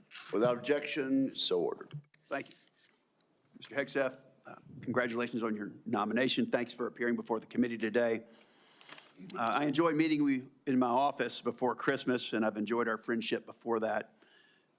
You know, you stated in your advanced policy questions that the American people need to be informed, engaged, and inspired to join our military. I wholeheartedly agree with that. And we also have a problem, though, with obesity and falling academic standards. It's very concerning. We've talked about that before. So if confirmed, how would you approach increasing the number of Americans eligible to serve in the military, but without lowering standards? Well, Senator, I think there are already, to the credit of, I believe, the Army and other services have now caught up to that, which have piloted programs that have had some success, that have allowed young Americans who want to serve in the military but can't necessarily pass the ASVAB or pass the APFT to get into basic training, an opportunity to get caught up, a preparatory class. Sure. Unfortunately, yes, we do have a problem of obesity in our country, not necessarily something that if I'm confirmed, Secretary of Defense is able to address. But I do think leading from the front matters.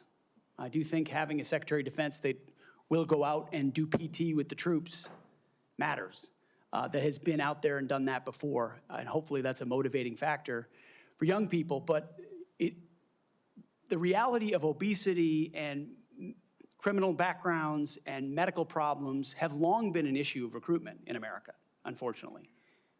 What changed is the perception of military service because of the condition of the services, and frankly, because of, in some ways, the way our schools don't teach young people to love the country anymore. And if you don't love the country, why do you want to serve that country? That's a deeper problem. But all of those things need to be addressed to revive recruiting, and obesity is certainly a part of it. Thank you for that.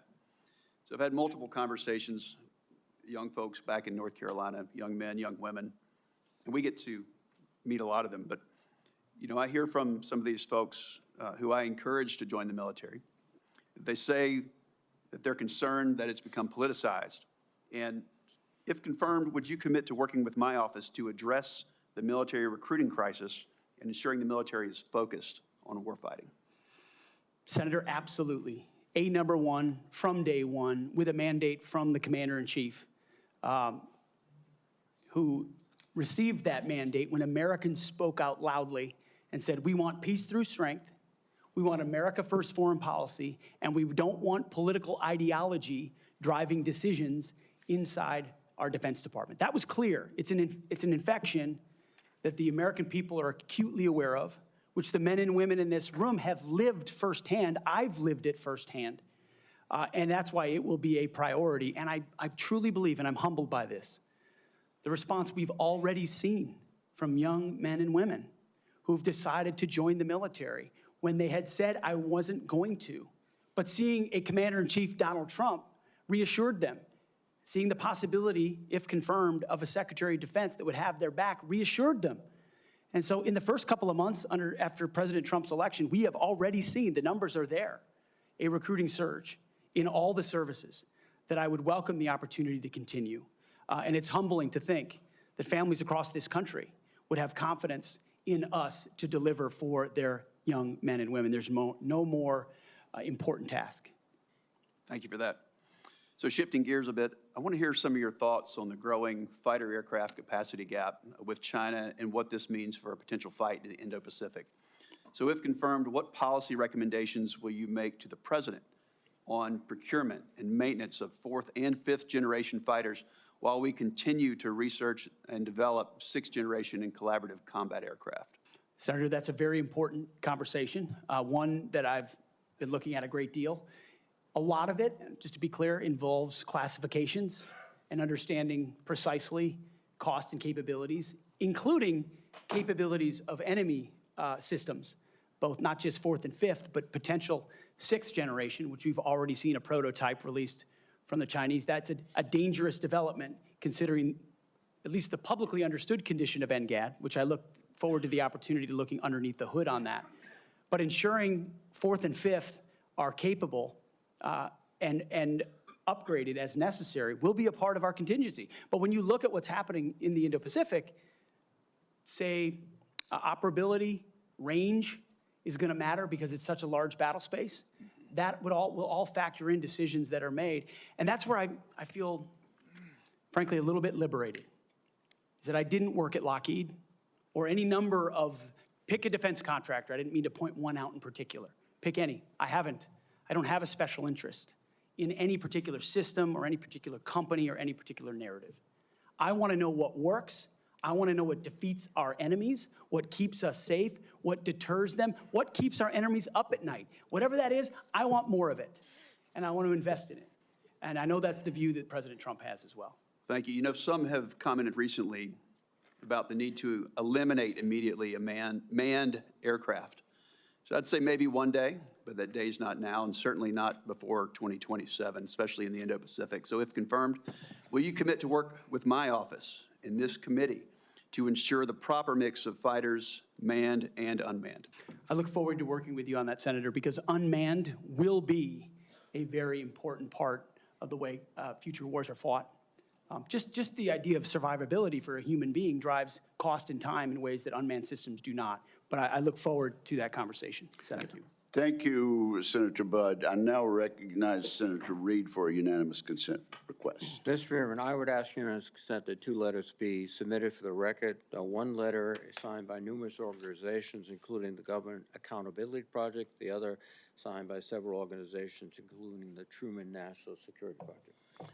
Without objection, so ordered. Now, Senator Kelly, Senator Rosen got here after the gavel went down. Do you really want to go ahead of her? I am going to defer to my good friend and colleague, Senator Rosen, that from is the a really great good, state of Nevada. Really good decision. Senator Rosen, you are recognized. And thank you, Senator Kelly. I owe you one. Thank you, Chairman Wicker, Ranking Member Reid, for holding this hearing. And Mr. Hegseth, I appreciate your service and your willingness to serve again. However, I am deeply disappointed that you would not agree to meet with me, as other members have said on this committee prior to this hearing, as is the precedent for this committee and others. So let me tell you a little bit about what I would have talked about had you made yourself available prior to the hearing.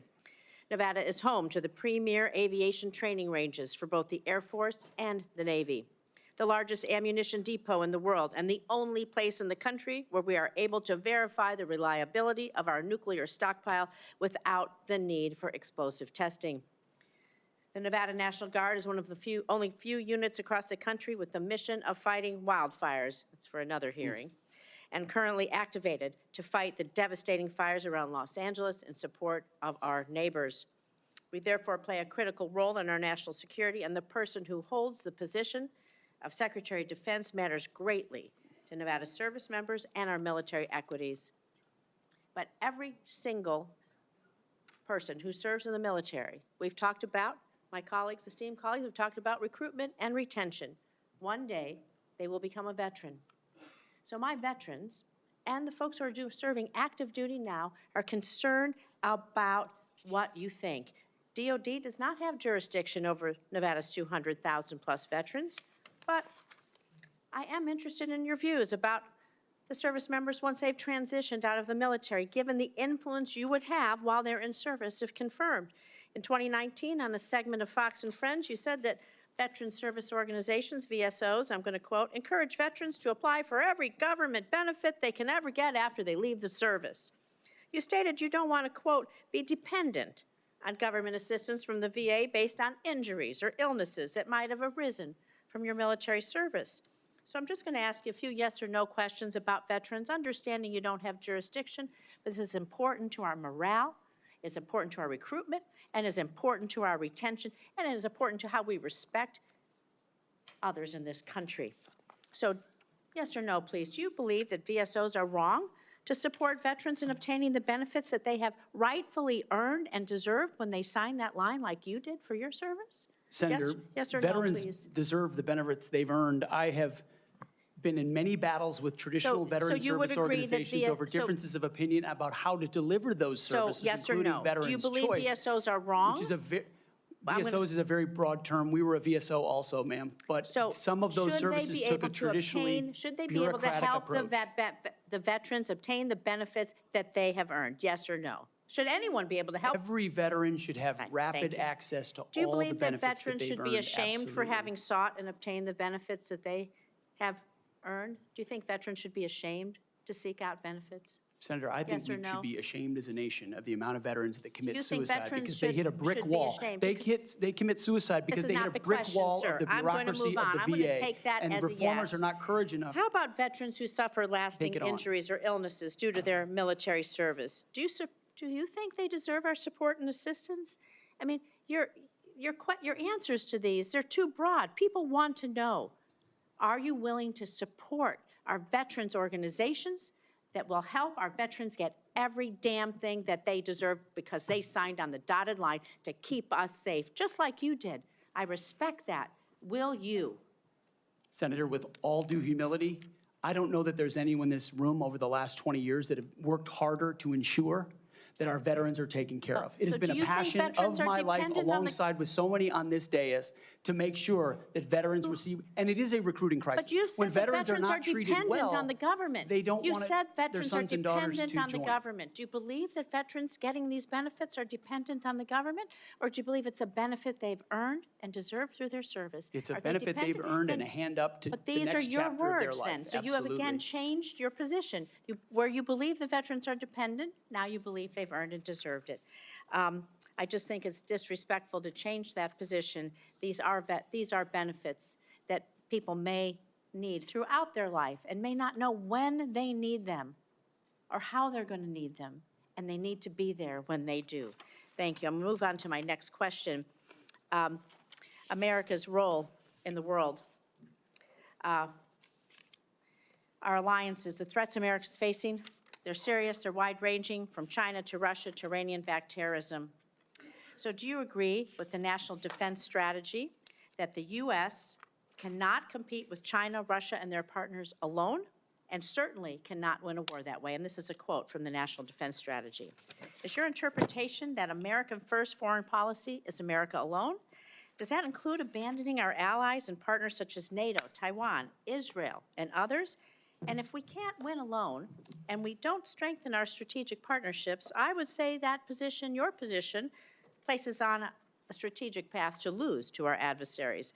So maybe you're okay with choosing that path for America. I want to know how you square that position with the positions you articulated in your book, where you wrote that NATO is at relic, at best a distraction, and should be scrapped and remade. Are you okay with sending us down a path where we can't win? Senator, the world has had, our friends in the world have had no better ally. Our allies and partners have had no better friend than President Donald Trump, who's reinvigorated a NATO alliance, who's stood behind Israel in every way, in ways this administration has not. He has ensured that the NATO alliance has become far more robust. He worked with allies in the Pacific as well. Is Donald Trump going to stand behind Ukraine? Are you going to stand behind Ukraine? You say he's the strongest president. President-elect Trump said he will end the war in Ukraine before he takes office. Okay, it's less than a week before he's inaugurated, to the best of your knowledge. Do you have knowledge of a plan that he's going to use to rapidly end the war with Ukraine? Do you believe it's feasible, that it does not make unacceptable concessions to Vladimir Putin, who is a brutal dictator? And are you going to give President-elect Trump the military advice that you have given others to achieve the objective of us winning the war in Ukraine? How do you think a rapid end to the war that Vladimir Putin started will affect the United States standing across the world? Senator, I will always give clear guidance, my clear guidance, best guidance to the President of the United States on matters like that. Do you think that if we concede to Vladimir Putin that will hurt our credibility with our allies and partners? And do you not believe that our adversaries are watching? Perhaps you can take that for the record, Mr. Hegseth. Senator Schmidt. Thank you, Mr. Chairman. I'd like to submit for the record a letter submitted by Mr. Christopher Ahn, the former Director of Operations for Vets for Freedom. Mr. Ahn, his letter states that the suggestion, quote, the suggestion that funds were misused for personal gain, lavish parties, or other improper purposes is categorically false. Throughout my time working with Pete Hegseth, He consistently demonstrated exceptional integrity and leadership. I asked unanimous consent to enter this letter into the record. Without objection, so ordered. Senator Schmidt. Thank you, Mr. Chairman. Mr. Hegseth, good to see you here today. Thank you for your service. Thank you, Senator. And your willingness to serve. I also want to thank you for your clarity in articulating the vision you have for the Department of Defense in restoring an ethos, a warrior ethos, which is in stark contrast to the ethos we've seen the last 4 years, which is of weakness and wokeness. And I want to drill down on a few things specifically and exactly how we've gotten to where we've gotten with recruiting and morale. DEI. There's been a little bit of discussion about this, but for those watching at home, DEI is not about giving everybody opportunity. It is rooted in cultural Marxism. The idea that you pit the room, any room, with oppressor versus oppressed. It's race essentialism, and it is poison. It has no business whatsoever in our military. I think the American people have spoken loudly and clearly about this. They're tired of this. They're tired of woke ideology. And to my Democrat colleagues on the other side, if you haven't picked up on that, you missed the plot. Because that's what November 5th partially was about. And so let's talk specifically about some of these DEI programs that have been funded. In our academies, specifically the Air Force Academy, it was advised as disfavored language to refer to your mom and dad as mom and dad. Okay? Dear mom and dad, I'm writing home. Don't say that. That's insane. We're all just people. You can't say that either. And in an effort to police this, in a 1984 Orwellian novel, there was actually an eyes and ears program to rat on your fellow students who might say mom and dad.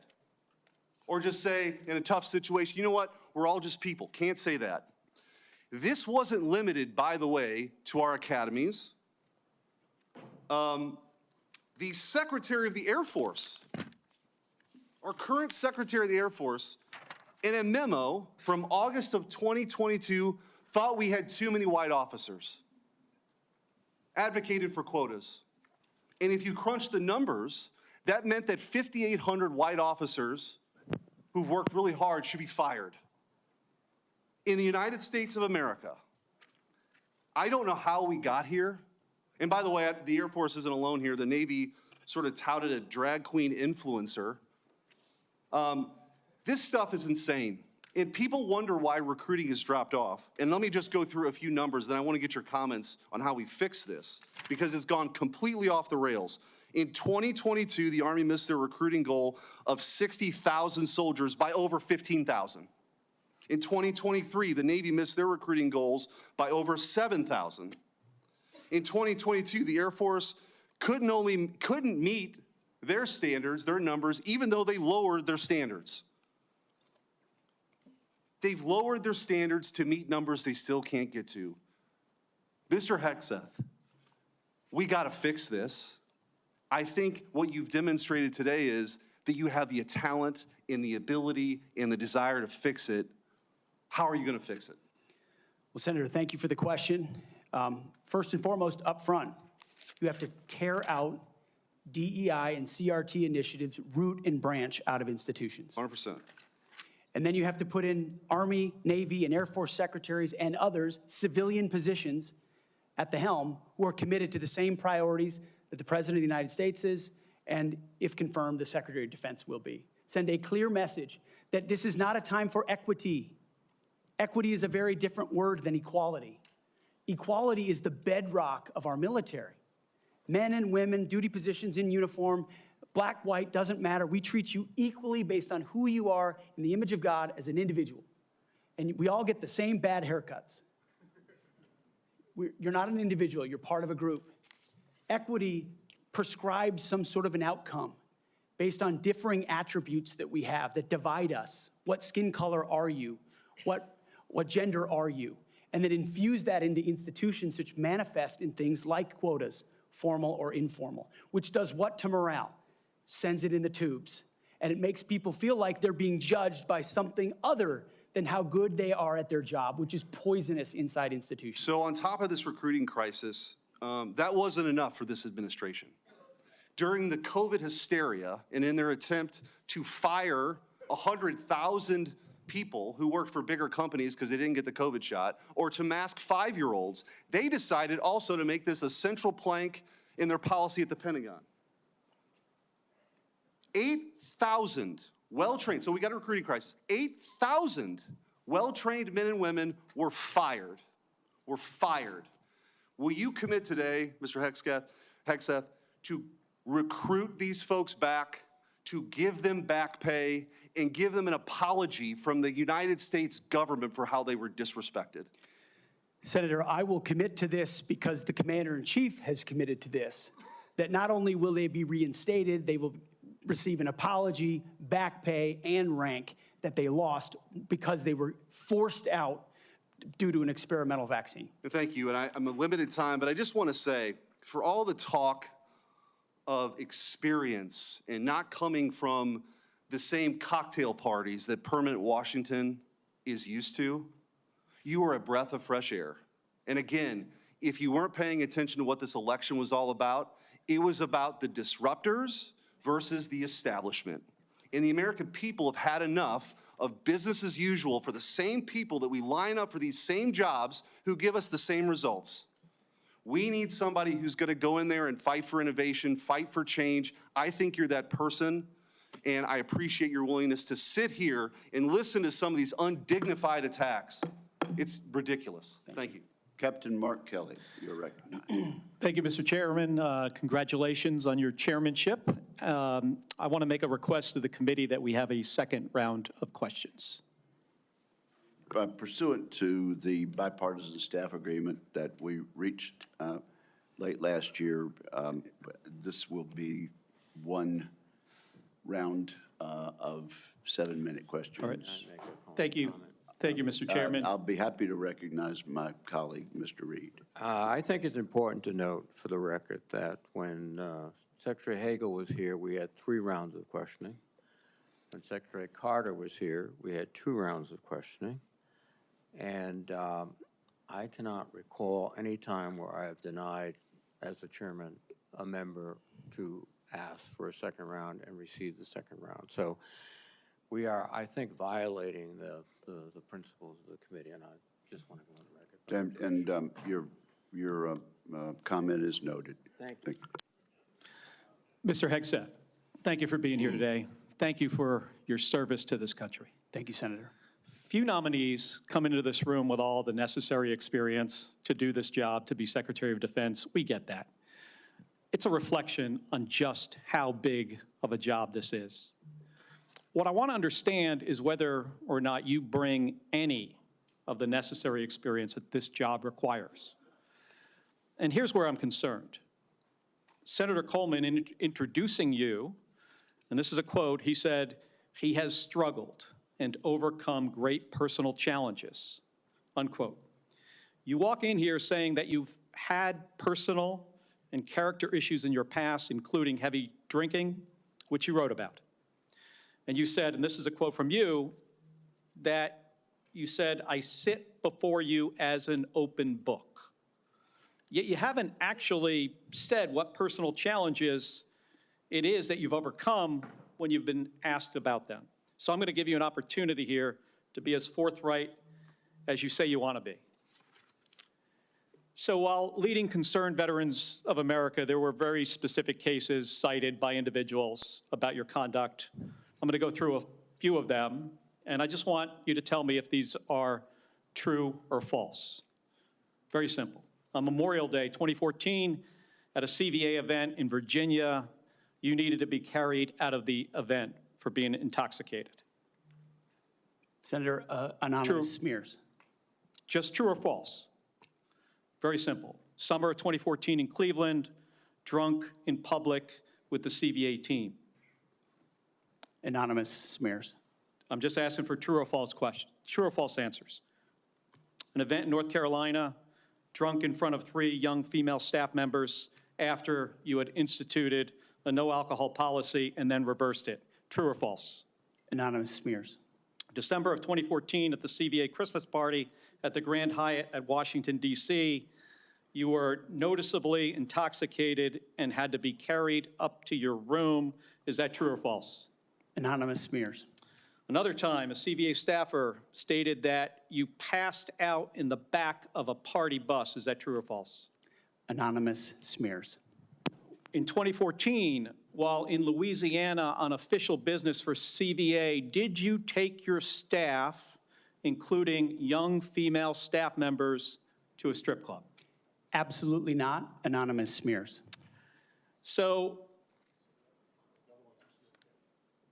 is it accurate that the organization reached a financial settlement with a female staffer who claimed to be at a strip club with you, and there was a colleague who attempted to sexually assault her?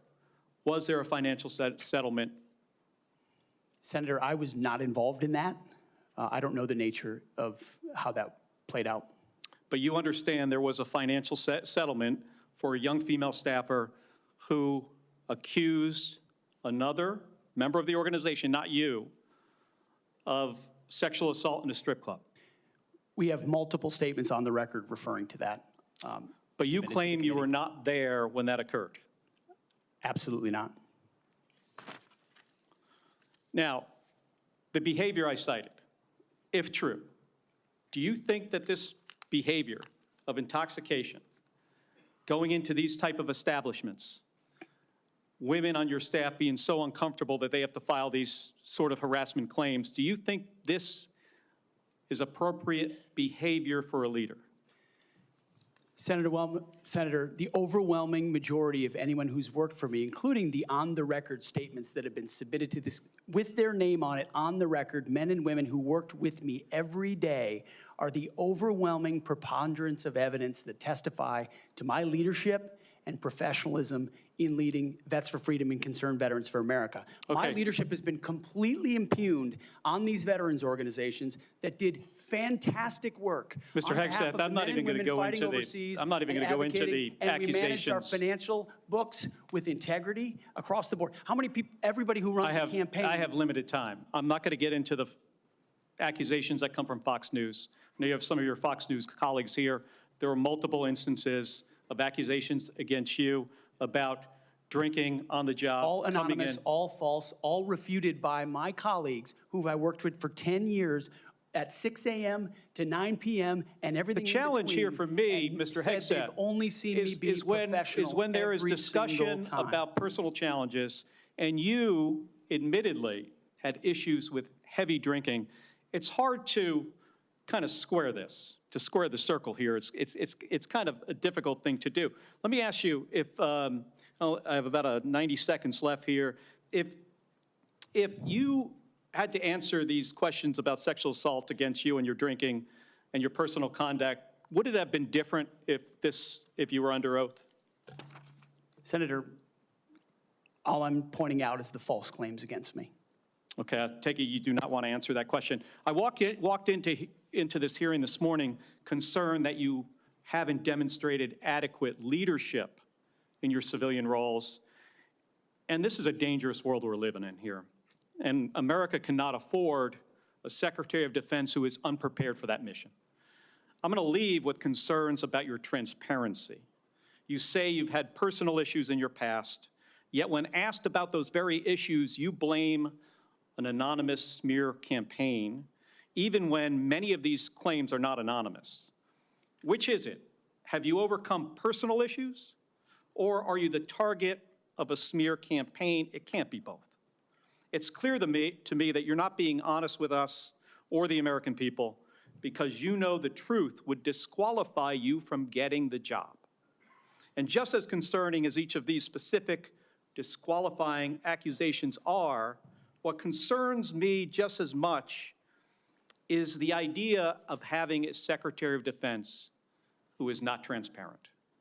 Thank you, Mr. Chairman. I yield back my 2 seconds. Thank you, Senator Kelly. I would, at this point, ask unanimous consent to introduce into the record letters by Tina Kingston, Louisiana State Director of Concerned Veterans for America, and Holly Talley, Louisiana Local Director of Concerned Veterans for America, attesting to the appropriateness of Mr. Hex's conduct with regard to female staffers. Without objection, that is added to the record.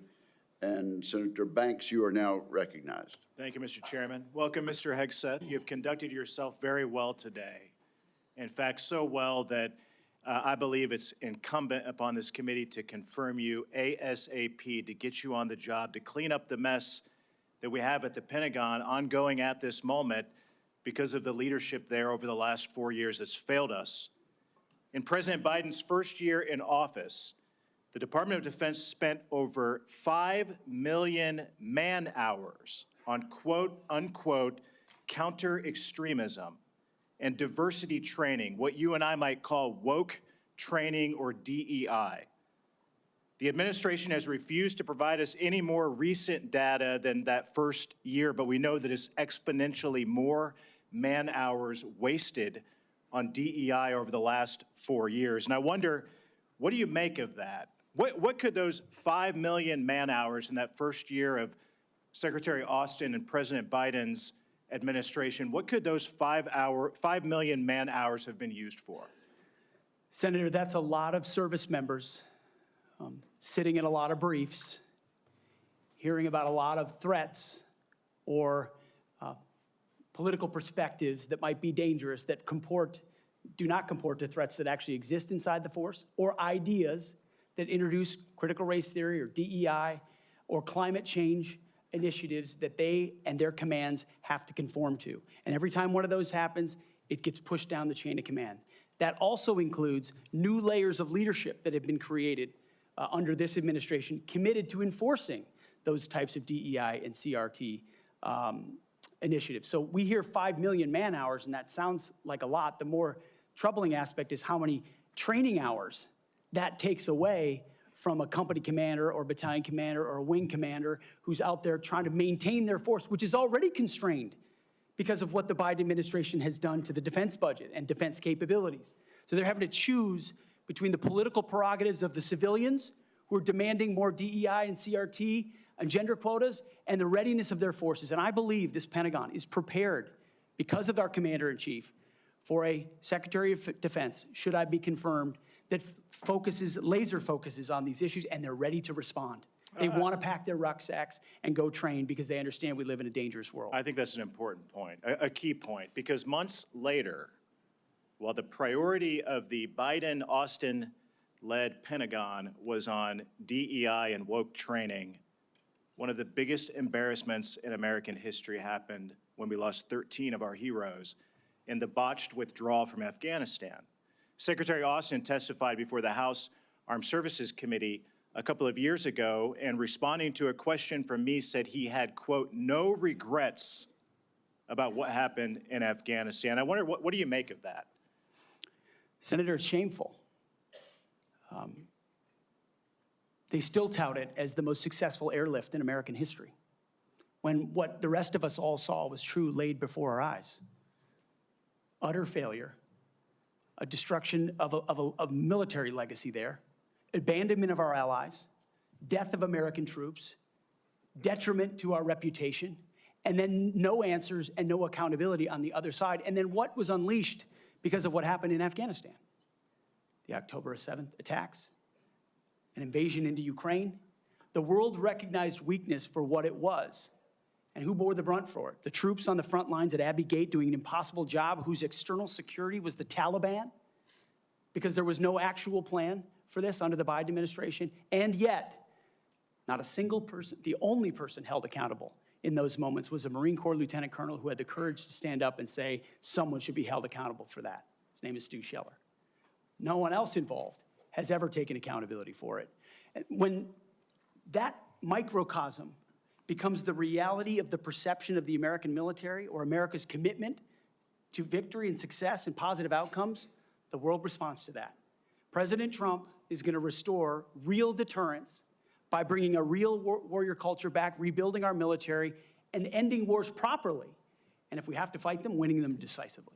I served in Afghanistan, you served in Afghanistan. 75% of our nation's veterans disagree with how the withdrawal from Afghanistan was handled, the embarrassment of it. What that's done, I believe, has directly impacted our historic recruitment crisis in this country, without a doubt. And you've already talked about that, but how do we fix it? How do we bring pride back to wearing the uniform for the next generation, to inspire them to do what you and I did, to raise our right hand and take that oath and serve this great country? I really do think it comes back to strong, clear leadership, patriotic, pro-American leadership that says we're not going to focus on all the other political prerogatives. That's why we all have political perspectives. I said this before and I'll say it again. In uniform, none of that matters. You wear green, you wear blue, you bleed red. That's it. Who you vote for doesn't matter. But when the perception of that changes, then you don't want people deciding whether to serve based on a political party in power. That's a dangerous thing for continuity inside your military. And it's fragile right now. President Trump, and if I'm confirmed with my leadership, we're going to restore the continuity of an apolitical military that acts decisively and only based on merit. They sound basic, but they're fundamental. You and I agree that wokeness is weakness. Mr. Hegseth, do you support racial quotas in recruitment or promotions in the United States military? Senator, I do not support any form of racial quota. Do you support affirmative action in our nation's military academies? Senator, I only support hiring and promoting and admitting the best and brightest, whatever their background is. I think that's very important. Mr. Hegseth, Lloyd Austin, the secretary, later went AWOL. He disappeared for days and never told the president, didn't even inform the president's chief of staff that he was going into the hospital. Would that ever occur on your watch? No, Senator. I know in any one of my jobs, if I had decided to go AWOL for even a day or two in uniform or around that, that would have been a concern. I believe accountability matters. No one to this day has ever, as you've said, been held accountable for what happened in Afghanistan. It was embarrassing to this country. It's impacted this country greatly. And I applaud you and President Trump for bringing accountability back to our Pentagon. With that, I yield back. Chair recognizes the distinguished ranking member for a unanimous consent request. Mr. Chairman, I would like to submit an article discussing some of the issues of readiness and DEI. There has been a comment that 5.9 million man-hours have been used for DEI. General Miley clarified that that is an estimate out of more than 2 billion man-hours that the Department of Defense invested during the time period. Where is this published, sir? This is published by Megan Myers, and I will get the okay. citation. Military.com, I'm sorry. Without objection, it will be admitted to the record. Thank you, Mr. And Senator Slotkin, welcome to the committee. Thank and you you. are recognized. Thank you, Senator, and thank you for referencing the great Carl Levin as you introduced me. We miss him in Michigan. For those who I haven't met in my 1 week that I've been sworn into the Senate, I'm a CIA officer recruited after 9/11. I did 3 tours armed in Iraq alongside the military. And have worked for 4 different secretaries of defense, both Democrat and Republican, proudly, and watched them make decisions that literally determine the life and death of Americans in the dark of night. I'm also a Democrat representing a state that Trump won, right? We both won on the same ballot. So I understand that President Trump has the right to nominate his people. We are going to have policies that we disagree with. All of that, to me, comes very standard. What I think I'm most concerned with is that no president has the right to use the uniformed military in a way that violates the U.S. Constitution and further taints the military as that apolitical institution that we all want, right? And our founders designed the system so that, we had posse comitatus, that we weren't going to use active duty military inside the United States and make American citizens potentially scared of their own military. We went through our own experience with that with the British.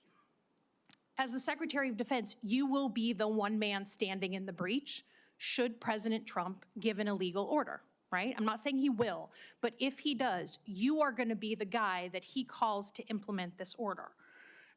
Do you agree that there are some orders that can be given by the commander-in-chief that would violate the U.S. Constitution? Senator, thank you for your service.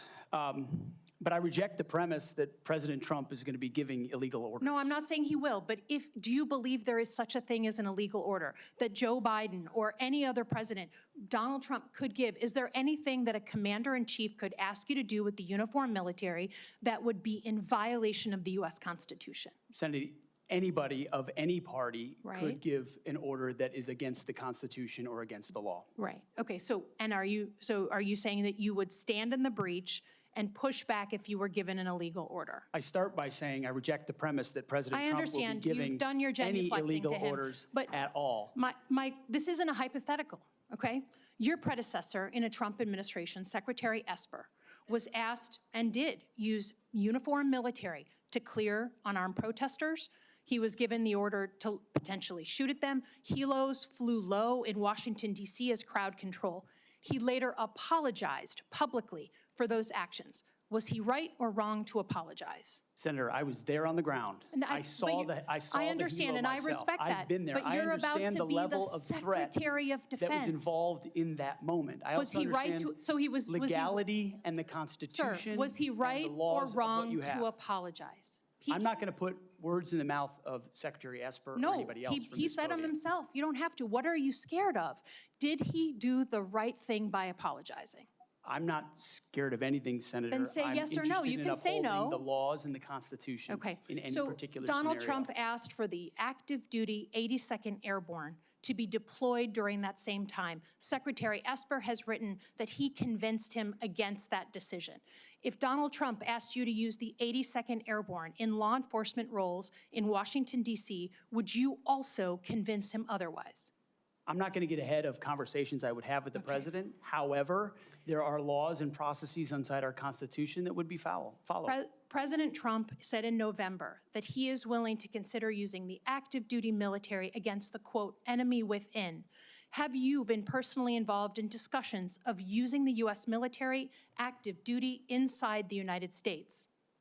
Senator, I'm glad we finally got to the topic of border security equaling national security because it's been abdicated and ignored for the last 4 years. That wasn't my question. I'm just asking, have you been involved? You're about to be the Secretary of Defense, potentially. Have you been involved in discussions about using the active duty military inside the United States?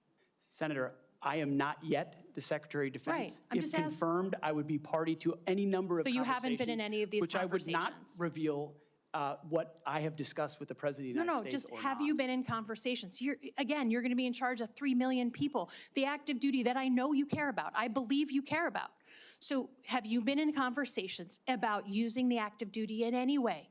Whether it's setting up in detention camps, policing dangerous cities, have you been involved in any of those conversations? Certainly, I have been involved in conversations relating to doing things this administration has not, which is secure the southern border and not allow floods of illegals to enter our country through an invasion that threatens the American people. And there are ways in which the military is already playing a role in that, to include 5,000 National Guardsmen from Indiana and Texas. We're at the border right now allowing for border security. So there is plenty of precedent duty military for military to members staff enforcing detention our southern centers? border. Our U.S. military is not trained in law enforcement roles. I think you know that, right? We've seen how that mission is difficult for them in places like Iraq and Afghanistan because that's not the training a uniformed military comes with. Do you support the use of active duty military in supporting detention camps? Senator, everything we will do would be lawful and under the Constitution, but I recognize that this administration has abdicated its responsibility. President Trump is going to restore order at the border, prevent our enemies from invading, and yes, he has said Sir, I get your filibustering. I get it. Part of what happens. In the spirit of preserving the institution that I think we both care about, legitimately, the Uniform Code of Military Justice. I've heard a couple of different things. One, you said you will not change the Uniform Code of Military Justice, which is what governs justice system in the military. Yes or no? You said that earlier. Those are I'm just laws, confirming. Senator, set by Congress. Okay, so you will not go to change it. You will not attempt to change it. You also said that JAG officers are potentially people who put their own interests in their own medals and promotions ahead of the troops. Senator Lindsey Graham was a JAG officer for most of his life. Is that what you believe about those who implement our justice system in the U.S. military? Senator, I was speaking about particular JAG officers I've had to deal with in my military Are you going to experience, get not about a involved? member of the United States Senate. Are you, as Secretary of Defense, going to get involved in the implementation of the U.S. Military Code of Justice? Senator, ultimately, it will be a big part of my job to evaluate decisions vis-a-vis Okay, so the I'll take Uniform that. Code of I'll Military take that as Justice. yes. Have you seen do it fairly. is CQ Brown on your list in the Warrior Boards to be removed from his position? Senator, every single senior officer will be reviewed based on meritocracy, standards, lethality, and commitment to lawful orders they will be given. Thank you, Senator Slotkin. I now recognize Senator Shaheen for a unanimous consent request. Thank you, Mr. Chairman. I have a request from a former general who served 35 years, Dennis Leitch, who most recently was commander of the 94th Regional Readiness Command at Fort Devens, Mass., who has asked that his letter opposing Mr. Hegseth's nomination be entered into the record. Is there objection? Without objection, it will be entered. Also, I present a host of letters and op-eds from former co-workers at Vets for Freedom and Concerned Vets for America, as well as Fox News Channel. I also have letters and op-eds from many veterans and Iraqis and Afghanis who were helped by Mr. Hegseth. I ask unanimous consent to introduce these letters and op-eds. Without objection, is so ordered. Senator Sheehy, you've been very patient. Thank you, Mr. Chairman. Entering a support letter in for Mr. Hegseth, submitted by nearly 90 former soldiers who served with Pete in combat. I would like to submit a statement from 86 of them who support his nomination, although they come from different units and ranks. The signatories commend Mr. Hegseth for his selfless leadership, love of his soldiers, and commitment to our country. 2 items. Sorry, 1 item. I ask unanimous consent to enter this into the record. Without objection, it will be entered. Thank you, Mr. Chairman. Pete, I'm actually going to ask you questions because I want to hear your answer. How many genders are there? Tough one. Senator, there are 2 genders. I know that well. I'm a she-he, so I'm on board. What is the diameter of the rifle round fired out of an M4 A1 rifle? That's a 5.56. How many push-ups can you do? I did 5 sets of 47 this morning. What do you think our most important strategic base is in the Pacific? In the Pacific, Guam is pretty strategically significant. How many rounds of 5.56 can you fit into the magazine of an M4 rifle? Depends on the magazine, but standard issue is 30, Senator. And what size round does the M9 Beretta standard issue sidearm for the military fire? A 9mm, Senator. What kind of batteries do you put in your night vision goggle? Duracell. So right there, you're representing qualifications that show you understand what the warfighter deals with every single day on the battlefield. You understand what happens on the front line, where our troops will be. And what happens, unfortunately, in this country is decisions made in rooms like this, bad decisions, end up in dead 17, 18, 19-year-old Americans. And those Americans rarely come from families that sit in rooms like this. They come from lower, middle-income families who sometimes the militaries are on the way out. And they join because maybe they want to go to college. Maybe they had no other choice. Maybe they love this country. But for whatever reason, they joined and they sat on the dotted line. And when people like us screw up, they don't come home.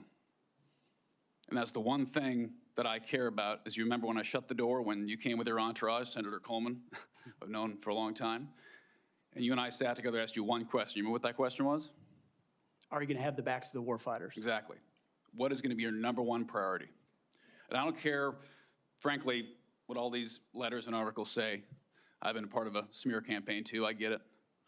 I care that you're going to have one thing in mind when you sit in that chair in that 5-sided building, and you told me what that was. So with that, you have my support. I'm sorry you have to go through a process like this, but it is one of the most important jobs in the world. We got to make sure you're ready for it. I thank you for your answers. I got one final question that's very important to me. This is more of a technical question, but I think it's to fix the Army in this country is a 1 or 2 year problem. We can make bullets, we can make rifles. Fix the Air Force might be a 5-year problem. To fix our Navy is a decades-long pursuit. How are you going to fix our national? You don't have all the power. We're not China. Unfortunately, you can't snap your fingers. But how are you going to lead an initiative within the DoD to reinvigorate our national shipbuilding industry so we are able to compete with China? Because freedom of navigation is critical to our economy and the global economy. It's going to be a very important task for you to complete.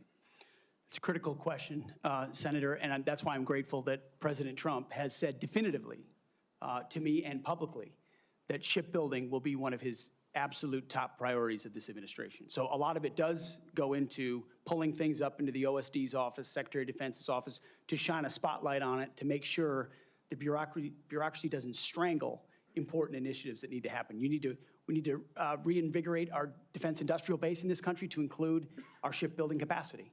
Some of it is on the east, some of it's on the west, some of it's on the Great Lakes. The workforce problems that our shipyards are facing are significant, and there's been a big investment from this committee, I know, in a lot of those places because of the shortfalls, manpower issues, everything else. But we also see adversaries that have been able to innovate themselves in ways that their shipbuilding capacity is, I won't reveal it at this hearing, multitudes and multitudes beyond our capabilities. So it needs to be a rapid investment, a rapid fielding, and then we need to incentivize outside entities to fill the gap. We talk a lot about UAVs. UAVs are very important, but there's also a future of UUVs, unmanned underwater vehicles, that will be a part of amplifying the impact of our Navy, because this administration has allowed our number of ships to drop below 300. It sets a projection of 340 or 350, but doesn't create the capacity to actually address it. And so if we're going to defend our interests, our allies, and put America first, we're going to have to be able to project power. That means shipbuilding. It means historic investments in our defense industrial base there. And then also driving innovation and cost savings in ways that only business leaders inside the Pentagon can do. When I'd add, I don't think any board in the world would have hired Steve Jobs or Elon Musk or Mark Zuckerberg when they founded their companies either. So this country was founded by young people who had a great vision. Thank you for being willing to serve your country again. And thanks for coming here today. I yield back, Chairman. Thank you, Senator Sheehy. You yield back the balance of your time. Mr. Ranking Member, can we agree that you and I will notify members of a specific time until which the record will remain open for submission of questions for the record? Yes, Mr. Chairman. That will be a day or two. This concludes today's hearing. I want to thank the witnesses for and their families, and this hearing is adjourned. Thank you. Thank you.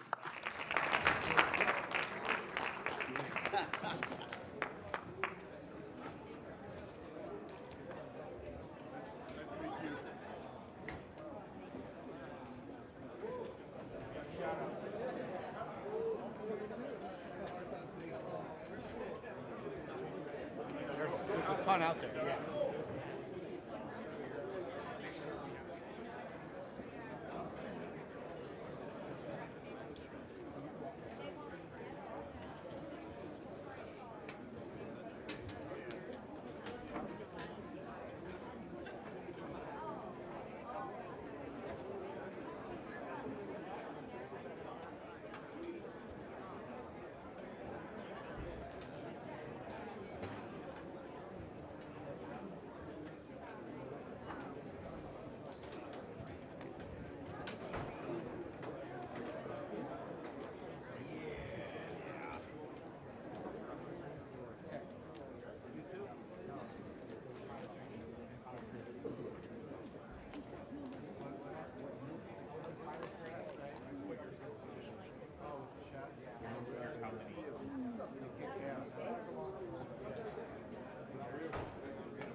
of these issues and controversies surrounding him, that they are coming from anonymous sources, and that the focus of this hearing should be more vision for the Pentagon, which is something that Pete Hegseth tried to explain in terms of wanting to make it a more leading source and ensuring that there is military readiness. But he did speak pretty extensively about potentially changing some of the policies at the Pentagon when it comes to issues of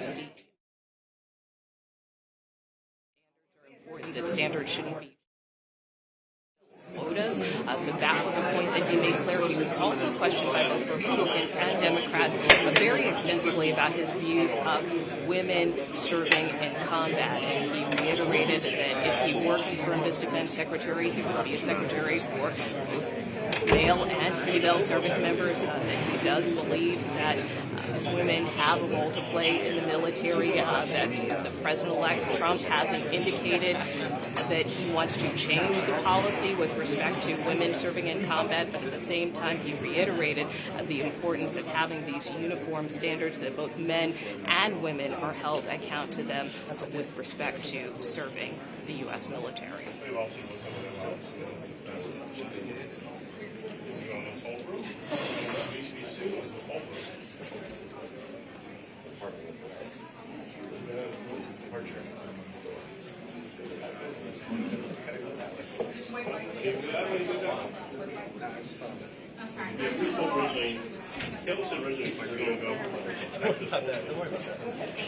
Well, again, his main point of contention, and again, just kind of keeping my eyes to the hallways in case any lawmakers, further lawmakers pass by, but again, I think the point he tried to stress over and over again is that he feels that there should be equality within the U.S. military, that it shouldn't matter what your race is, what your gender is, that all service members should serve equally, but he made clear that he does take issue with the notion of equity, and again, trying to change policies to, in his view, fill quotas to increase the diversity, if you will.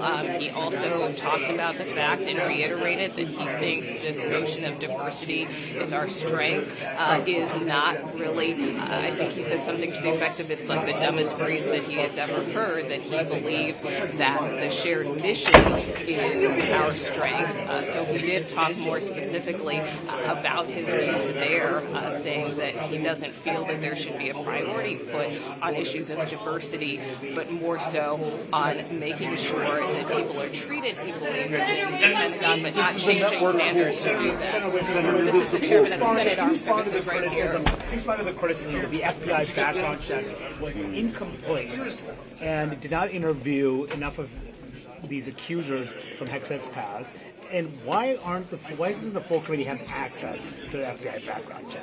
Well, let me just say from the outset, though, that this was a tour de force, a takedown, a triumph. I think Mr. Hegseth had three audiences: the committee, the United States Senate, and the American general public. I think it was a magnificent display of his knowledge and his ability to communicate, his leadership abilities, and I feel very good about this hearing today. I don't think it could have gone any better. What about the Why FBI didn't you background allow check, another specifically round of complete? questioning, sir? Why didn't you allow more questioning, The sir? criticism from Jack Reed that was not a complete background check. I heard from a lot of Democratic senators. This was not a complete background check. What do you say to them? Well, of course, in answer to your question, we followed the precedent from the committee for the last two nominations by a Democratic president and a Republican president. I don't have any complaints about the FBI investigation. They did a thorough interview of persons at all the places where Mr. Hegseth has lived and worked, and I don't have any objection to the report. Why didn't they interview the accuser of that sexual assault from 2017? I don't think she wanted to speak, and they interviewed some 60 or more witnesses, and 3 asked not to be identified. And what about the Do you ex-wives? think Were the the committee ex-wives, were should the hear, ex-wives do you think the interviewed? committee should have heard from the accuser and Hegseth's ex-wives? I think the committee has been adequately advised, and I think basically it seems that the committee members have made up their minds. I think the significant thing about this hearing today is that the American people got to see what a talented advocate Mr. Hegseth is, and what a knowledgeable Secretary of Defense he will be. Now, let me run. I have only a few more minutes. For John Tower, though, you allowed this committee allowed the full committee to review the FBI background check. I was in tennis shoes and knee pants when that occurred. When will the vote be? When will the vote be in the committee? When will the vote be in the committee, Senator? I do not know. Don't know. Okay. So, actually, if you paid attention to the committee's notice yesterday. We're on the air stair. Yeah, but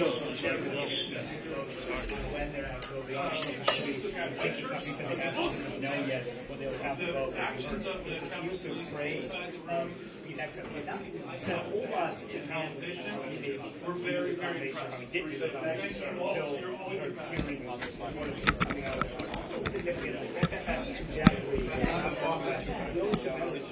well, as you heard the chair there explain, and he explained this repeatedly during the hearing, he said that there had been a bipartisan agreement among the staffs that was reached late last year, where they kind of agreed to the terms of the hearing, and so that is why time and again, when many Democratic senators asked for a second round of questions, he denied it, saying that that was not part of the agreement, and he didn't have any intention of changing that agreement, that he wanted to stick to that agreement. So you heard him there, Chairman Wicker, reiterate that to me.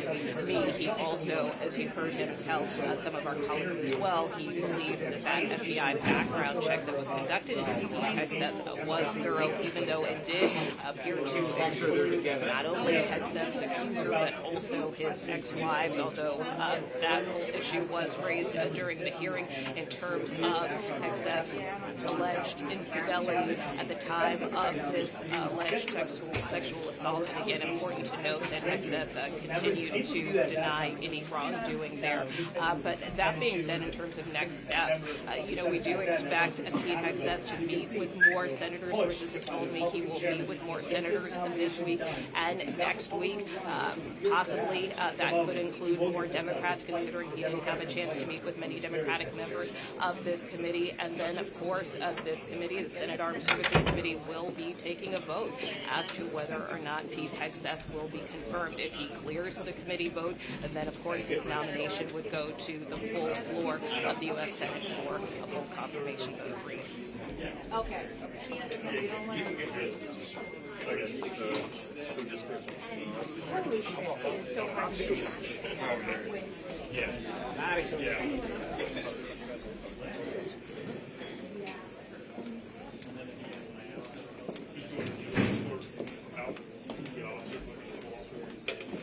Yeah, sorry for the live television moment of, getting blocked and pushed around here, but we tried to do our best.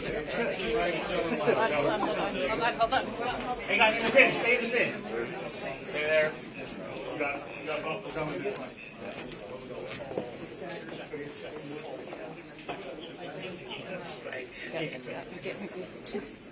Two shot. Two shot it is. Mr. Can you respond to Tim Kaine? Can you respond to Tim Kaine's exchange? How do you feel about the hearing, sir?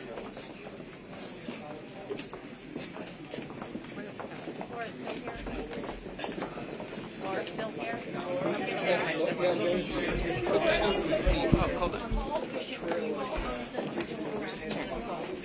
Well, I asked him, questions, specifically about being intoxicated at work, especially at CDA, but also, I referenced other incidences he had, at Fox News. And these are concerns of mine. When I walked in there, my biggest concern was kind of the management experience, his understanding of the Department of Defense. He actually does a pretty good job when you talk about specific policy stuff, I get that. But when I was asking him questions about specific events while he was working at CDA, And I just said, hey, is this true or false? He wouldn't answer the question. You guys were probably watching. He said this is a smear campaign over and over again. And then towards the end of my 7 minutes, I asked him, I said, hey, if you were under oath, would you have given a different answer to these questions? And he wouldn't answer that question. So that brings up concerns that this is not a smear campaign. He's acknowledged the heavy drinking. In Senator Coleman's open statement, he talked about significant personal issues. Well, we never heard from him what these significant personal issues were, but it's hard for me to resolve those two things. That he doesn't have these issues anymore, and that he couldn't answer those they're rather easy questions. I mean, is this true or false? Did this thing happen or not? And he wouldn't answer the question. Given that your Republican colleagues did not really push back at all on his nomination, do you think he's on a glide path at this point to confirmation? No, you're going to have to ask them. You said he's not an oath, but it is a lie. It is a crime to lie to Congress. It really doesn't make a difference one way or the other if he raises his right hand or not, doesn't it? Yeah, I think it makes a little bit of a difference. I mean, sometimes we put people under oath and sometimes we don't. In this case, we did not. That's why I asked him that question. But he also said it's a smear campaign. He said it's a smear campaign over and over again. But isn't that a denial of your question? Well, no. I think when I reference, a year and a place and give him some specifics, it either happened or it didn't. And he would know, and he wouldn't answer those questions. Are you troubled that you didn't get a chance to see the FBI? Yeah, we should see the FBI report, and we still could. I mean, do you feel that would have answered more of your questions? I don't know. I haven't seen it. I could answer that question after I see the FBI report, which I don't think we're going to see. What about with respect to the accuser? Do you think the committee should have heard from the accuser? Well, she signed an NDA. If you're talking about the sexual assault accusation in Monterey, she signed an NDA with him, so he would have to release her of that. Do you believe his denials? I mean, he was pretty firm, saying that he was clearly said from this sexual assault allegation. Do you buy his denial of that episode? Well, the questions I asked him were, not about that episode. But his answers to my questions, makes me feel that he wasn't being entirely transparent. Are you aware of the accuser or anyone from her legal team or a third party reaching out to any senators, including your office or anyone else? I'm not. No. All right, thanks, folks. Thank you. So you're obviously a no. You're obviously a no. I'm going to meet with him tomorrow. Oh, you are? What further questions do you have? Scheduled. What further questions No, do you have? I think I'll get more than 7 minutes, so I've got a bunch. I've got a bunch of policy questions. Were you surprised? About specific programs, about some stuff in his questionnaire. I had one at the end. I was, planning on asking him about something that's written in the questionnaire. I'm going to ask him that Were you tomorrow. surprised he didn't meet with them beforehand, before the hearing? Yeah, he didn't meet with any of us except for Jack Reed. That's not typical of how this process is supposed to work. And I can only speak for my office. We gave them multiple days, multiple opportunities. Very clear to us. I mean, it should be clear to everybody that he avoided meeting with all of us. If he would have met with us ahead of time, we could have maybe had better questions that would have worked better for him. We had to go with the material we had. How do you think Senator Reed handled it? Thank you. Good. Great. Okay, great. Got that.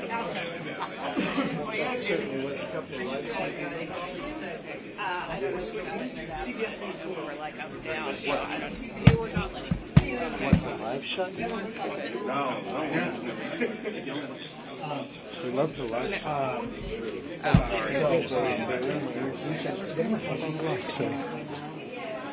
Well done. Yeah, I think we should someone should send out the Wicker. I think for like the later shows, we should use Wicker and One question or what? I don't think I can get a copy. I think we can clear it good from this location in about a minute. I think my next is a 3. Let's use Wicker. You want to go back and work on Wicker? Yes. Do you think I send a line that just says, like, Kelly said he's going to meet with Exit? Yeah, why don't you send a quick Now? line back, and also Wicker says the And then sexual, I'll- the accuser of the 2017 sexual assault We're just trying to make sure didn't want to be interviewed by the FBI. Right. He claims, say claims. we'll It says just that, have the, and it could be like Wicker defends have an exchange. So you still FBI had a live shot? Okay. comma, as Yeah. Yeah. Do you want me to send those lines right now? yeah, I think so. Then we'll work a follow down later. And then we can work on certainly understand I like that, the yes. part with me and Kelly from the break, where I asked him about the about Democrats. So- at the end, when he criticized it, I pulled that part of the song, and then we pulled And so, yeah, and I'm totally aware of, those implications, and, I mean, everyone's trying to get their shot, everyone's trying to cover it. I'll assist you in that.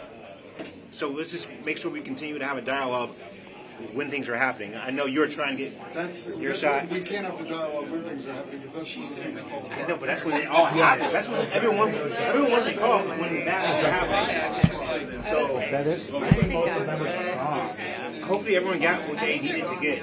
We'll continue to have these conversations. Are you guys clearing now? Yeah, All right. he's gonna go Is track. everyone gone? Yeah, Everyone's gone? everyone's gonna Okay. step out right as you were going live.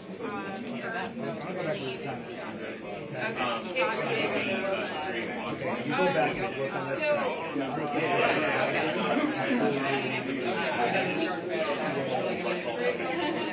I'll make sure that's. I think we're good. So we got them good. I will send this to Can I walk with you, Jay? I think this is done. I mean, everyone's left. He needs to stay here. So, yeah.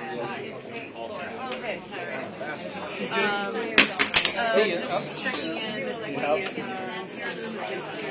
You got everything? Yes. They're not coming back to you, right?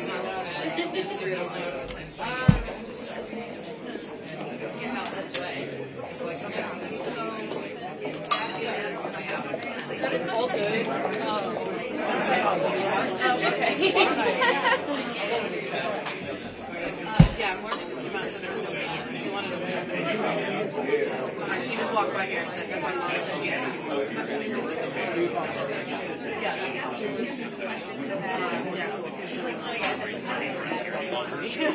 The Senate regular presser.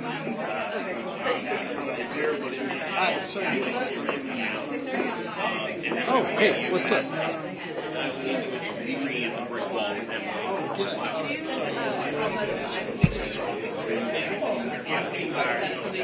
Yeah. Thank you.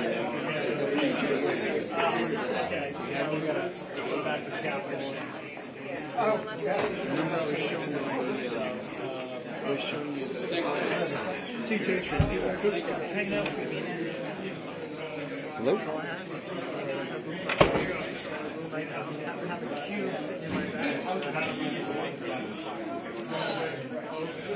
It sounds like I'm not very happy. But you know what? In this environment, you can't hear the voice. I got you. Yeah.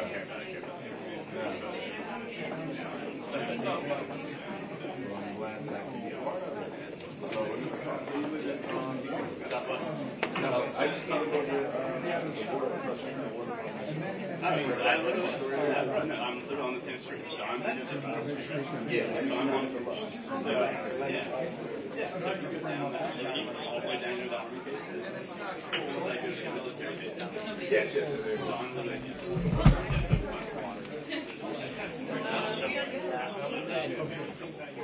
That's what I was.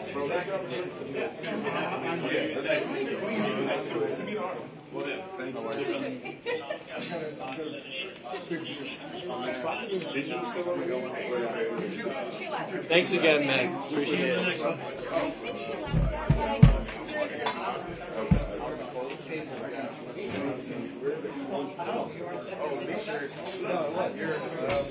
You're the first one to go, so they leave. Well, except they always keep that. There's no senators in the meeting. Yeah. You made it through this one. Now, all the ones that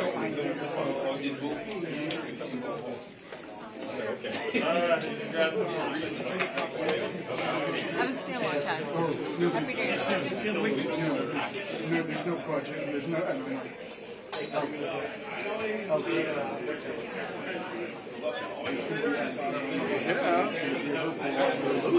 and they're gonna be nice and warm. Well, you know you already asked, so you can say to her, hey. it's all the same dance. Even though nobody asked. People get frustrated if they don't know the dance. Right. Now I know the dance. Right. If they want. I just need to get the other cable up. It is that. Yeah. Yeah. Oh, it's 100%. You know, we're all different assignments, different bosses. You're good. Good to see you. You see you guys speaking? That's all. Yeah, there's no one in the committee room, so all the senators are gone. Hey, Jeff, were you able to get that wicker on that pool camera or no? Before all this, the Senate as a whole votes on whether or not.